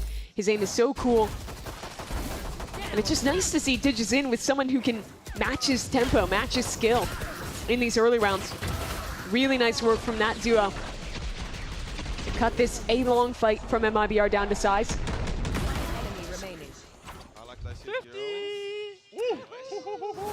Well, the quick pops have been working for Evil Geniuses, so MIBR tries something a little bit different. The operator in the hands of Ospas, perched up on back plat over towards C, and Evil Geniuses, again, quick through garage. Finding some gaps in the defense, a teleport up into window. Superman is just full on sending it. And Ospas needs to find some way out of here. Knows he's getting flanked on the other side. And the paranoia is brutal. The flash on top of it too. Evil Geniuses have a player in every position they need someone to be. What a clean exec. Interesting TP from Mazzino, though, trying to go down long. He has the timing. The shots, though, just not there from Mazzino. Needed that one. Could have opened up Verno. As it stands, the spike planted. Just a little bit of trouble, and the garage players have been lights out for MIBR, or against MIBR, rather. Those quick fights, fully unexpected. Mazzino can't do anything against Pancakes. 3 kills in the round for the Sova. You're lauding the tempo for EG in the last round, and they just run it back here. A really nice idea, faster garage, fighting into those players CT. Completely cutting down this flood retake before it even arrives. This is lovely work from Supa. Charges forward, and then there's just so many angles you have to worry about. You don't have the numbers to properly re-clear garage. I do like the play Mazzino goes for, but that somewhat unfortunate whiff coming out from long means there's no world back in as MIBR on this kind of half buy will go for a fight mid together. Could be a bit dangerous. Ospas has a weapon in hand. EG biding their time for now. It was EG that started this streak of rounds, often eco themselves. Chance for MIBR to respond in turn. And that's the danger. Ospas still sitting down mid, having the flames ready to stop any chance of a trade from window. I don't think EG fully appreciated how many players were there even after losing one, only seeing the paranoia and Ospas. So they don't instantly rip elsewhere. Instead, a contact back towards C. I mean, EG just let the brother die there. Just let him go down. No response at all. And even now, trying to find some answers. There's a lurk outside of B right now. Bao has found some openings already in this map. Unfortunately for MIBR, they've misread it. Stacked 4 towards B, but maybe I speak too soon. EG thought that the pressure C would drag rotations. They look back towards Bao in mid. This is a tough post plant to play on B too. Digizin having the operator. Pancakes would love to play deep, but they just need bodies on this site. Teleport in from Supa. He'll try to go for the plant, and MIBR, you better expect them in this site with some speed. Zekin has the ultimate, but he's not even using it. MIBR just full on sending it. Zekin leading in the front, but it's a nice counter stun out from the Neon player. As MIBR put the pressure down onto the spike, pull out the Hunter's Fury on the other side. And anti-eco, don't forget about it. MIBR still have a chance to win it. Starts to fall away as Superman picks up a pair. Stalling up for longer on this spike with the layers coming down on top of it. Still a bit of a mess here, as EG just have to keep facing up into main, and you can't whiff on that. Zeka with a beautiful shot, still limited time. Bao holding it down. It's Bao all the way. Hell of a round from Bao. It got so sketchy there for the EG camp. Losing multiple players in mid, having to go into that very late full offsite B post plant, using ults for it and everything. But it's these shots at the very end from Bao. Settle things down, convert the anti-eco. I still don't love how they played that round. Fully giving up that space mid, just letting Zerona die and not immediately reacting off of it. Worked out in the end, though. The slow round's a little bit sketchy at times for Evil Geniuses. The quick ones have been where they've thrived. Now, MIBR choose to call the timeout. Try and figure out what to do here, because, I mean, for the last couple of games for MIBR, they've played against the weaker competition in the group. It's been strong showings from MIBR, and you'd think, hey, they should be able to continue this versus an Evil Geniuses that just got felled by Leviatán the other week, but EG have looked hot out the gate. Yeah, that's the thing. It's tough to know who they are when they've only lost to the best team and beaten the worst team in their group. But you look at MIBR here, and I think the biggest problem you have to solve is these very fast early rounds from EG. That's what's been getting the better of them, be it these quick fights towards A long, the fast ideas into garage towards mid. I think it's in MIBR that you have to be a little bit more willing to give space in the early rounds and look to refight on your own tempo. And picking up the operator for Aspas, I think, is a good thing to move in that direction. Let him post on an angle, let the rest of the team rotate and play heavier elsewhere backside together. And Aspas knows that his operator from a few rounds ago had been picked up, and Dujazin continues to use it. So it's now his responsibility to deal with that attack side op, if he can find the right angle. Evil Geniuses, we have a chance to listen to their comms now. Right now, he's pimping C right now. But you have to trade with, or Bao has to trade with Doug. Nothing. One A. Bao has to trade Silva. I'm ulting. Let me shoot first. I have your flank whole time, okay? I'm picking now. The smoke's fading. So I just redorted A. Come. I'm in hold jump spot. I'm drowning. Let's go. Can you all? Yeah. Go. I'm gonna clear back plot for you too, Jay. Cam, break that. I think it's there. Flooding. We cancel, guys. We cancel. Hurt. Garage, front side. There's three here, boys. Hurt. Yeah, we're gonna recontact this after, guys. I'm gonna show A. Can we turn this into Poe? I don't have drone, but okay, that's fine. I think it's good to go They Poe, just yeah. top C. They Okay, might flash through this. we'll go us two girls. You're not ping in short. Yeah. I think I dinked him. Should be low. No, Bao and I will do Poe. You guys go triple long. I'll go Yeah, long. it was 3 here. Cypher, Phoenix, and Open, okay? Hurt.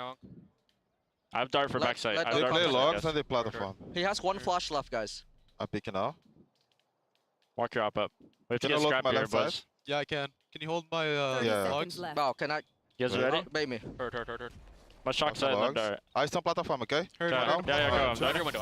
Done. One spawn. One Spawn. One dead. Rush, Spawn. rush. Plat. Flood and flood. Come through. Plat. Spawn I have one. just one. Smoke plant. On B right now. Yo, Comms. 4v2. Yep. Phoenix right now, Phoenix. Molly. Kill plan. There's close one. Enemy remaining. Don't know where. He was off Upper. Could be flank. Yeah, keep flanking, boys. Let me see throw the op. wall. Don't see spawn. Nothing here. I'm holding on. I just need to save me the op. Yeah, I'm gonna look your garage, okay, Bao? I think Bao I dink can follow here. spawn. Yeah, I dinked him insta, I'm pretty sure. You hang. Oh shit, Hello, Aspas! sisters. Who you feeling like? Hello, girls. Let's go. How's doing today? Beautiful scaling, boys. Keep it up. Great Of call, course, Bot. bro. Great call, Of Bot. course, bro. He's in window. Oh, we got. Take the gun for your brother. I'll take that, guys. Well, they found Aspas at the end, and the stats getting a little bit better for him as a kill is claimed, but I think good call out there from Evil Geniuses. I was really impressed with the skilling specifically out of Zerona. I think his patience to wait quite a while before swinging into back plat really paid off for the team. Yeah, his positioning since joining this team has been really stellar in my opinion. I think the other player I want to call out there is Bao. I like when they're going for the C hit. The timing that he's taking on that garage lurk was so perfect. There you go. He gets his pivotal trade onto Mizzino, but the kill I'm talking about is backside here as the Noya connects onto Verno. You heard in the comms also how calm they were, how he was ready to swing off that timing of his teammates' paranoia.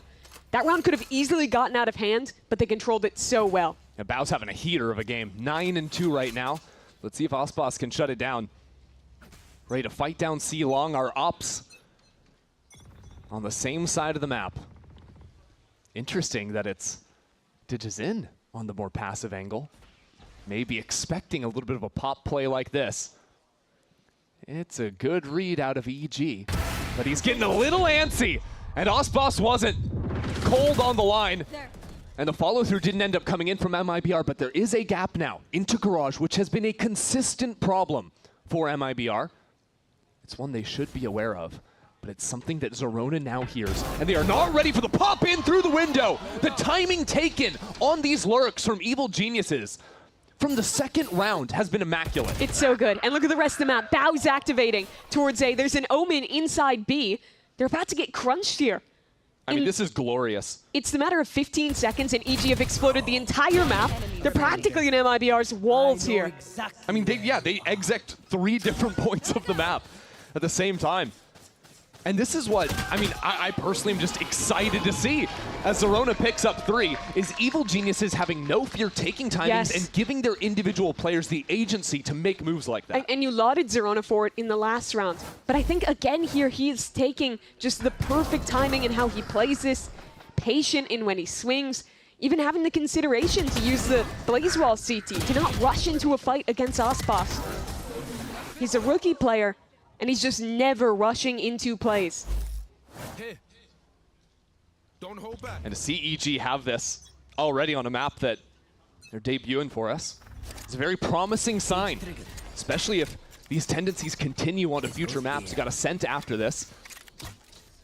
That would actually be EG's map pick. And that's where they're playing their very interesting Yoru comp.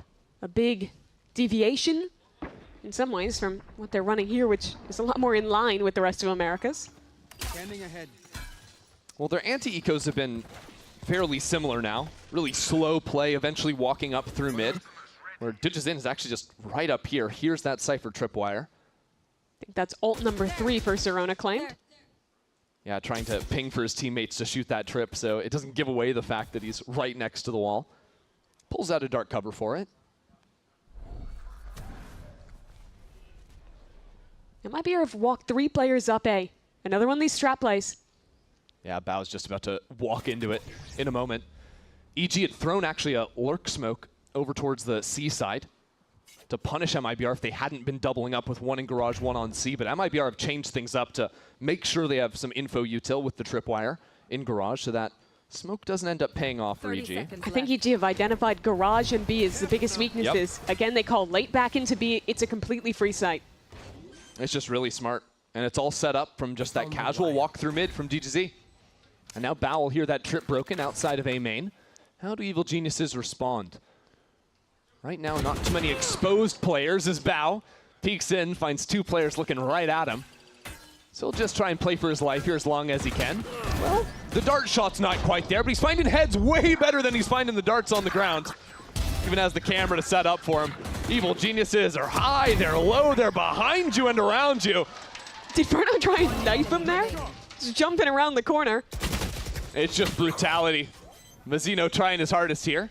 He's sticking onto the spike, and Bao is just gonna one-tap him through the cover.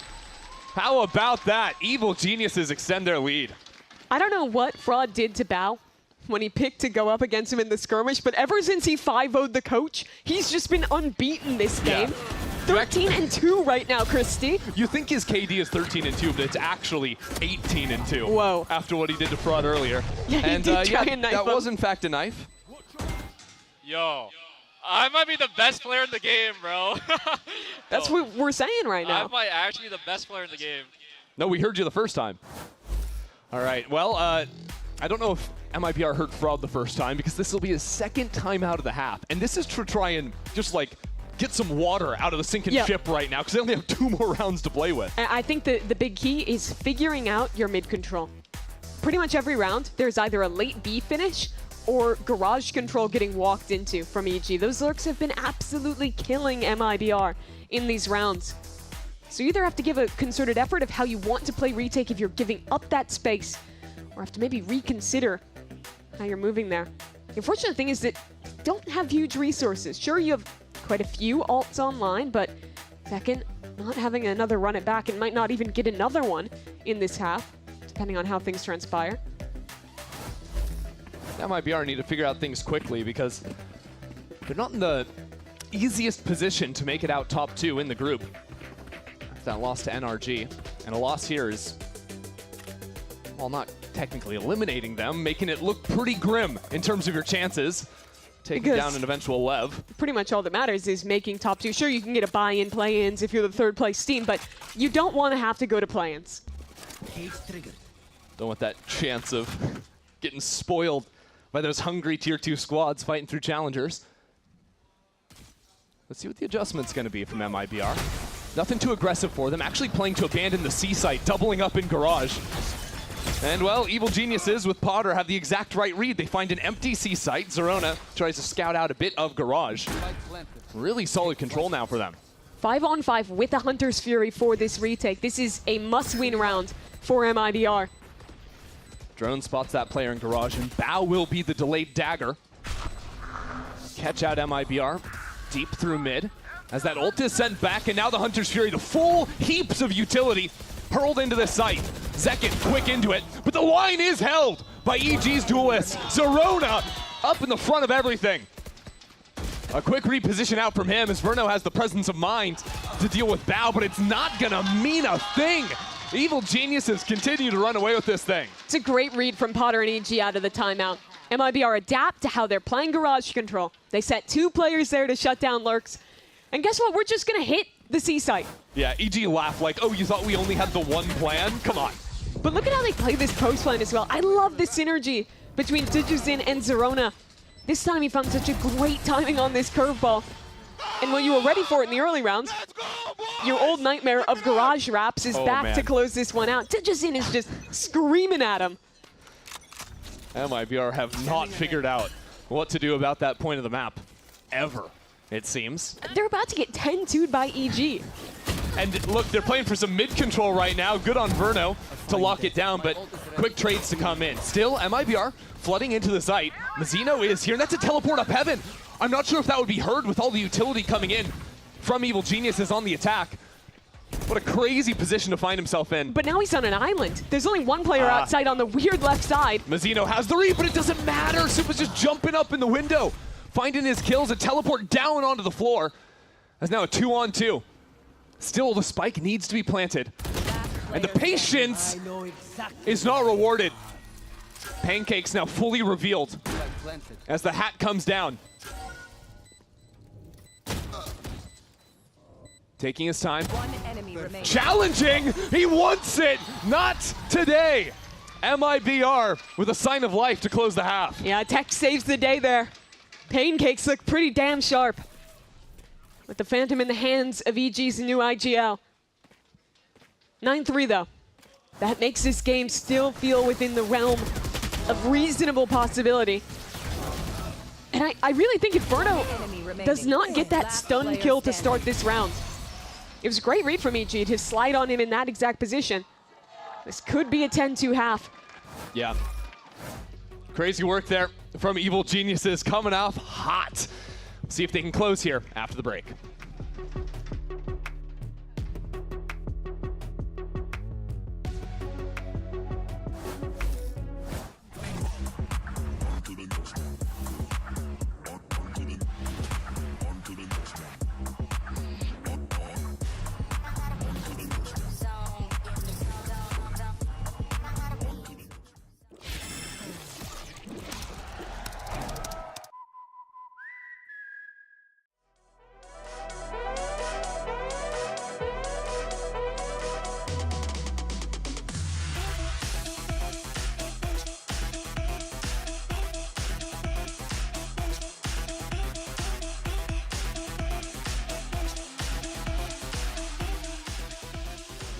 Okay guys, so while the analyst desk is talking about the players and you see them walking, this is everything that's happening behind the scenes. They're yapping, they're talking, they're making jokes, and we're gonna get out of the way, but all the lighting, all the cameras, Hey! Douglas! We got interview to do, Douglas! Get out here! I have my assistant Bao here with me. Bao, do you want to say anything to during the break? Douglas needs to get his out of here right now. Language. My bad. Douglas needs to get his butt out of there right now. Yes. Douglas! Drop.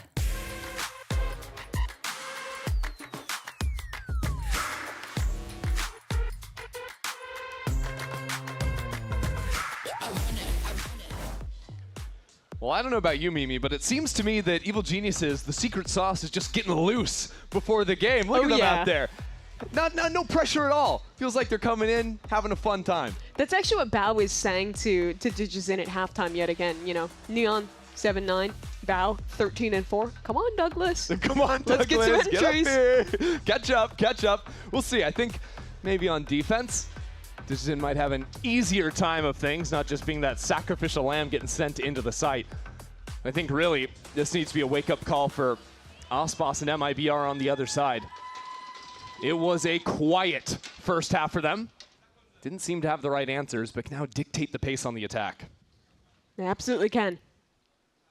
And I like the early approach. Contact up towards B. This is pretty much where EG themselves was always ending. But here it's a weak site. Pancake's about to find these players as the wall will go up. Bit muted on the entry for MIBR as the spike will eventually come down, and that lurk's been spotted. That's a big shock dart onto Verno, as a matter of fact. Digizin just waiting on the other side. As Ospas connects brilliantly. Now a flash around, Bao turns it, but can't quite find those shots. Starting to fall apart now for Evil Geniuses as they blitz their way into the site. Try to come up with something here as the Flames push Supa back into the fight. That is not the spot he wanted to find himself in. And the paranoia is still up as well in the 4-on-1. It's a tough time for Zerona here as MIBR will claim the pistol in this second half. This pistol looked to me the way that I imagined this game would go. EG might have some good ideas and some good execution, but at the end of the day, you were going to get a lot of rounds where MIBR just outskilled them, the way that Ospas did here. A great headshot to start off this fight. He gets another one later on the retake as well. This was clean stuff from them. Nothing fancy, just a late walk B and some good shots late. And that's all it takes to open the game back up. Well, in the days where many teams are buying as many Bulldogs as they possibly can in the second round, I, for one, am happy to see the return to a little FPX buy here. Ospas on the Phantom, and Zekin claiming these orbs too. That dart spotted the Phoenix back here, good but volley. Pancakes was unseen. Let's see if he can do anything from that position, or if MIBR just call this one off. Yeah, they're a little scared after seeing at least two and not knowing who else is here. They're not but scared. They're just playing the long con, Mimi. But they've played a long enough con that the entire stack, at least a few of those players have rotated away. Now it's just a double up with Pancakes and Zerona. Zerona ready to throw a curve as that lands. That's a nice one. Shots in, it's an even trade here. Not sure if that'll be good enough for Evil Geniuses about finding a weapon, but now with Supa inside of the smoke. It is a 2-on-2 and Digizin quick on the flank, but these classics are betraying Evil Geniuses. Verno will mop the floor with him and get 4 on the round. If you're an MIBR fan, you've probably never been more thankful than now for Verno. The way he bailed his team out of that round was real nice. Flicks around, takes advantage of some of those whiffs coming out on the flank. The pistols were looking potent. I think both of Zerona's blinds that he used in this round got a ton of value. The Omen Paranoia that came in as well. Securing that kill onto Mizzino. That could have very easily been the end of the map there if Verno isn't able to do what he just did. Yep. But they stayed the course. And well, because of FPX buy, you have a pretty damn strong bonus here. Go, go, go. Ospas ready to send it in, but there's that forward tripwire that must be broken first. That'll hold MIBR back for a moment. That's a ton of utility here to claim control over Garage. I actually think that Molly just coming from the other side to try and re-clear that space, keep control. Oh, you're right, yeah. Verona threw that one out. And now with the re-clear, you wanted to go Garage against EG? Really? They've got the read, though. Look, they're already rotating back towards A. That's exactly where MIBR is exactly. Yeah, I mean, EG just realized instantly that was just one player. That was just an insert. It's got to be the fake. And now Pancakes on the off angle. Verno getting double teamed here as the swings come through. MIBR separated for the moment, and they just don't have it in them to find a way out of this one. A great re-clear and a better read from Evil Geniuses. This map has just been so dominant. That was such a proactive round from them on defense. And I've liked the defensive calling overall for EG. I think that Potter has given them very clear game plans. We talked about that last week with how they approached Lev.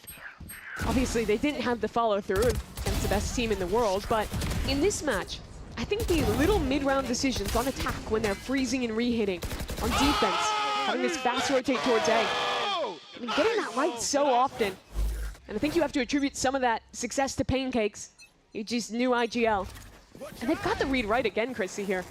Pretty heavy setup towards A, just taking this space to get DG on the line, and then able to play that C retake setup behind the Cypher. Well, MIBR used enough utility to make EG think twice. But look how quick they're rotating. Yeah, the second they have this line, they're droning, they're pivoting back elsewhere. It's a very active defense.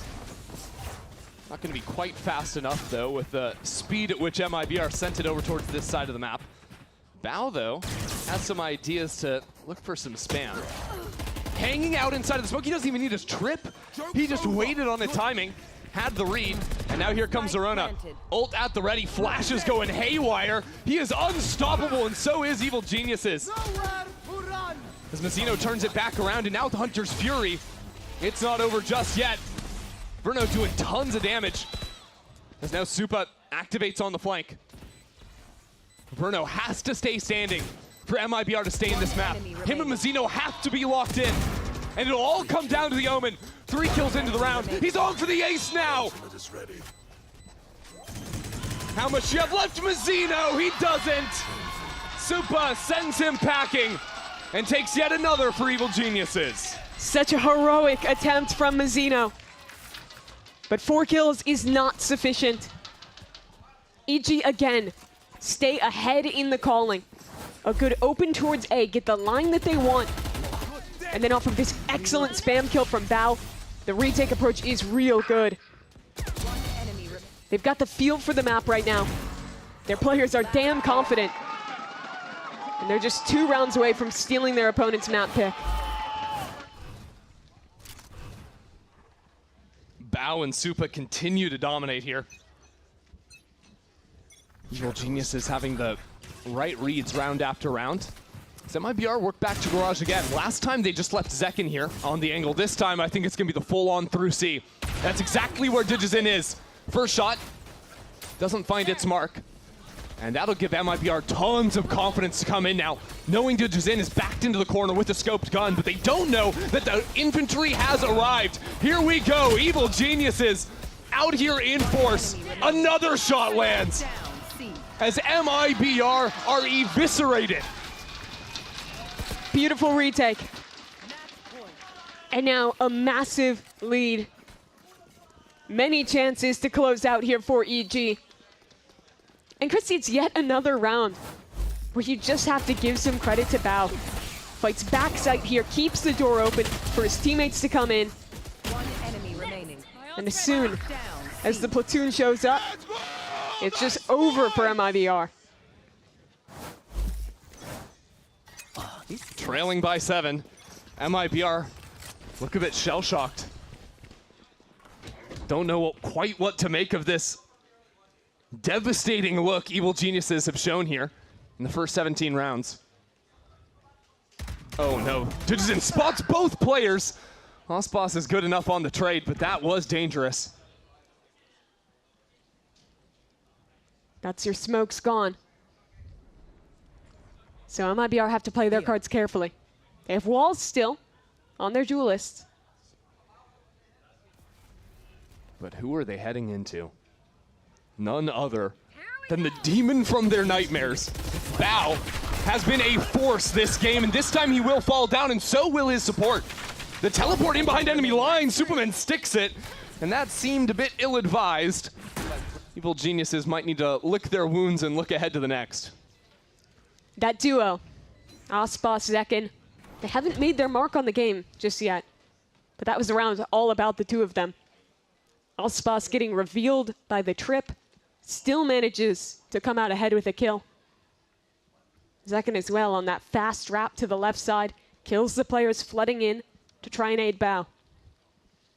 I think that's kind of what has felt missing. If you're ignoring any of the bigger picture ideas, how well EG is called, MIBR's season has been about Aspas, Zekin, them on defense with these excellent trap plays on attack with the very fast round scaling together. It's been the resurgence of Brazil's #1 superstar finding himself again on Neon, alongside Zekin being the best man he could be. And I think for a lot of the defense side, he was just starved of easy fights, whether that was when he had the op in his hands or Evil Geniuses kept blowing up rounds by dominating the map. It's a shame that he hasn't had much of an opportunity here on attack to thrive. But a sign of life in that previous round. EG, still plenty of wealth to play with. And they've stacked 4 on A this time. Say, well, MIBR, it worked for them last time, so maybe they'll just run it back, except this time, maybe a chance for a little paranoia play. It's a delayed refight. It's very slow from Evil Geniuses, and Supas was end up getting caught there. Bit of a mess now as that counter stun comes online. I think maybe just slightly overcooked by EG. In the previous round, MIBR played so passively. This time, a little bit swifter. And they end up punishing that new idea on the EG side. Yeah, the fight towards Long ended up having its timing broken, as the Omen down short was not ready for how fast that timing could have swung out. Thing is, this round is somewhat playable with how low Aspas and Verno are. I don't know. But It's you Aspas. still have to kill him. Have to hit at least one shot. That's not so simple, and he's just taking your head clean off. But the thing is that despite these good rounds from MIBR, despite EG maybe looking a little shaky in the timing that they're playing with here, you still need to win 5 in a row. I think I never lost a fight on this angle there. Yeah, this angle is so good. Well, challenge accepted. Any future team playing MIBR on Haven, kill him short. It's just that simple. Oh yeah, Potter has a big red button too. I kind of forgot that she had that option with how smooth things were sailing for a while. Yeah, her first time out of the game. This is going to be an eco round for EG, and knowing the way that she likes to coach, I imagine she's just going to be looking ahead to the future rounds with guns and giving them some kind of specific read that she wants to see to close out this game. You only need 1 round, give them a few ideas, and let them loose to close it. Yeah, Potter, from listening to Potter, she's usually a coach that has a very specific micro especially. A lot of coaches will say, oh, go A short, clear that angle, whatever. No, Potter will tell you exactly where to teleport, exactly where to use your util. And often she'll give you a sequence of the rounds that she wants to see, how she wants to see them executed. And so when Evil Geniuses are on 12, that makes them a very dangerous team when Potter has 2 timeouts still left to be able to use. She only has to get it right once. No mistakes allowed for MIBR. They want to pull back in this one, but still a long ways to go here, trailing by 5.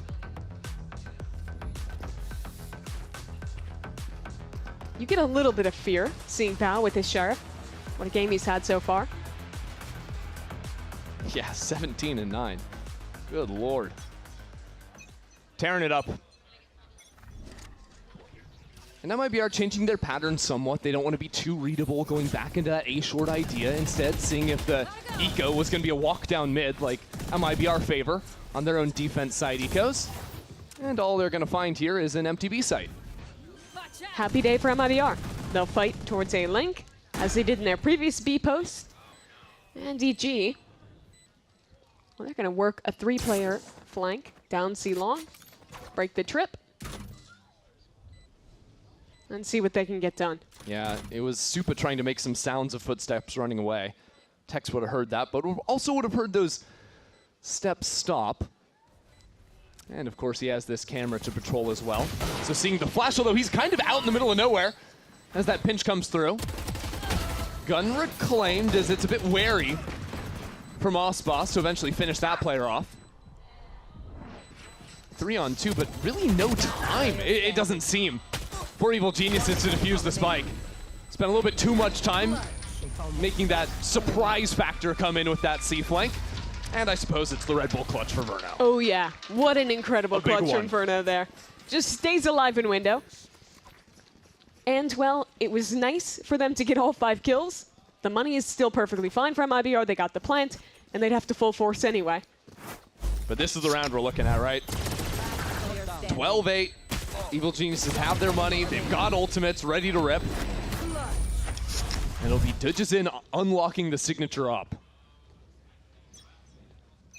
He is a tough man to play against, but you can just circumvent him. Go towards C. Here you face another threat, though. A Bao who has been on fire this game.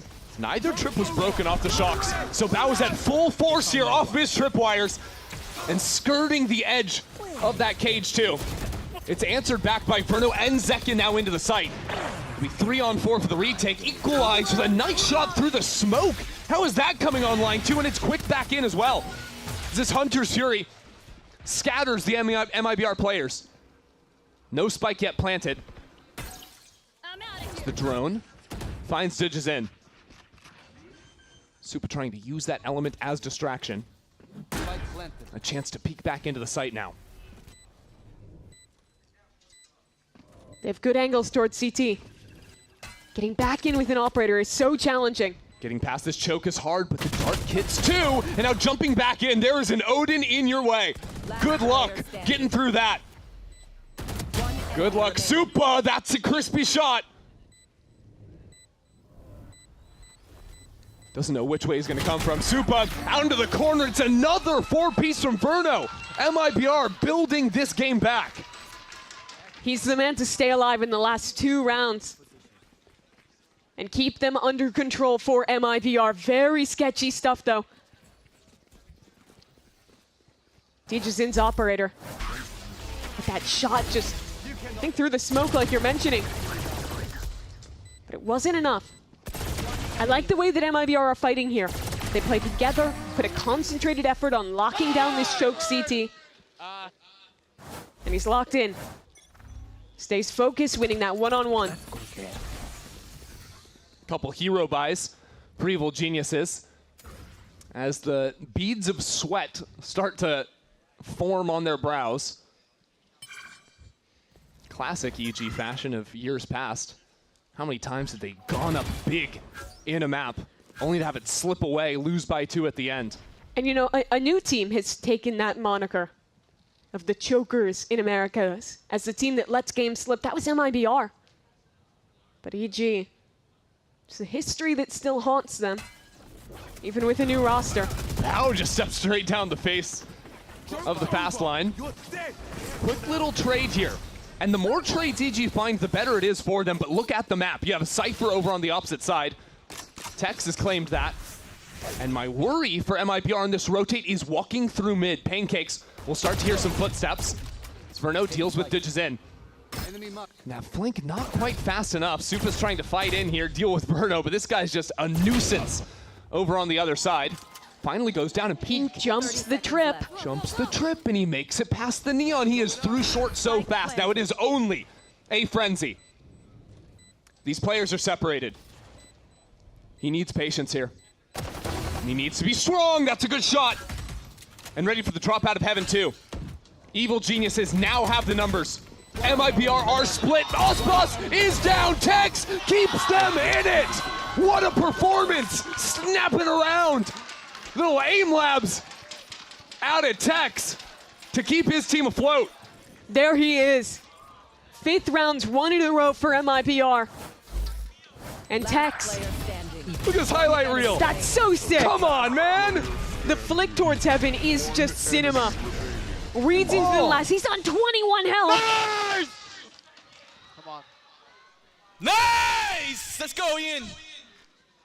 A 1v3 to win it. And 7 chances becomes 2. That's a grim prospect if you're Evil Geniuses. And so Potter will have to try again. What is the plan? 2 more chances to stay out of overtime. Need to come up with something. This was the most controlled a game has looked for EG here. Against a team that they were not favored against. This should have been a 10-2 half. 1 bullet on a slide, a stunned Verno away from a 10-2. Don't forget, they almost come back in that second round, win the eco, if not for a Verno 4K. And if not for another Verno 4K, we would have been done a while ago. And if not for that Tex 3-piece, we would be done in that previous round. It has been heroics from MIBR to keep them in this. But that is why you sell this team. Picking up some of the best individuals. The super team that was promised. And so we come back to the A main fight. A place where Aspas has self-proclaimed he never misses on that angle. Evil Geniuses, a chance now to punish him. And the rest of MIBR, but they're keeping it a little bit more reserved. Look at the spot that Zerona finds himself in. A delayed chance for a refight around the corner. Zekin running it back, and that's a good spot from Zerona, but the flash still connects. Supa up from above though. Supa locking it down. But he will fall in the end. Evil Geniuses have an op to retake. And Bao a little bit pushed back for now. It's scary to try and go for this. Look at the money. Basically nothing left in the tank for EG. But still, it's a 2-on-3. It's so tantalizing to give it a try. Yeah, and if you knew that Zekin was guarding the flank and it was a 2v2 on site, maybe you do it. But then you would just be in such a bad spot if you lost. The risk is not worth it. 6 rounds, 1 in a row for MIBR. And here it was, again, heartbreakingly close. Had to call out. Zerona there, tucked into that corner, just eats a flash, has no recourse. Maybe thinking the bait from his teammate would be enough to go uncleared. And despite the best efforts from Supa, he played that high angle so well. One of his kills ended up being on the run it back. Yeah. And honestly, if Zerona stays alive and he never has to turn back around, there is no way MIBR make it into the site, because he can just focus on the one angle. He needed that support. But now that marks 6 rounds in a row. MIBR have clawed all the way back now. Have had the right responses. Have had their players step up when they're needed. Now it's a quick pop into mid. When they've gone B, it's been quick and they fought heavy into A-Link. It's been consistently strong.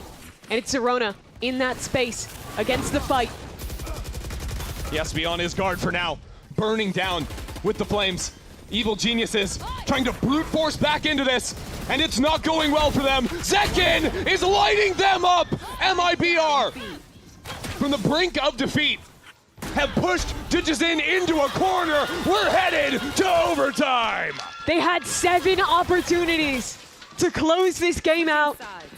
MIBR wins every single one. MIBR has no business still being on the stage right now. We should have been in a break a long time ago. We should be starting map 2 right now. Unbelievable. The performance from Verno and Tex in particular. And the 2 guys that weren't there. Zekin, who had a brutal first half, Aspas as well. They show up when they're needed. 23 and 15 now for Aspas and EG in free fall. But now they do get to head back to attack. MIBR have one thing they must solve. What do you do about Garage? And I think for MIBR, when they did work through mid, their early plays were fairly successful.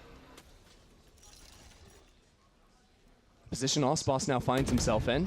Quick little 1-2 punch if EG came through mid. And he'd have a quick flank on them too, if they chose to finish Garage. The hallmark of EG's attack, though, beyond the Garage control, was the slow rounds. Digizin, you have to clear this. So dangerous, and MIBR never showed this position. Digizin shies away because the spike has stayed C-long this whole time. But like you mentioned, the potential for a fast flank out of Aspas. Aspas versus Bao. Bao has to protect his teammates back. That's what I'm looking at. If you're not looking at the fight on the site, which is coming too. Mazzino high on the line, but pinged out. His teammates there, Tex and Aspas now show up, that pinch in through Garage. MIBR have found the answer. They just need to win 1 round on defense, and it might not be so simple. With EG fighting back now. 2-on-3. Digizin. It has to be him. Inching up. 30 seconds left. Verno has util out. Verno needs to cover! Digizin still alive somehow. Through it all, 3 kills on 5 health. And Verno holds it down! He brought us here, and it's Verno again in overtime. How many times does MIBR have to ask him to step up to the plate? Ask him to deliver. He has been there through it all in this opening map. Another Red Bull clutch for MIBR. And it was so close. This was nearly a miracle from Ditchazin. But it's not enough again. MIBR have 1 out since the scoreline read 12 EG, 5 MIBR. They have now beaten Evil Genius's attack. They found an answer to the garage control, and now they get to come in onto a side where EG looked helpless. The 3rd timeout now for Potter. They've not won a round. And EG, they had 7 chances. They had every opportunity to end this game. If MIBR do it on their first, if they close out here, you just can't imagine what that would feel like. Evil Genius is a team, we talked about it. They beat the bottom of the table, they lost handedly to the top of the table. Where do they lie? And after the first half, I was thinking, wow, this team might be sharp. This team might be pretty solid. It looked like a new narrative for EG. But this is the old demons coming back. You can't let it fall away. You need 1 round here. 1 solid showing on defense. A walk down mid from Ditchazin. And that's a good way to open it up. EG's duelists out in the front. And Bao trying to lock it down on C. It's a good stall. Zerona throws out the hot hands from Garage, stopping any chance for MIBR to flood into C. Ospas and Zekin with Verno alongside them. That's still a dangerous trio to put down. Rotates are good from EG. 3 players already postured towards A. They'll still have to play retake. It's so reserved from Evil Geniuses. They know they have the numbers. And the numbers say play off the site. The retake should be simple. But this is an A site retake on Haven. And it is not that easy, especially if Ospas gets in front of it. The stuns trade out on either side as Zerona is up into it. Not wasting a moment! Ospas nearly took them down, still Verno a problem. Still Verno alive with 2 left, and the Odin in his hands. Verno, you're joking! A 3rd 4-piece to clutch out this map. He single-handedly sits down EG and takes Haven to start it. 9 rounds in a row for MIBR. I think at least 4 of them clutches from Verno. It's another Red Bull clutch. It's just, there's no way. There is no way he can do this. And it's in the same fashion, a 2v1, the Odin spamming. That is an unbelievable map 1. And what do you even think if you're sitting on the opposite side of the stage, Evil Geniuses? They were near perfect in the first half. It should have been 10-2. Caught sleeping at the wheel. Couldn't figure it out on the defense. And the talent from MIBR proved otherworldly. Verno, the man of the match. MIBR take Haven and set their eyes on a 2-0. We go to Ascent next.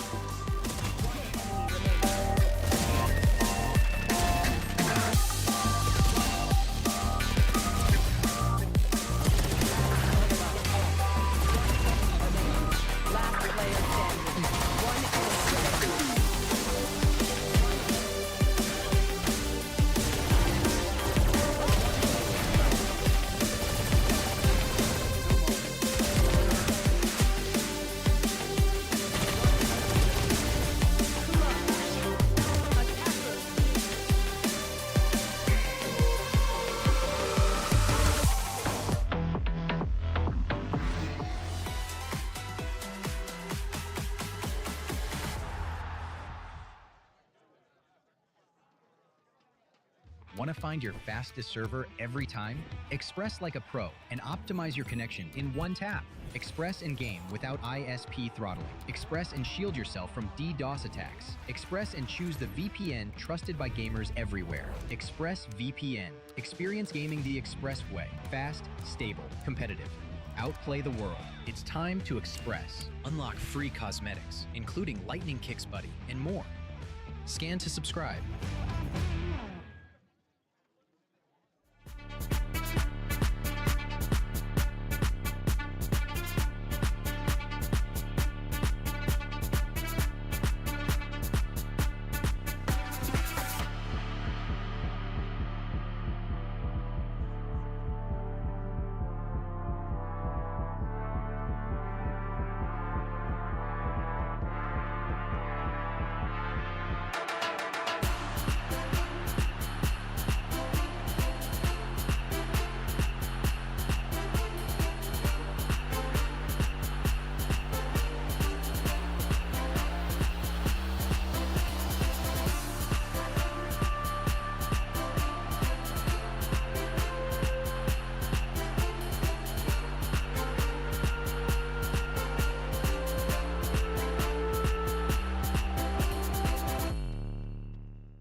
DGzinho escorrega pra cima do Zatin. Garante a eliminação, o Flamengo garante a dele. E aqui, ó, é aquele oi, meu chapa. Mais um abate das mãos do DG, triplo abate pra ele. Buena manera de llegarla para adelante, se lleva una. Quiere más, ya le vio la patita. ¡Vamos a estar rinda de vacina! You're the coach of MIBR. Fraud 9 rounds in a row. Verno clutches, you name it, you guys had it. Very simple question. What was the difference between the first half and the second half? Because you ended that at a disadvantage, 3-9.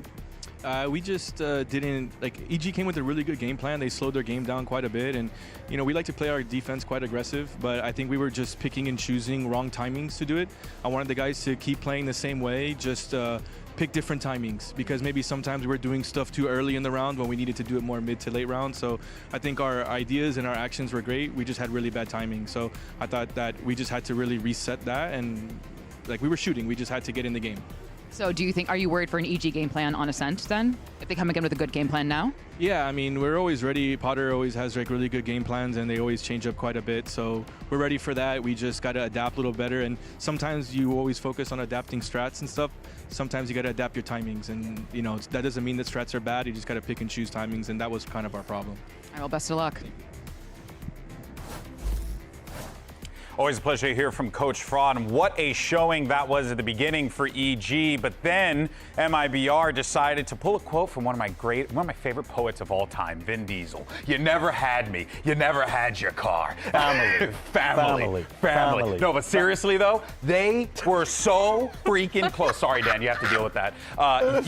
They were so freaking close. So freaking close. They were one round away. Oh my God, heartbreak for Evil Geniuses. But for MIBR to have that grit to come back round after round after round, that was so cool, Dan. As Liz was mentioning in the interview, it was a 9-3. It felt like EG had everything to win it. But something that we have to keep in mind is that for MIBR, they had played this map 2 times. One time they picked it, one time they didn't. But the other times, it was 10 rounds that they got on the attack. Then it was 8 rounds that they got on attack. This time they got 9 rounds on attack. So you're looking at a second half where they were really confident. They had a lot to work with already. Yeah, I definitely think as well some of the ideas are going to miss. First kills, though. Fraud talking about the first kill difference is insane. It is insane, and they lost. But EG had good plans coming into this. We had an entire, listen, we curated a fantastic package of some of the slower rounds from EG. It was so good. We were so excited. We're going to win an award for that thing. Some of the calling that was going on display, but MIBR, they ended up spoiling it by just absolutely running away with things.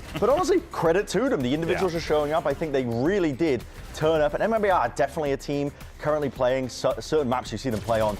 They're a team of 2 halves, really. Sometimes you're going to get just absolutely abysmal efforts from on certain sides of maps. This was potentially one of them, but a very different turn of events, because normally it's MIBR the ones that are getting the comeback turned upon them. This time they're doing it to EG, showing that they still have that composure, the tenacity, the experience, the things that we were lauding this team, I think, and celebrating them for, finally on display.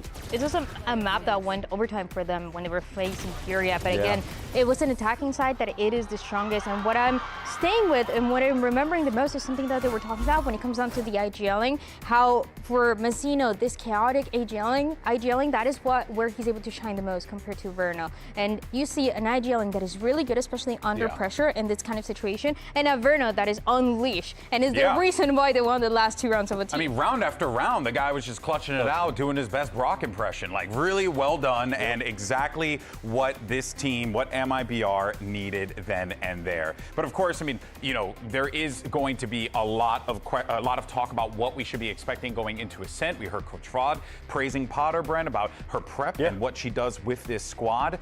But you gotta look at the intangible for a moment here. You just choked a big opportunity on Haven. You got to feel a little down here. I definitely think so. I mean, Potter's going to have to turn the team around. I think she's fantastic at that, to be honest. I think that's one of her biggest strengths as a coach, is being able to bring the morale up. She knows how to talk to the players and genuinely get the best out of them. But Ascent is going to be a very different staging ground, because that is a map where EG have shown footage on. They showed their veto with Digizine playing it. It didn't look particularly put together. They weren't doing fancy util combos. They were using the agent, but it wasn't like they were winning because of the veto. They were winning because they were shooting really well when they played against Envy on that day. And MIBR, as far as I'm aware, they haven't shown anything in stage 2 from their Ascent. They are really, it's EG going into this blind. You can have game plans like they did on Haven, but guess what? You really just have to rely on your own game plans on Ascent. You don't have your opponent's footage to lean on. It's going to be a series of unknowns. MIBR, I think, might be favored because of that. Yeah, and honestly, I think that is a completely fair assessment, considering how MIBR have performed in the past, regardless of what you're going to be getting out of this one. But we do want to know what's going on over in the EG camp. We have Coach Potter standing by to give us some thoughts. Here, the coach of Evil Geniuses, Potter. Now that, I could say that was close. There were 9 rounds in a row coming from MIBR. Fraud did compliment your game plan. You know, coming in here, you changed the comp, going into this double duels that we saw. I mean, in your estimation, what went wrong for Evil Geniuses? Well, I guess this last round is a telltale sign. You know, that 2v1, the Odin at Hell. We never lose those kinds of rounds in scrims, and it's just unlucky. Gotta shake it off. There were, I think, 3 of those exact kind of rounds and throughout that entire game. And with these kind of huge swing rounds with the state that VALORANT is in, if you lose that, it's so hard to claw your way back in. But my guys stayed in it the whole time, even as it was kind of slipping away. So I think that bodes well for us for map 2. All right, well, best luck on map 2. Thank you. Coach Potter, of course, not mincing words there, and certainly, you know, you could see the frustration on her face, Dan, when Elizabeth asked that question, because they were right there, and you know that they went to the back and they were just like, damn it, we could have closed this one out, but they have 2 more chances to do so. And it hurts because it was really close, like she was mentioning. It was a lot of those clutches that happened at the end, where MIBR had a really good game plan, but those rounds, it could have changed completely the story, especially for this map of Haven, where MIBR have been looking so good. And even going into the second map of Ascent, like you were mentioning, Brent, it was nothing crazy. It was nothing out of the ordinary outside of a composition that we maybe haven't seen before. But for MIBR, they have only played this map 1 time, and it was when we were seeing text on the stage. We didn't really know what we were expecting here, and I think it's going to be very different now. Yeah, it's going to be fun for sure. But the question on our mind, are we going to get a map 3? Well, let's go ahead and find out. You got your casters that guide you through the action on the other side, and we'll find out right after this.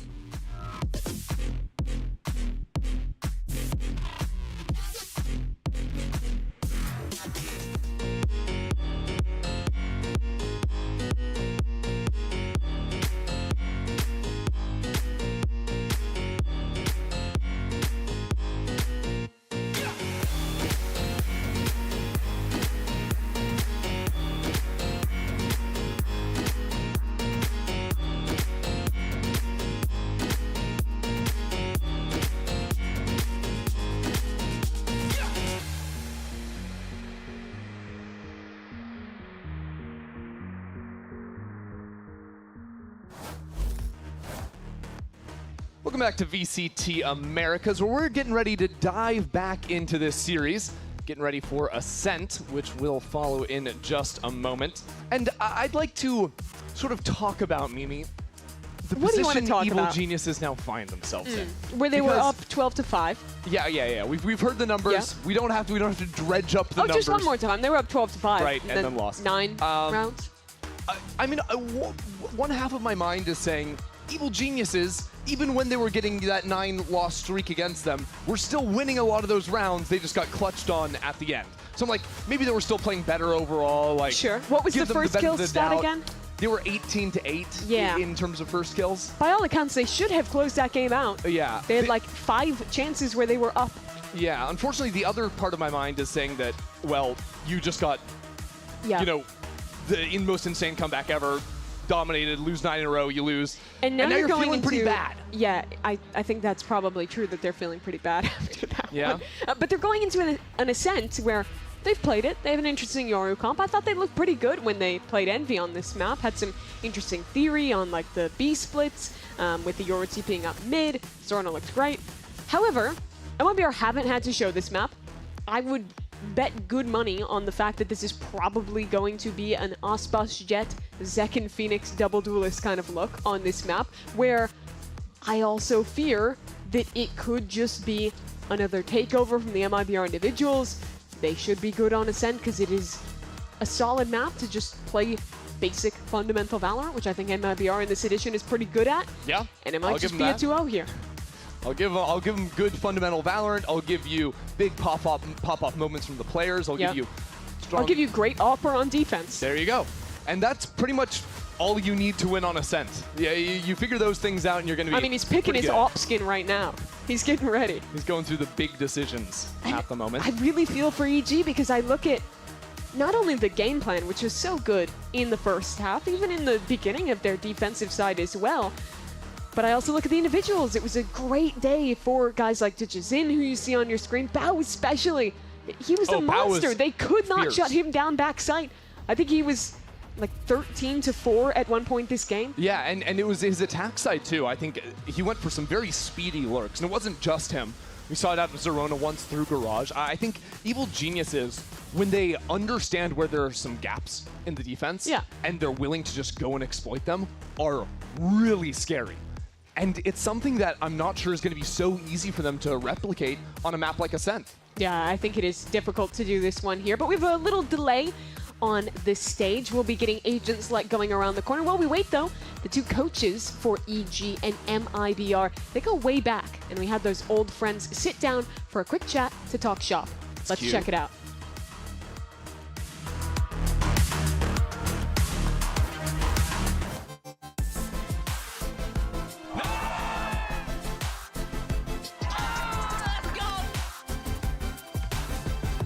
I don't think we ever played. 2009 Game June, Mexico.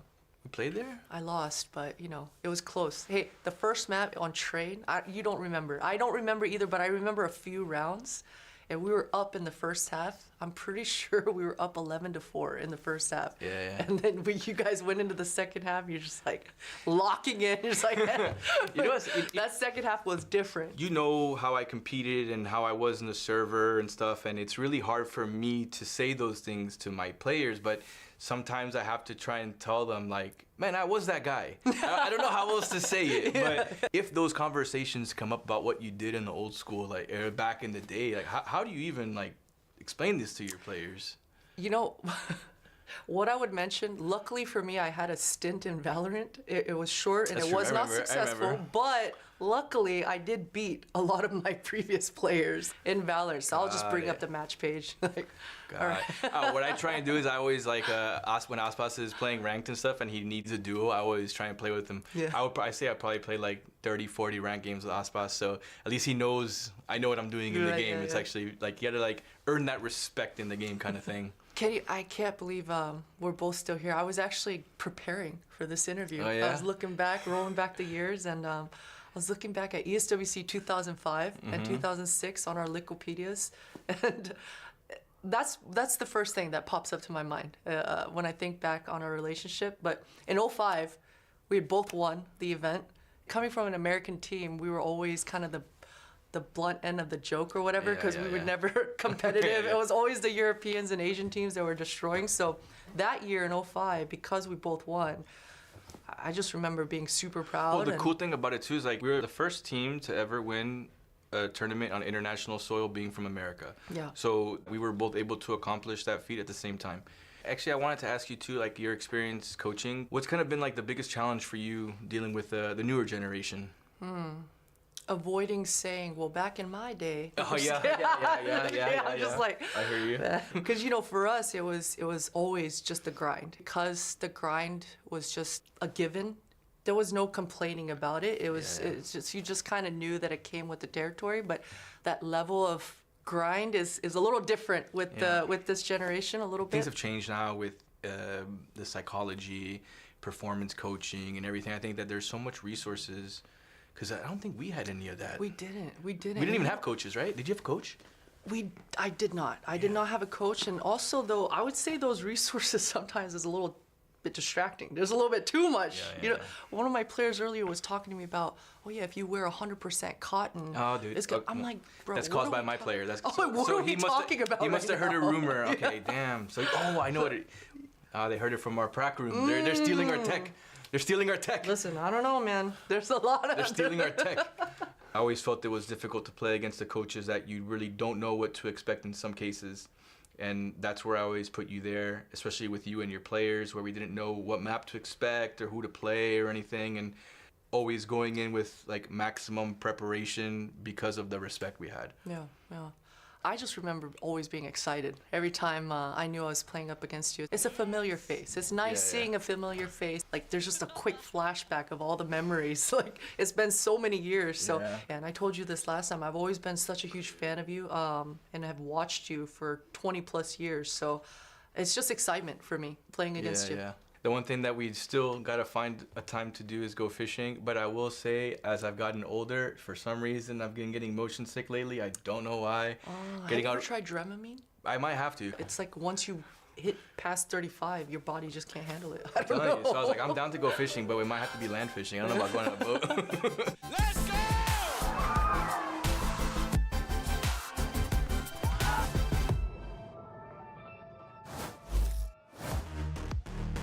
All right, well, we are still trying to jump into the game, but I've got some promising news for you. If we're looking at the screens there, I don't want to speak too soon, but it's not looking like it's too far away. Pause. Can we talk about in that video Fraud saying that he's doing with Ospots in ranked? Is that allowed? No, we gotta move on. We gotta censor that. There's been no elo inflation here. No. None at all. But think about it this way.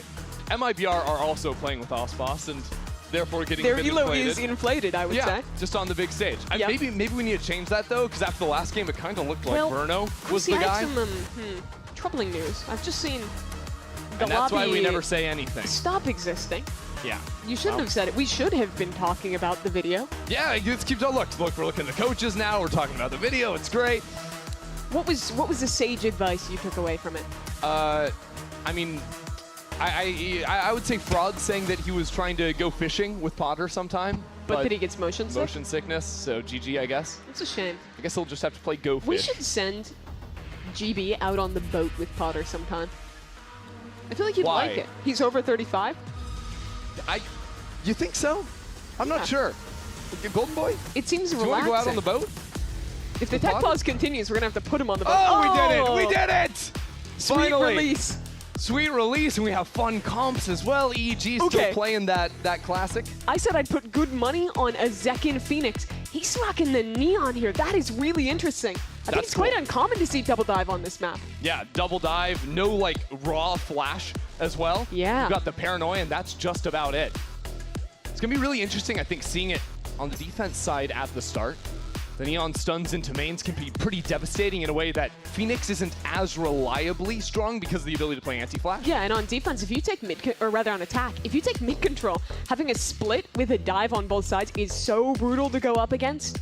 I think this also will free Ospas from hard entering in every round, let him go back to the more kind of play back, let your teammate entry a little bit, and just take over the round style he loves. And give him the chance to play the attack op too, if he'd like to, not having to carry that burden for him. This, to me, feels like they're just making a comp where Aspas gets to be in his happy place. Yeah. Ascent, Jet, his teammates can entry. He is chilling, and he's ready to take over the map. Stay in your element. We'll see MIBR start things off down mid. 3 players covered up by the darkness, as they will fall away. Evil Genius is not quite as decisive here. I think wanting to see if they pull any more attention down into mid. Yeah, contact up catwalk, but there's a nice 1-2 setup. Paranoia off the contact from Zekin. And a good camera too. Here comes Zekin on the slide, saw those feet coming through, and Digizin will drop as well. Evil Geniuses now trying to recover the spike work into the site as the door comes down. Tex is pinged up on the ground, and Aspas catches Bao by the switch. Superman's flying around now. As the door breaks down, still has to try and recover the spike somehow. Yeah, it's in such a bad spot with 2 players here. 9 bullets left, and here comes Burno, picking it up where he dropped it off at the end of map number 1. MIBR out first. I love that refight into tree from MIBR. They delay the Paranoia just a tad. You see it's coming in right as that slide is up as well, which makes the trade really easy for Mazzino. Aspas there, getting the timing on the rotate as well. They clean up on that fight. So now, 10 rounds in a row for MIBR. We didn't have to keep counting. I thought we kind of like threw everyone off the scent. I'm counting until they win a round. Okay, okay. Until they win a round. Do them like that, it sure. should end at 11. And then we don't have to talk about it for a while. Why can't it just end here? Well, that's why. Yeah. Maybe because Zekin has a Phantom. Yeah. And they have classics. Hey, Digizin has a Bandit, okay? I'll have you know. I know it looks almost exactly like a classic at a glance, but he spent good money for that thing. I have been thinking that I need to get my eyes checked sometimes casting, because I'll look and I'll be like, oh, that's 5 classics. No. It's not really your fault. They do look so similar. But, wow. Aspas is no-scoping, full ignoring the first player. A little bit disturbing what we just witnessed. But at least Zorona could take him out.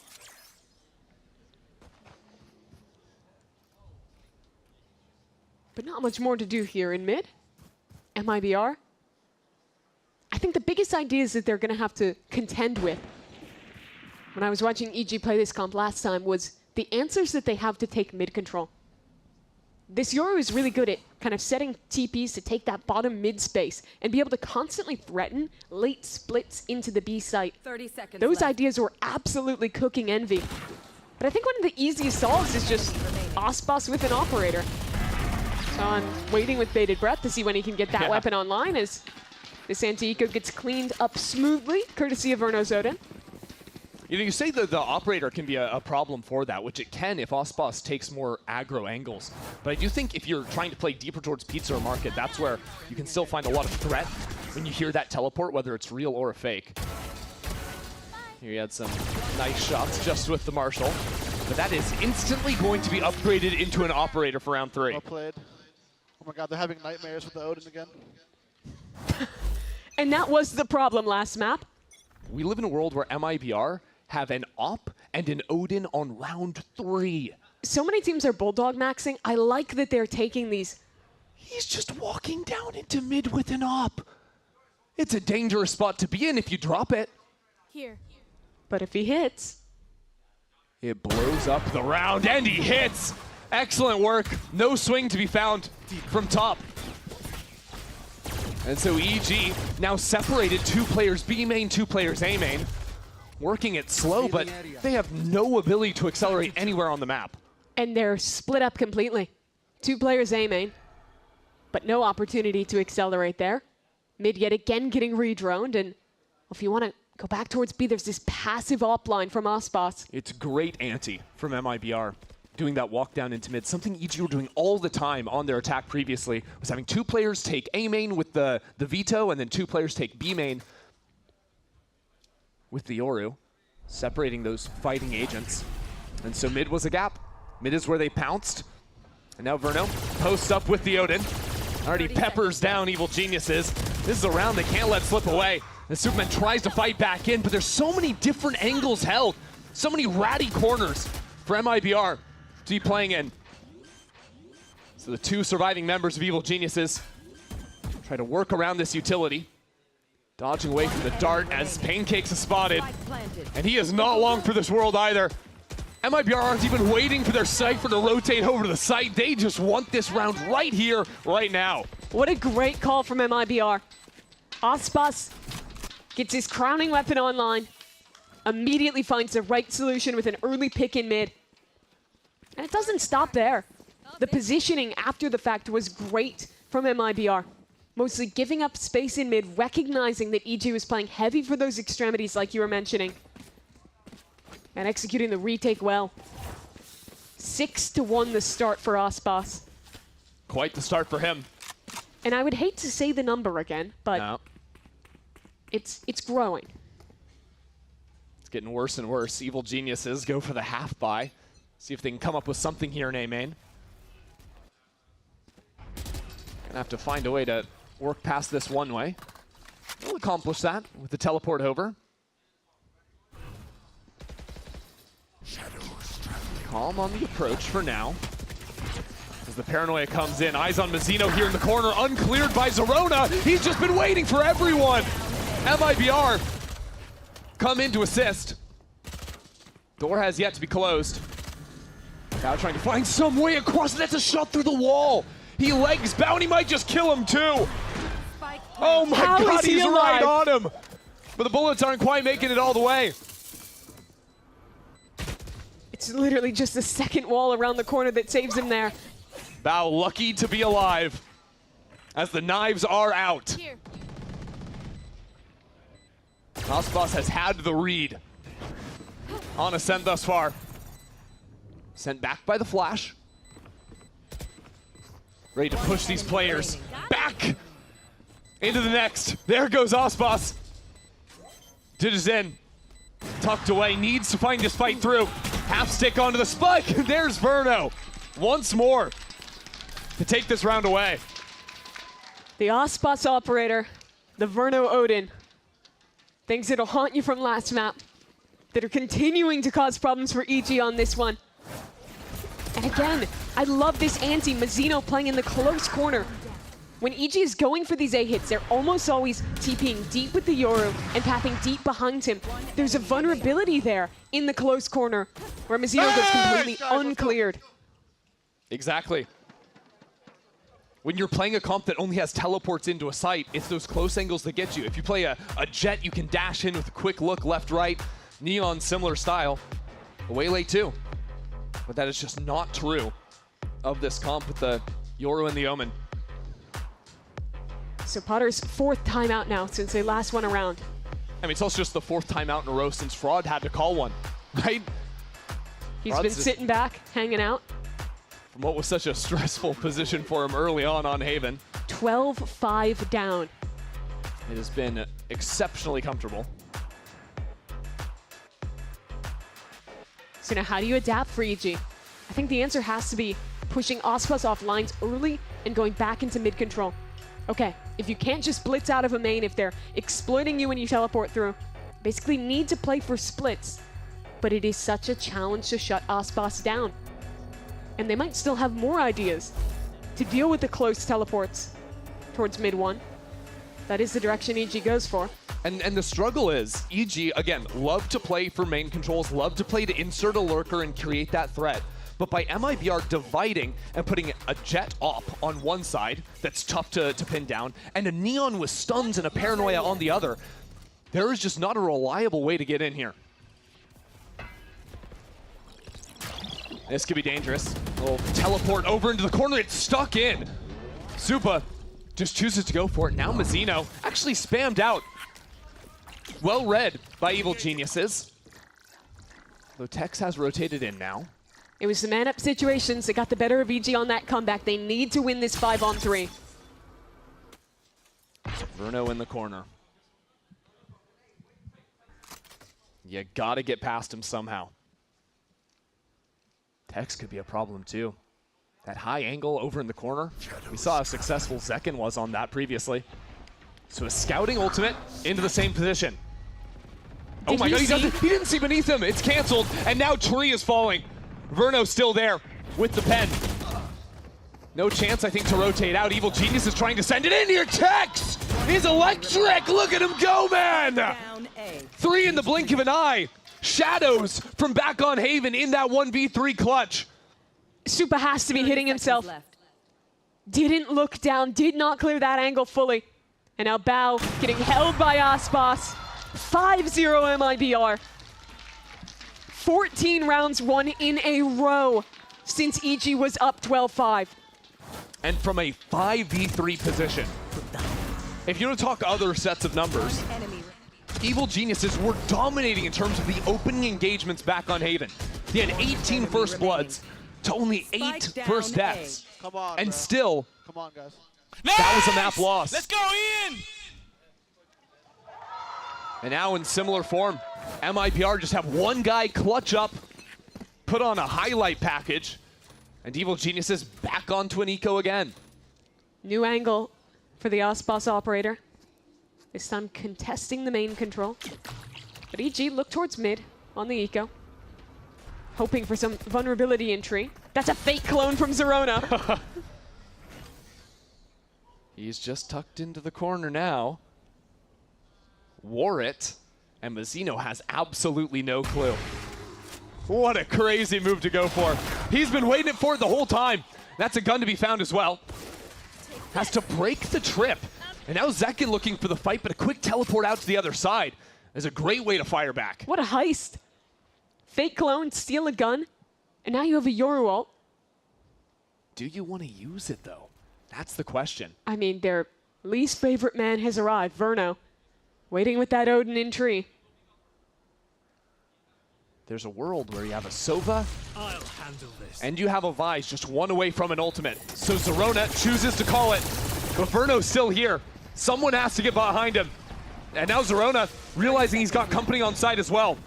Zekin stalls for time! Zekin again for 2! Evil Geniuses send the ultimate into that round. And now in fire, in return, Verno will take 6 unanswered for MIBR. I can't believe Aspas lives through that. Dancing his way out into hell off the presence that Zekin made. It was such a cute round. The fake clone in, gets a kill, gets a gun, but it ends up being a bait. They're even in numbers. They try and use ultimates to win the round, but it is all in vain. Man, Aspas and Verno a combined 17-2 at the moment. As Aspas has some ideas, just walk out into mid again with the knives this time. Trying to heat things up. No knives, actually, that was the Neon on the other side. Trying to find a play, and they found it. And Tex, of course, has been donated the op, although he's a little passive on it. So he gets back into the fight, takes that one down. Verno again in tree. It's just misery. What do you even do? They're running you down in mid. The second you feel like, okay, surely A is weak off of this. There's an op, there is an Odin, and your team is gone. Don't swing him again, Tex. Come on, just let him have a chance. Oh, he knows. No, he sees the gun. Okay. Hell of a shot. That was pretty impressive. Gotta give him credit. Now, unfortunately, the Odin not so easy to deal with. Bao unable to make it out from main. Has Verno even died this game? One time. Yeah. In 7 rounds. Aspas also died one time. Yeah. Those seem like problems. Yeah, EG should think about killing those players. That would be a good place to start. That's just brutal. Man.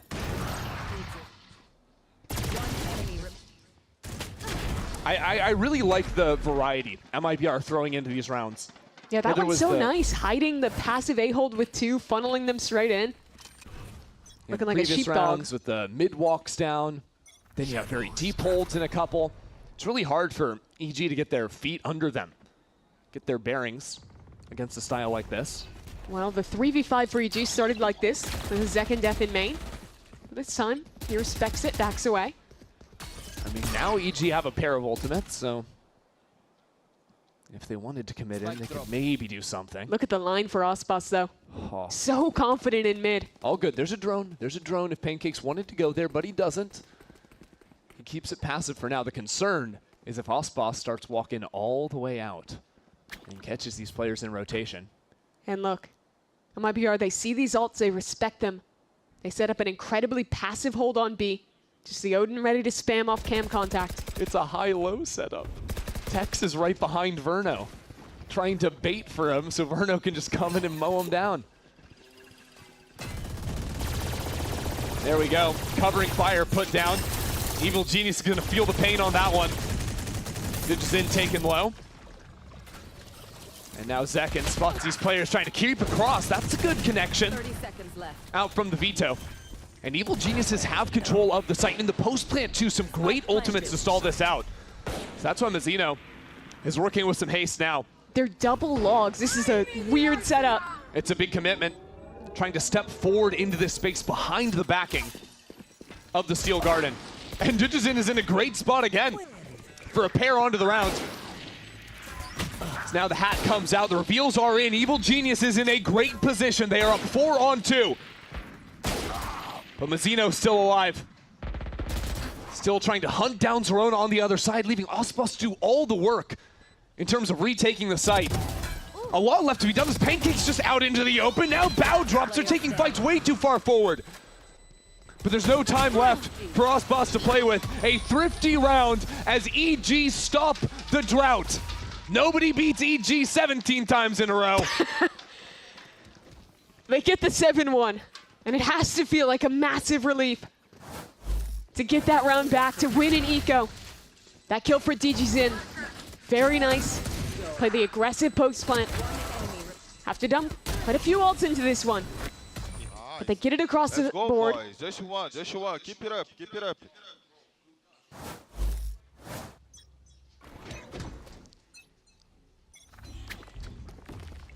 Back over to A main at the start. Evil Geniuses trying to build this into something a little bit bigger. Start with a fake teleport on A side. MIBR, we're looking for a little pounce play. And they've seen the real TP so many times, they're not going to expect him up on this line. I think he saw him. There was just a hair of a second when the dark cover was getting refreshed. Mazzino found that gap, found that window to punish his counterpart. Now Zerona dealt with on site. Mazzino still in it, as so much space is taken by Osboss on the other side. Evil Geniuses have found a way into the site. The problem is the rotates. Tex and Verno still here, and the spike is stuck in main. Bow!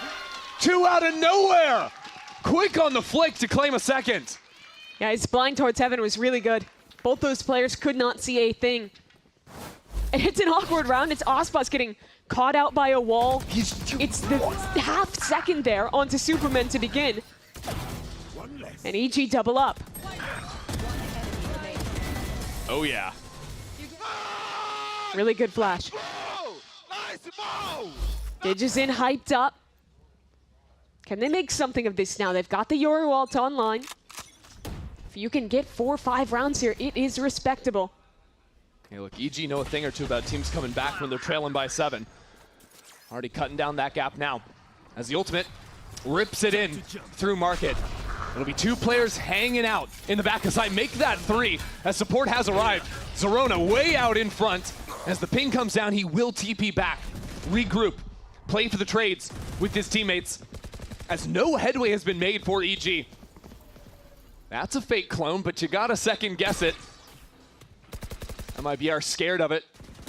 Do choose to break. But it's a bit of a stalemate at the time being. EG know there's heavy numbers stacked on site. But there's nowhere left to go, really. Can they take a fight towards spawn? Look how passive Zekin is, holding them in. Osboss on the other side, you have to break out somewhere. Find the fight back site. They're looking for it now. Mazzino up on the off angle. It's great from him. Verno trying to draw attention back into him. Set up Mazzino for the shot, but Digizin has arrived. Coming in for market finally. But how do you get past second here? These site players have to win out. There's no support coming in from EG, so it's a good hit from Supa. As now Zekin and Osboss both kind of pushed away. Zekin really getting into the mix there. Realized there were 2 players on site. The one was isolated. And now, a moment for MIBR. to group up back together. The duelist, it's a beautiful shot. Come on, Ospas. Otherworldly on that connection. 19 health, and he's down. Zekin gets this ball rolling once again for MIBR. That's redemption for Zekin. Backside, Verno thought that Zekin had the cross for him. Zekin got off the angle for a moment, Verno dies. So it comes to a 2-on-2. And the duelist duo, they make good on it. Win out this retake. And stop that momentum at 2. I love that play from Zekin. Running into the one-player offside, Digison just desperately tried to TP out in time. The Neon too swift.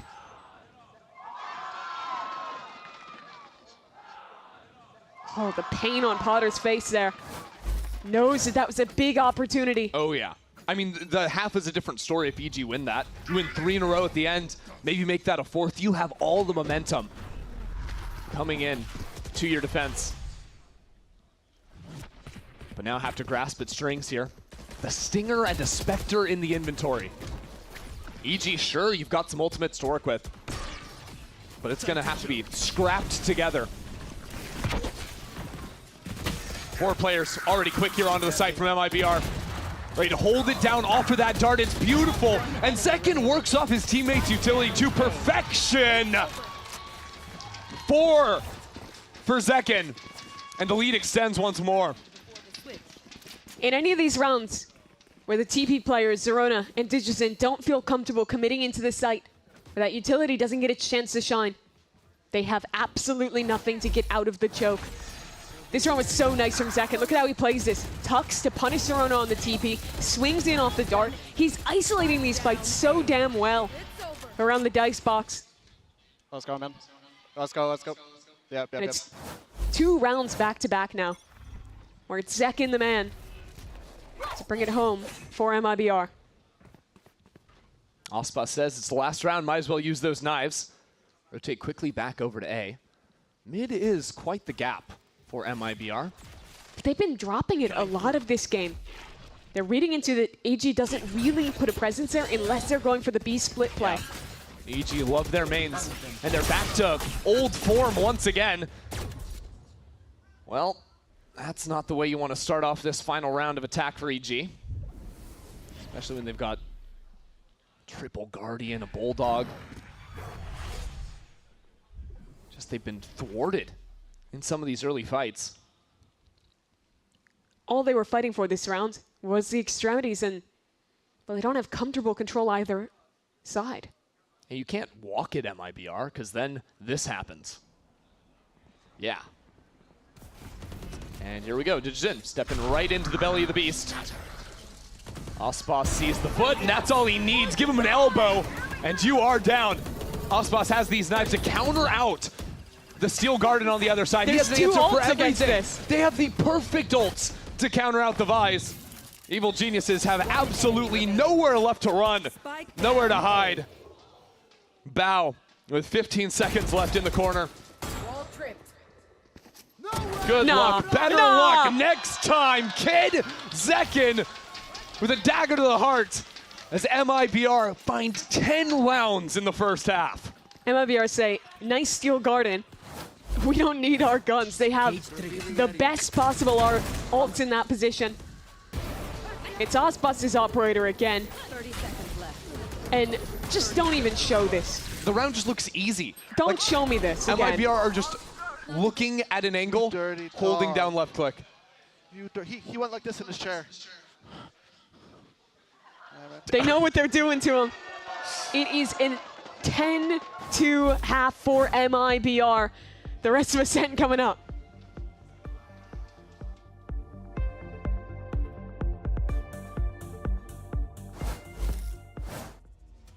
Whenever I use Zowie models, I would say I just feel my element. Demon 1 is good! Without Nyack. The biggest difference was the ghosting. It was a immediate change. If you see something and it's not actually there, you're gonna miss your shot. Black Equalizer and Vibrance, I can react quicker to it, I can shoot better at it. This guy is just spectacular! And that way I can always trust him, that I can just focus on competing. My performance will always be at the top level. Zowie.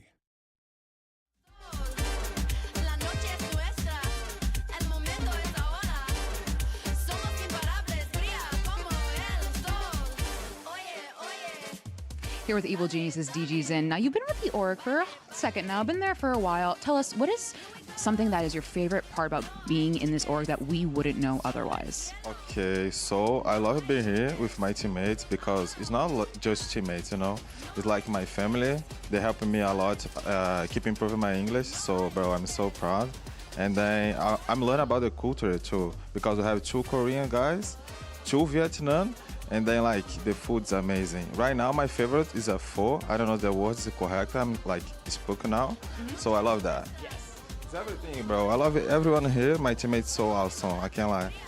I love it. Well, best of luck today.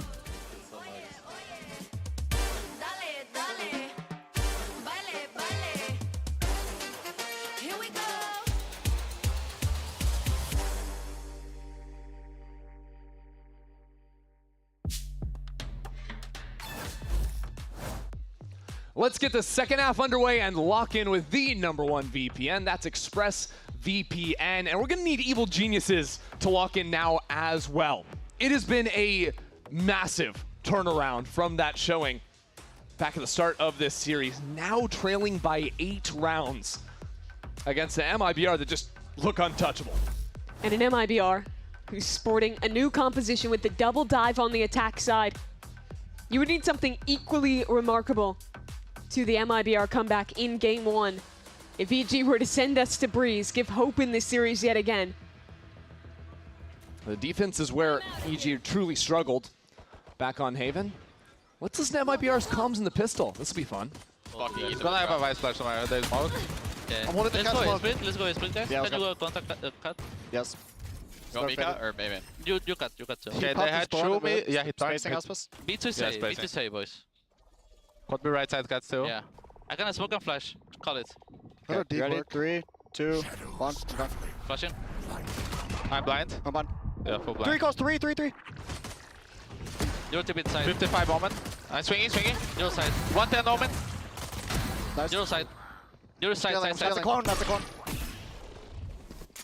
Close door. I'm gonna smoke that. Door's not door. It's still on side. Nice. Kevin. Heaven. Holding heaven. Holding. Yeah, facing heaven. Yeah, go out, go in now. Flying possible. Go out. I'm darting in front. No flank, Let's fight no this guy, flank. cut. I don't have a lot of bullets. Get on the smoke. Yeah. You picked heaven, I had no bullets. Oh shit. I'll fight drop up.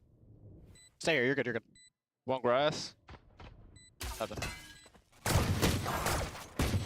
Out of it. Last player standing. One enemy remaining. 26.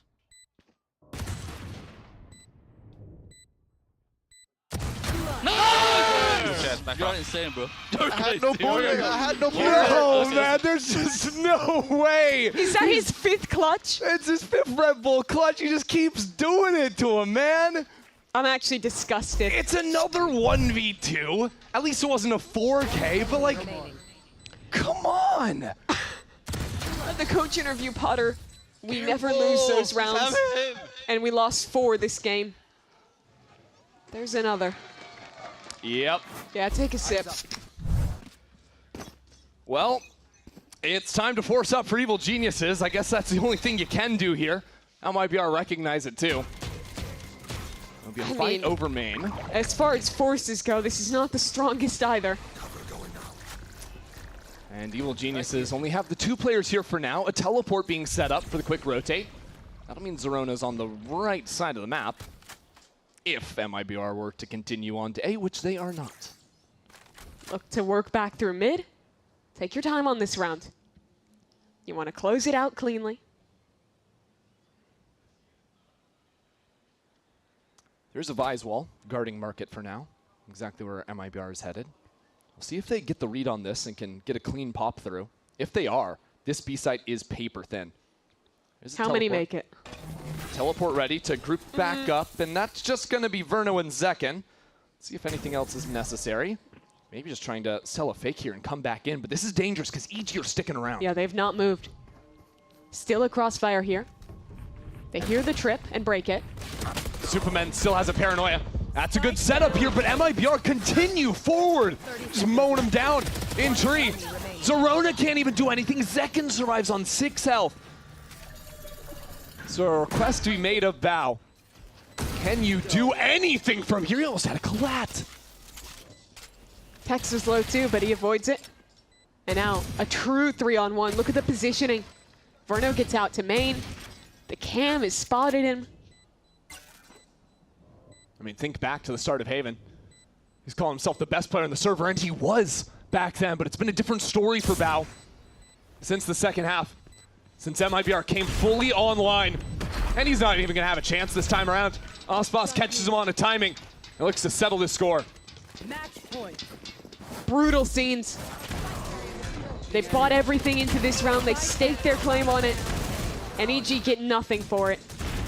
They had the stack, they had the chance, but MIBR are just too damn good right now. They face a paltry bye with match point ahead of them. Yeah, you hate to see the Ares coming out when your back's against the wall. Pancake's trying to do something with that on the other side. And it's fast towards mid for MIBR. Take a lot of space here already for Zekin. They get the paranoia out. That's the win. The question becomes one of mental resilience for Evil Geniuses. So tough to lose in the fashion that they did previous. So many rounds in a row, falling away from them. Such an opportunity that they could have had. But now it's just all MIBR. Working into mid, feigning B. Maybe Really just bring the spike here as well. They have options on both sides. Spike's made it to market now. Double stack on site. Pancakes and that Ares. Let's see how much he can do. Dodges the paranoia, but he has no support left for him. Pancakes still alive for now. Pancakes and this Ares trying to do something here. Nearly takes down Tex. The Cypher survives on 15 HP, but it'll be an even numbers retake for EG. It's going to be so difficult to get back in. The guns are weak. And it's Zekin. It's Verno. Verno especially the nightmare for EG in this series. And careful of Zekin in the corner too.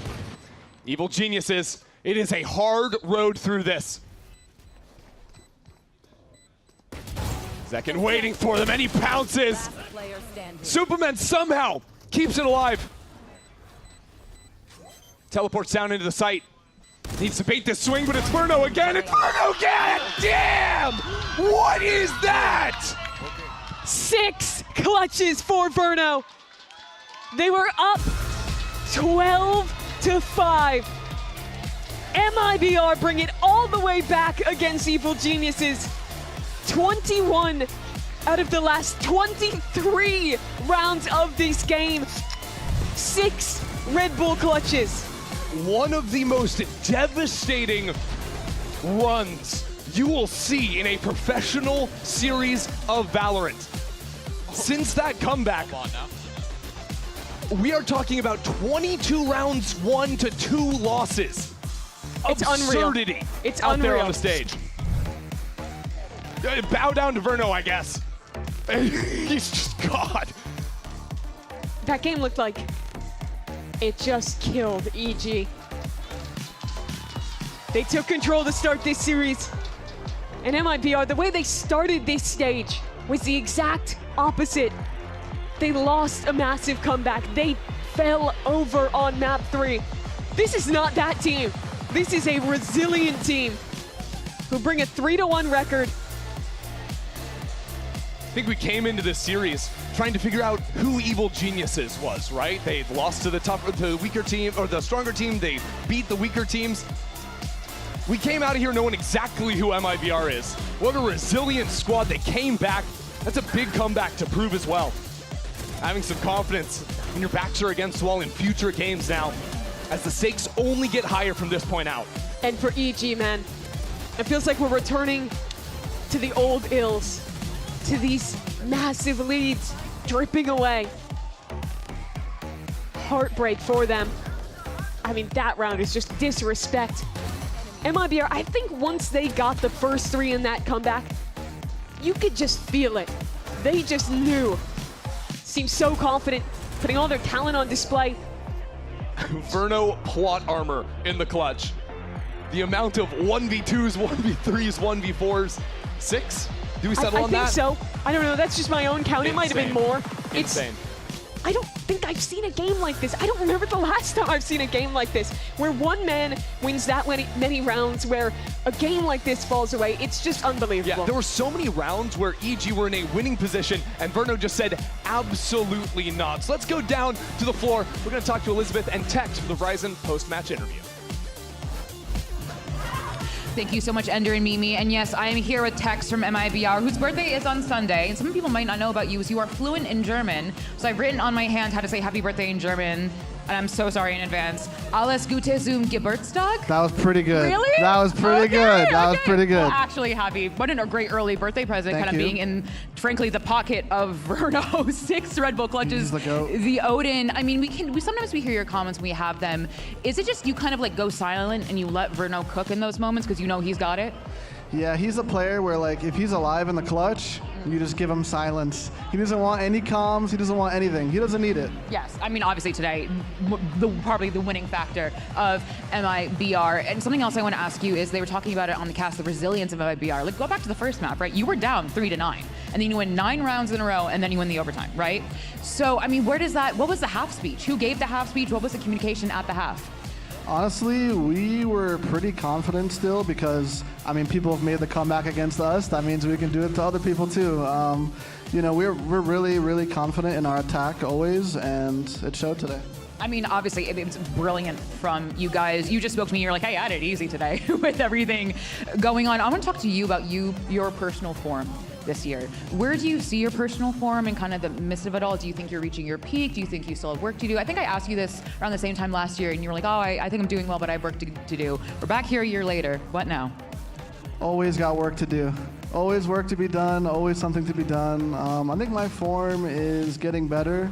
I still don't think I'm anywhere close to my peak. Yeah. I think there are a lot of rounds that I can still improve, and yeah, honestly, I've just been really, really confident lately, and I swear that's like the whole thing. When were you not confident at a certain time during the year? I mean, obviously, with the we had to talk about kickoff and losing the best of 5s in a row. Has it been about gaining that confidence back this year? Yeah, I would say last year was pretty rough for me individually, especially at the end. So really, this year is gaining confidence back and bringing those rounds that I always used to bring. Do you think you still have more confidence to gain? I know it's kind of a crazy question, but sometimes, you don't want to put the cart before the horse, as they say. But do you feel like, you're feeling it, or you still have kind of work to do there? I'm feeling it, but there's still work to be done. So the first step is feeling it, and then you gotta keep using that momentum.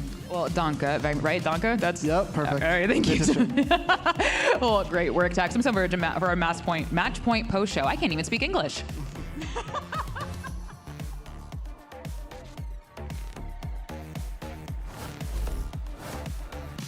All right, everyone. Thank you so much, Liz, for that. Always a pleasure to hear from Tex, big Tex in the house. And we are now joined by Mazzino and Aspas. And we're going to have some fun here. Because I don't know if you guys know, but when we're here at Match Point, like the day's over, everyone wants to go home. They want to hurry up. So they told me, Golden Boy, you asked too many damn questions. So what we're going to do instead is a quick one-word answer game. How does that sound? Does it work? Does it work? One word. There it is. Even have a graphic for it and everything. Look at that. That's production right there. Okay, Mazzino.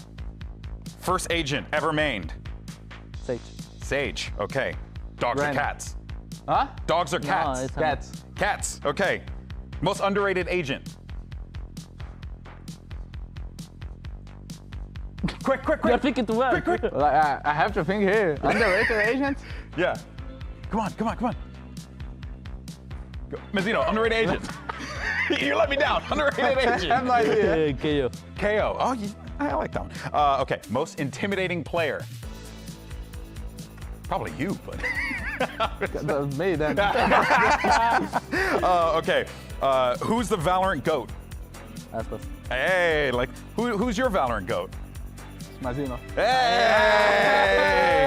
Okay, hey, look at that. All right, which teammate would make the best streamer? What? What teammate would make the best streamer? Streamer? Yeah. He's gonna go with it. But you know what I'm gonna answer. Yeah, right? I know what I'm gonna answer. I think Tex because he's the funniest guy ever. Actually, I'm with that. Okay, let's see. What's your biggest fear? For me, it's spiders. Spiders. Yeah. Just throwing that one out there. What about you? Biggest fear? Biggest fear? Spiders. Everyone is going with spiders. Okay, all right. I think we already answered this one, but I want you to give me not Tex. Who is the funniest pro player? Tex. No, not Tex, not Tex. Who's funny? The funniest pro player. I only think of Tex. There's only Tex in my mind. Why? What is it about Tex? Because you guys say this all the time. What is he just like a big old clown having a good time out there? No, he's not a clown, but he's just naturally funny. Yeah, no, I mean, some people are like that, where they just have that, like, you know, jovial personality about them. Yeah, for sure. All right, this one I'm dreading, but it's on here, so I'm gonna ask. Describe me in one word. Both. My asses. Both of you, unbelievable. That's how you get hit. All right, next up. Now, if you could only eat one food forever, what would it be? Stroganoff, chicken stroganoff that my wife cooked. Oh, okay. That's not one word, but you know what? You mentioned your wife, so brownie points, extra points for him. All right, what about you, Messina? Completos. Completos. Yeah, I know. I enjoyed a fair amount of completos. All right, most used emoji. It's the one laughing sideways. Yeah, laughing sideways. Okay. Me's the melting guy. Oh, yeah. The salute. Yeah, Salute's a classic. Yeah. All right, best fast food. Burger King. Okay. Chick-fil-A. Chick-fil-A. Okay. Which teammate would survive the zombie apocalypse? I will survive. I will survive. And you know what? One last question. How are you? Good. Good? Feeling good? I'm feeling great. What about you, Aspas? Perfect. Perfect. There you go. That's one word, everyone. Now let's go ahead and show the standings and see where we are right now. Because with that victory, MIBR continues to add to their total, sitting in the top 2 right next to Leviatán. I mean, you guys have, what a game that was. Seriously, what a comeback. As the IGL, you're in that seat now. What was that like, having to help make a 12-5 comeback happen? Yeah, we just make our game. We just started making our game, doing our stuff on attack side. We know that we have a good attack side. Yeah. So we just making things right as a team together, like not getting like desperate. Yeah. Yeah, that's pretty much it. Round by round, we come back. And at the end, at one point at the end, they told me that we were down 12-5. I didn't even notice. That's crazy. Well, hey. I noticed the 9-3, but the 12-5, yeah. you just kind of closed off and just locked in. No, that's for sure. Of course, our matches tomorrow, as you guys can see there, you got NV Furia, and then you will have Leviatán versus NRG. Aspas, you want to give us some predictions? Who you think's going to win between NV Furia and Leviatán NRG? I think 2-0-2-1, don't know for who. 2-0-2-1, don't know for who. That's why we pay him the big bucks on the analyst desk, folks. All right, guys, thank you all so much. Appreciate you as always. I'm still going to beat you up for calling me bald, but that's going to do it for us here today. We thank you all so much for tuning in. Tomorrow, plenty more Valorant action right here at the Riot Games Arena. But for now, enjoy your Samsung OLED Fast Replay. See you tomorrow, folks. Thanks. The rejuvenation match for these teams. Only looking ahead for both of them here as they got to just forget everything that's behind. Zelsis doing his best, gets spammed through the wall. C9 let them in as far as possible to try and get that crossfire they have going. Oh no! It's broken apart! Zelsis knows there's aggression there. Great cleanup as they quickly insert themselves very deep. Noxy falls. Jack answers. Try to get to the right spot, keep themselves alive. That's 1, that's 2, and all they have to do is take down Davi here. That's going to be the shot. Jack with the hat trick that can't get turned around in time as Oxy goes right out in the middle of the fight. Mind games that they're trying to play. Oh, yes, there's on another one. They are scrambling, but still finding safety. Oxy just draws Luke Show on the wall instead of getting the kill, and he's somehow still alive. And we're going all the way to Summit. Little situations where you try to play into util, but Tikazine comes out. C9 trying to move together here, and Tikazine is still ready. Just so on the ball. One more. They're going to let him get it. It's going to be the ace for Tikazine. Loud is just knocking them down left and right. Fireball in a 1v2. Got so far to go. One more, and it's just going to be a cat and mouse game. A quick shot from Fireball. Fast round here from C9 going through. Oh my God. Head on a swivel for Darker, and TK in the sight. Loud takes Summit. Loud take the series. Well, I don't know about you, Mimi, but I'm ready to have some fun. I hope these teams are ready to have some fun too, because we got MIBR versus Evil Geniuses. Evil Geniuses are high, they're low, they're behind you and around you. Mazzino trying his hardest here. And Bausch is gonna one-tap I might be the best player at the game, bro. Evil Geniuses now have the numbers. MIBR are split. Ospas is down. Tex keeps them in it. What a performance. The stuns trade out on either side as Zerona is up into it. Ospas nearly took them down. Still Verno a problem. And the Odin in his hands. Verno, you're joking! A third four-piece to clutch out this map. 4 players already quick here onto the site from MIBR. Ready to hold it down off of that dart. It's beautiful. And Zekin works off his teammate's utility to perfection. 4 for Zekin. Dupaman somehow keeps it alive. Teleports down into the site. Needs to bait this swing, but it's Verno again. It's Verno again. Damn! What is that? MIBR bring it all the way back against Evil Geniuses.